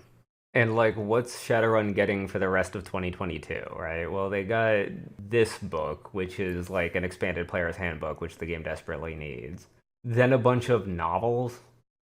Like, I guess that's cool. Like, if you like reading the novels or like reading the novels, I don't know how good they are, but I'm not saying that they're bad. Novelizations about it does not strike me as what this floundering franchise requires. I don't care what you think it requires, man. I really don't. Like, stop. An art folio, all right. A calendar, great. That's what it's getting.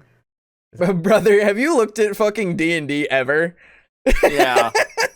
Have you looked at they fucking Oh, you're so fucking silly. Oh, oh my god. The calendar. Oh, the core Matrix rulebook. Okay, that actually kind of needs to happen, like, desperately. Matrix should always be its own rulebook. I don't think it should ever actually be in the core rulebook. That's stupid. That's a stupid idea. No, you need to know. Wait, what was the idea? Shit, I was he said the Matrix should be in its own rulebook. I don't think it should ever be in the core rulebook. Get fucked. That's stupid. Why would you? Yeah, you're something that is literally essential to the core of your game should not be in the core rulebook.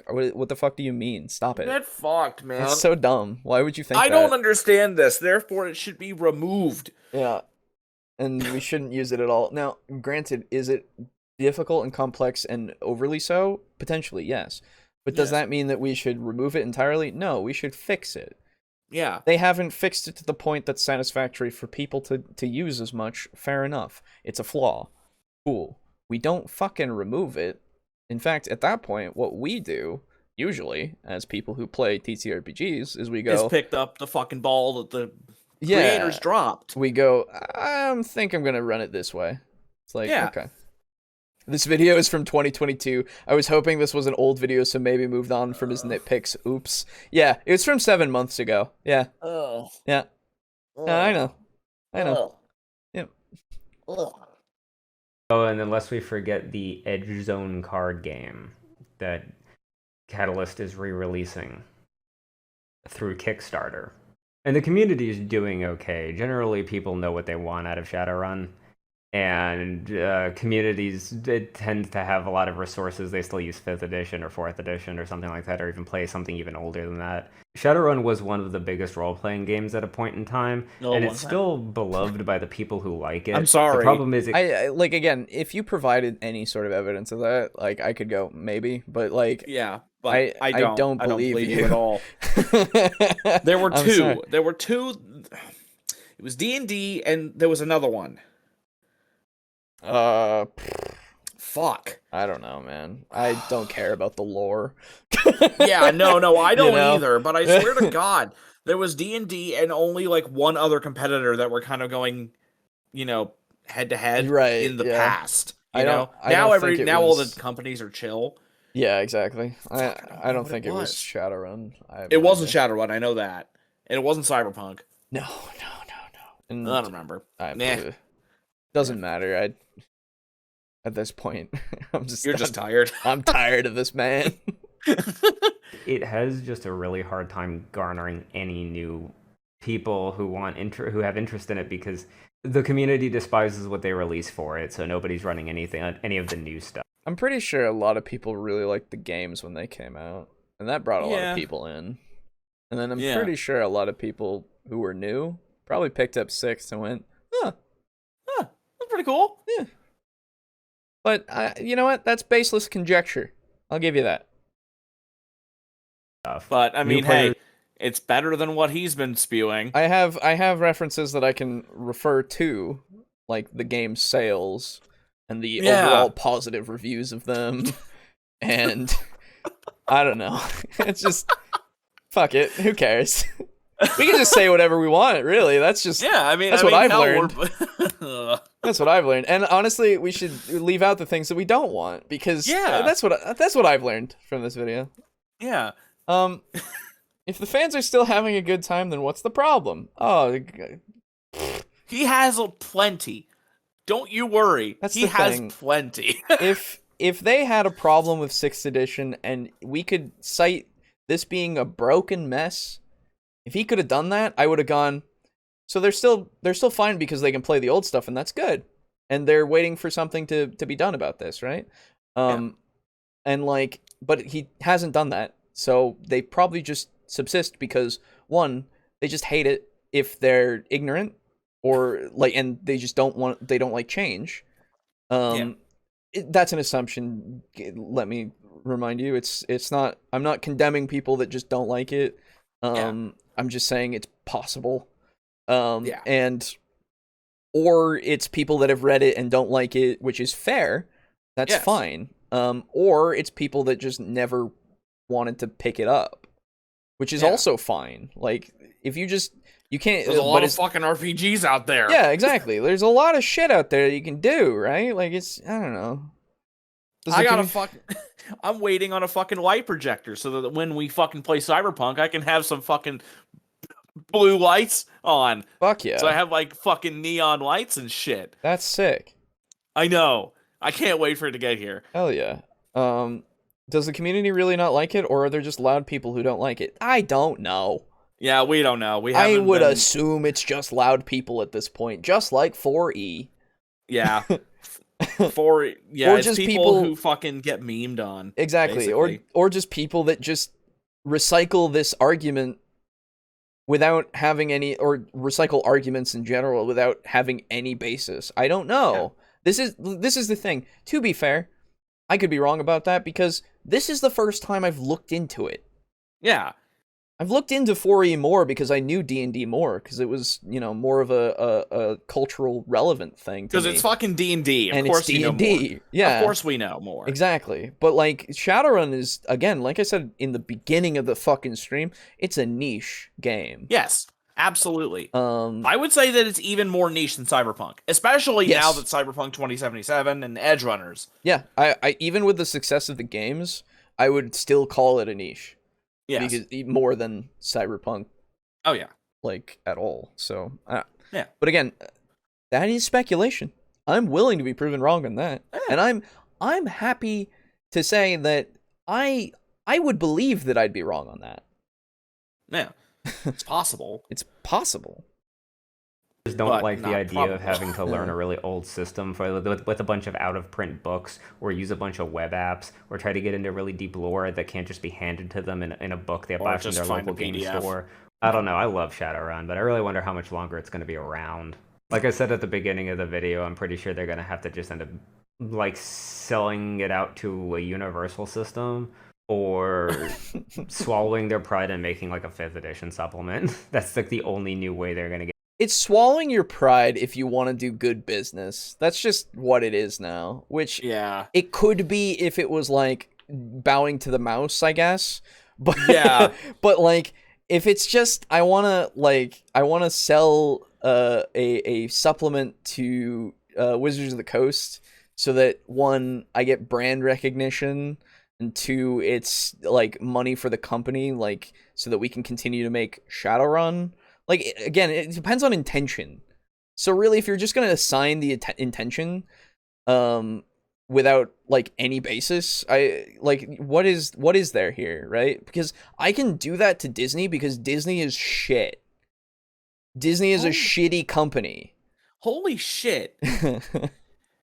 Somebody found one of the characters' apartments.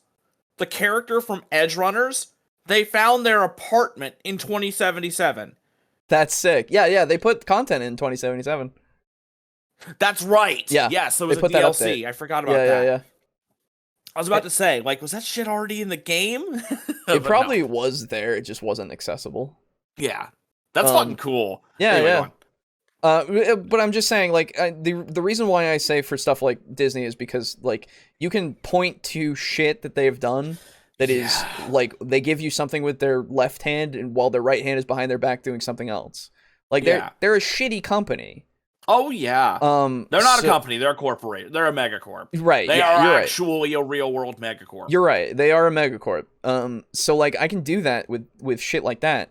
The people who try to use that to, like, further stuff, like, for their, like, little things that they want to, their livelihood, or their little things that they want to get off the ground and, like, get recognition, I have nothing against them. Yeah. They're trying to use the system, but the company... need capital. Yeah, the company, I can say, and, like, aspects of the company itself, I can say, yeah, they're pieces of shit, sure.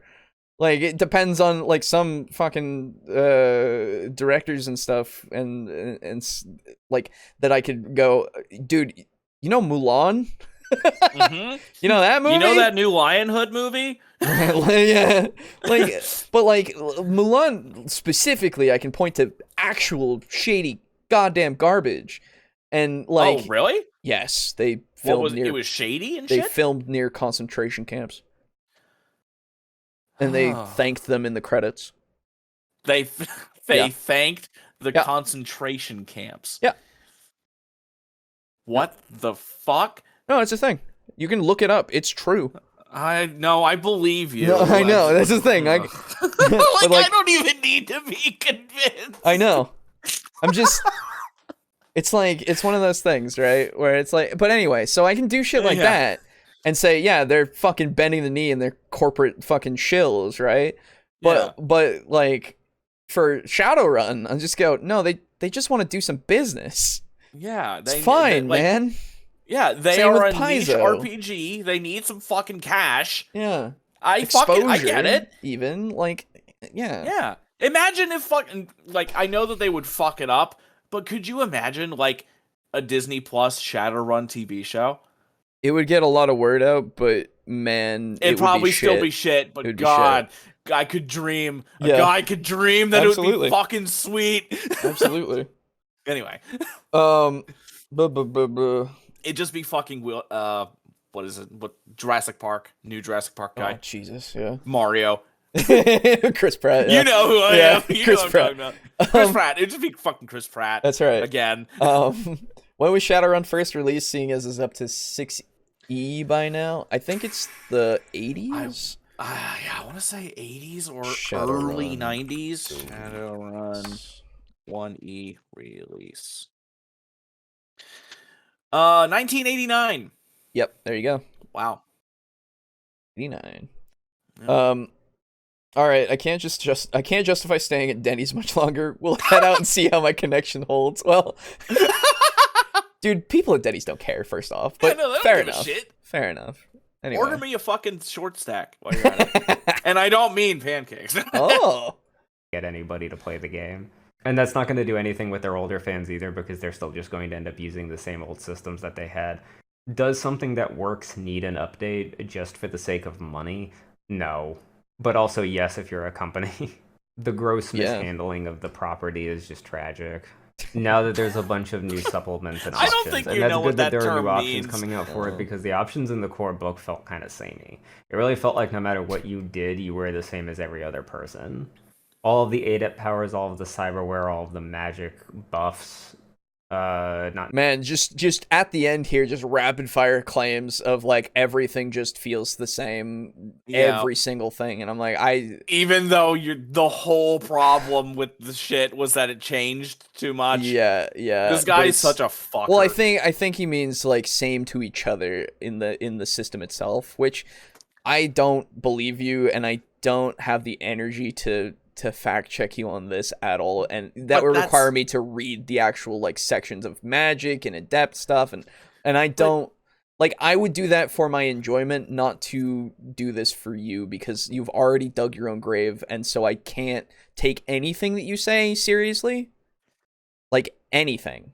I'm sorry. That doesn't fit my narrative. That's right. I want a narrative now. Thank you, Boo, says Timothy. There you go. You're welcome. Necessarily spells. All just gave you the same +4 to your dice pool in the end. It didn't feel very varied or nuanced. Maybe with more supplements to what you can buy, that'll be a different. I think if what I had to do, if I was like, if someone put a gun to my head and forced me to run Shadowrun 6th edition, I would just tell them to ignore a lot of stuff in it. I don't really know. I thought he was gonna say just shoot. Really? I thought so too, but no. Just do what he did and ignore a lot of stuff in it. Yeah, just ignore it. Fucking Christ, man. Oh, is that why you had such a shit time? I know. That's just ignored the game. It just writes itself, right? Like, it really does. Fuck me. Shadowrun, as far as like a system goes, or whether anybody really thinks it needs fixing, I think that's a topic for another video.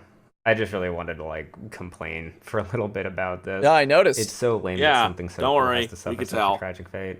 Anyway, that's it for this one. Keep playing Shadowrun, everybody. I will. I'll do it, but not because you. Because you told me to. Oh my god. So you know how when the videos, reach the... it gives you the two things sometimes. Yeah, did you see what one of them was? I saw Overwatch 2 as one of them. He said, it was called, I'm finally playing Overwatch 2. So Right. this is someone who was excited for Yeah, Overwatch I was gonna say, 2. the fucking game that no one cares about and everybody's been memeing on. Like, come on. Yeah.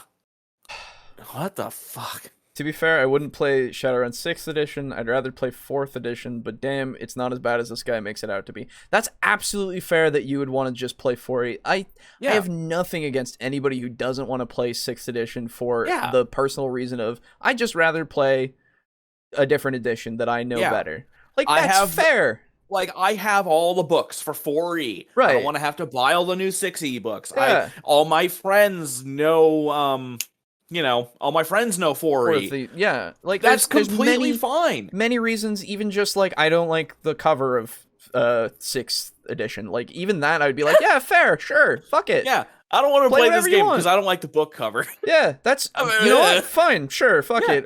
You don't want to try it at all, that's fine. I don't care.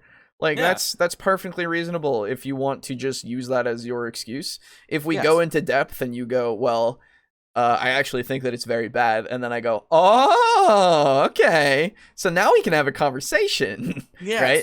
But if you just go, I don't like it, I go, okay, that's fine. Yeah. Right? Like, there's nothing wrong with it. Yeah, because it's okay if you don't like something and you don't really have a reason. Yeah, that's totally fine. It's the other thing that people need to learn. Yeah. Or even if your reason is not really enough to justify it, but you just can't shake it. Yeah, exactly. Like, one of my things, I've said this before, the anime One Piece. I don't want to watch One Piece. Brother. Not because of the length, but because of the art direction. Oh, I fucking hate the way that show looks. You weren't here for me fucking ripping on One Piece. Holy fuck. It's awful. Oh! It's bad. Oh, you ripped on One Piece? Yeah, it's bad. I didn't do a lot of it, but it's bad. Yeah. Like, man, I don't want to watch it. It just looks so bad to me. It just looks so unappealing. For that short stack, do you want Goblin, Halfling, or Gnome, or Kobold? Definitely Goblin. I would also go with Goblin, yes. Yeah, definitely Goblin. Anyway, so that's the videos today. One taking significantly less time than the other. That was much better. That was, and I'll tell you again. That was the good one. Was Aaron Def Shawdell's. I can't say it. Shadowrun Shader. That's right. Shadale. Shadowrun 6th World Basics and Character Creation. Both of the videos, as always, will be in the description so that you can check them out if you so desire. I would highly recommend not doing that for the second video. Yeah, because you already did. Yeah, because it is not worth anyone's time at all, unless you want to get extremely angry. But don't interact with the person. Just don't. Yeah, just don't. It's fine. We made it to the end. Good job, everyone. Yeah, exactly. Yo. So, that being said, we'll read some comments that we got, and then we're gonna get the hell out of here. So. And you're gonna go to sleep. Yes, I have things to do tomorrow. And I'm gonna go see if I can eat some fucking nachos, maybe. I actually am gonna get a snack before I go to bed because I haven't eaten too much for dinner. But I have things to do tomorrow that I might have to wake up a bit earlier for. So we'll see. It's fine. I will be fine. So, because you have to be. That's right. So comments. That's right. I saw that you left a comment. Yeah. So this is on episode 122, and Prince Boo 21. Whoa. What? Who's that guy? I don't know. Says spelled net running wrong in the title. 0 out of 10. Unwatchable trash. As of 4:34 p.m. 9/30/2022. So you never forget. As soon as you said I knew that you were going to change it as soon as I did. Yeah, as soon as you said that, I was like, "What?" And then I looked at it and I was like, "Fuck!" I did. Don't worry, I changed I'm the only one that saw it. Oh no, it's fine. It was. I'm the only one that watched that video. It was it was Net Rinner. Yes, it was Net Rinning. Rinning, yeah. I was like, yes. Okay. Anyway, just letting you know. Yeah, no, I appreciate that. And then JR Sonic on that same episode said, "No, they cut the boo gameplay." I did do that. He did, because it wasn't gameplay. It was just a black fucking screen. It was just the video on pause and you making noises in the background. Yup, just me playing Republic Commando. If you weren't there for it live, well, that's it. Yep. Anyway, also on that same video, Timothy Martin, hey, I know you, says, "Ahoy there, bros. Well, how about that Cyberpunk, huh? I think I laughed the hardest I've ever laughed during the show. It took me a bit to catch my breath at points, but as for Cyberpunk, still not my first pick when it comes to short story genres. If I want a deep, dark ride into an existential crisis, I would go straight up horror or a more classic sci-fi. And when it comes to genres with punk in the name, steampunk is cooler to me." Yo, yeah. Yeah, steampunk is sick. Yes. But after saying that, when cyberpunk is done, well, it is something to be celebrated. Furthermore, I would like to see a good comedy-based cyberpunk plot, just for kicks on my part. But if that kind of story did not happen, I would not lose sleep over it. You can... So, Yeah. a cyberpunk comedy? Absolutely possible. Oh, yeah, absolutely. I would have it be just kind of ridiculous situations of like that involve tech and stuff, right? Like it's Well, I think what I would do is kind of go in kind of sort of like a slapsticky kind of way. Yeah, sure. Where you have this booster gang. Okay. And like it's a fucking huge gang. Yeah. And you basically like maybe every session you're playing is like a different person who's like what is it? Like a pre-gen like booster gang member. Yeah. And you go on all these missions, but they're like absolutely like you get fucked up. Sure. So it's like, I want to fucking drive my car across the street. Bam! Get fucking slammed into by Max Tack, who's fucking going after a cyber psycho or some shit. And so you just have like this really hapless gang that is trying to do shit. Yeah, but other people are doing shit around them and fucking them up constantly. I think that'd be kind of funny. That's fair. Yeah. Moving forward to TTRPGs, I would love to see a DM try to make a nice campaign around that genre. Also, the idea of gritty, dark plots about how humans get in their own way due to greed and everything else in the book.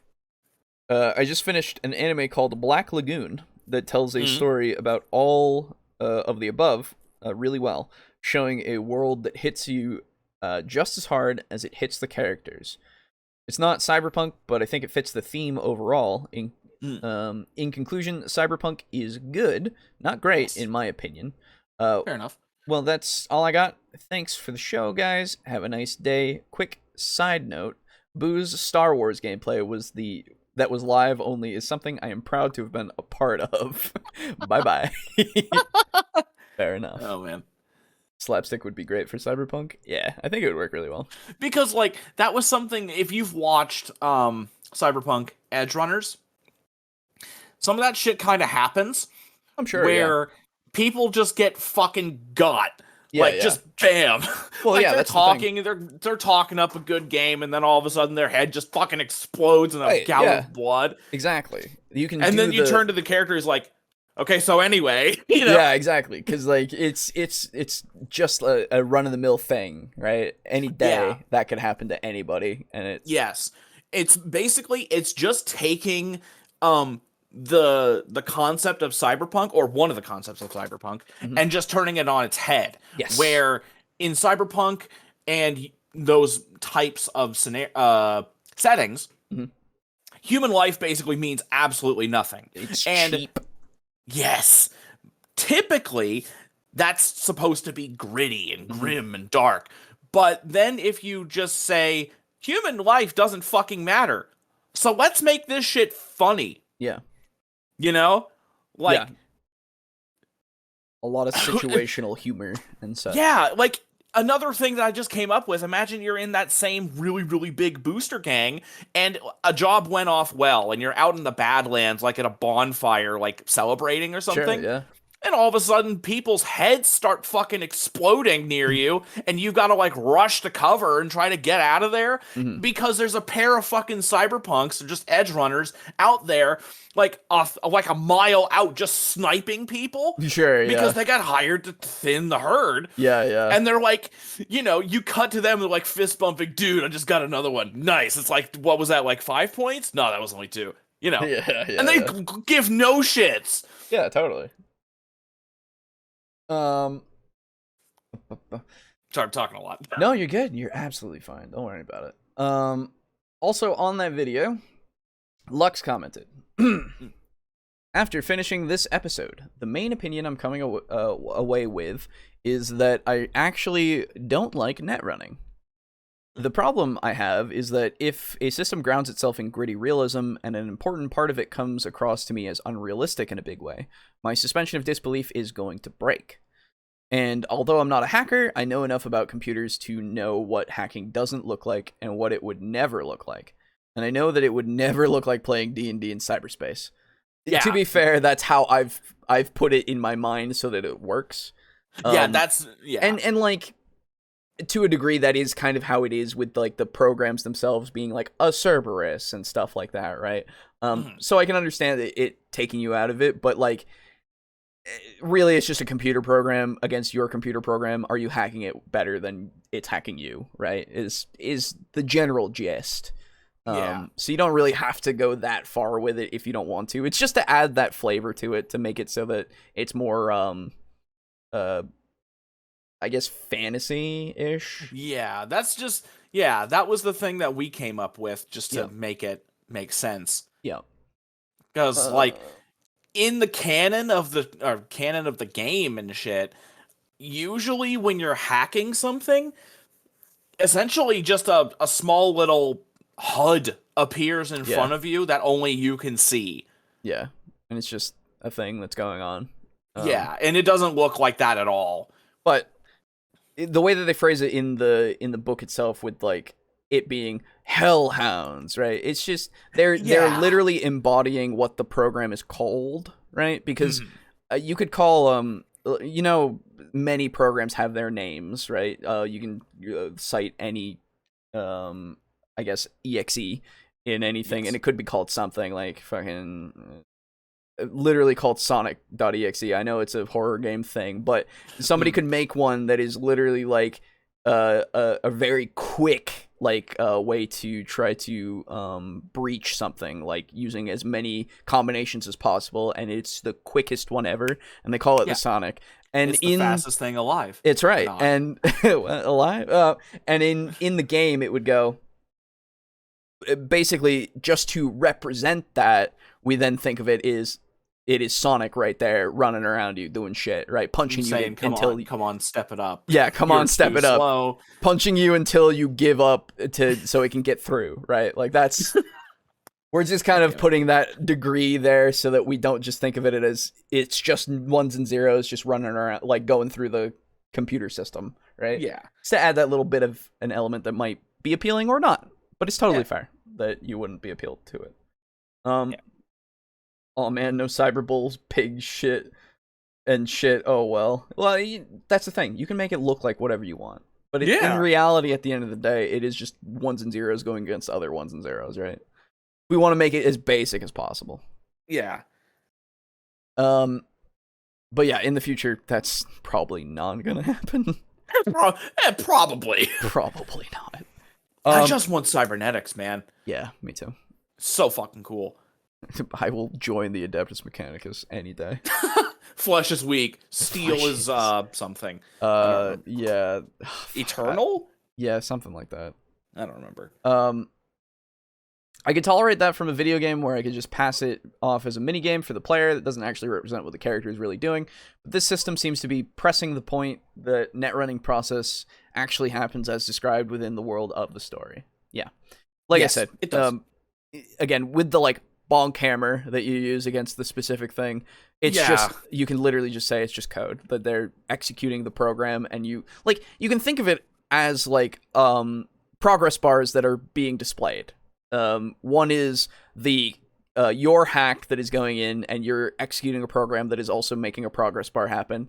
And once that happens, it is going against another progress bar, and it might defeat that progress bar that's happening on the system's end, or yours gets defeated, and so you then your HUD hacking. Yeah, your HUD is starting to take more, like, it has like a virus now in it. Yeah, it's like breaking down and like slowly closing in. Absolutely. So like, or close, however you want to make it so that it works better for you. Again, it doesn't matter at the end of the day, however you want to do it, but there are many ways to think about it.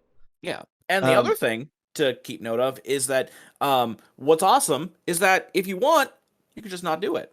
It's also true. Yeah. You can just, because what I did was when we did Shadowrun long time ago, nobody in the group was a hacker, so I had an NPC hacker. True. That's it. Yep. Easy way to do it. If there were magic in the setting and that was used as an excuse, I could accept that. But as I understand it, Cyberpunk insists that there is no magic and that net running doesn't involve psionics either. So I'm left with no choice but to tell you that hacking doesn't work that way. I'm not sure how strongly I feel about this, but it's where my mind is right now. Fair. Yeah, that's fine. Other than that, I can't say I learned much about the system. Guy's video talked about the overall cyberpunk genre, and the other video only talked about net running. This setting seems pretty good, but most of what I picked up about it came from discussion of the video games. So I would probably be interested in playing the game based on that setting, but I could take or leave the system itself. I'm sure it has some good points. I don't know about that, though. Yeah, because what we did was we picked a video specifically to look at the setting and the tone of it, and then I specifically wanted to look at net running because I remembered having a hard time learning net running. Exactly. But and the system is very solid. It's very fluid. The combat is very fast-paced and cool, and there's a lot of really interesting and cool shit that you can do. Honestly, we should probably do a video like all on Cyberpunk. Yeah, that was the original plan of that video, but the problem becomes like, it's like the first video that we did today, even though we had more to say about it, it kind of can devolve into, we just listen to the video and then it's nothing, right? And then we're just listening to a video. Well, the thing is, since I've got the physical book and you have the PDF, we could just talk about the system and the things that we like and dislike about it. Yeah, absolutely. That can be something that we can do in the future. Just to do a more in-depth look at the system itself. Because it seems like that was Lux, right? Yes, that was Lux. It seems like he would be into the system, or like he might be into the system, and we should talk about it. Yeah, absolutely. Like, this is the thing. Anything that you guys want in the future, do let us know. Yeah. If there's hell, we've taken suggestions before. Absolutely. And we will in the future as well, from past suggestions that are still just there. It's just, it takes a while to get to things sometimes, and it depends on the mood and the plans. Because at the moment, sleep schedule. and the sleep schedule. At the moment, it's technically spooky month, so at some point we're gonna do more spooky things. We'll see what we can find that we haven't already talked about. Yeah. Because I don't even want to bother suggesting Call of Cthulhu, because I know that there's nothing that's like an opinion piece on it, really. Yeah, that's pretty much what it would wind up being. Yes. So be excited for that. And of course, we must thank the patrons. That is, of course, Draco Kraken, Mog Zero, Rick, aka Unit Rico, Slazer, Steely, Drake, Cross, Chris, Destructive Nightlux, Frozen Spaghetti, and our Tier 1. Thank you all. If you want to join the Patreon, the link is in the description. You can if you want to. Don't feel obligated to, please. And, of course, we have our dice that you can go and buy if you want for 25 buckaroos. Yes. And, I'll send you the dice. I have all of them in the box over there. I have all the bags over there, and I have a few of the mailing things that I've been using, and I need to go get more, just to make sure that I have enough in case people start buying it.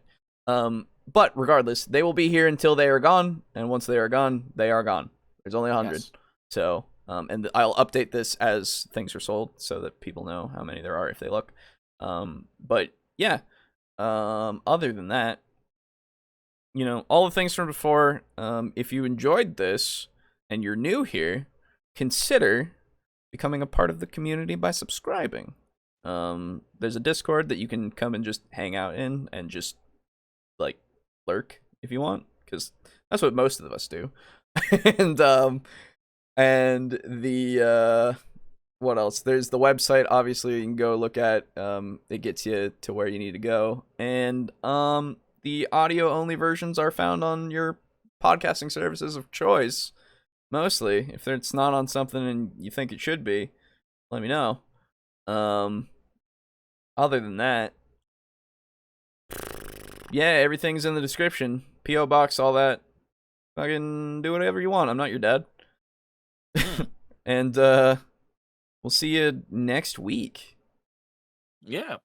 So, maybe. And maybe Thursday? Who knows? Maybe, yeah. We'll see how that goes. Yeah. Anyway, goodbye. Goodbye. Goodbye.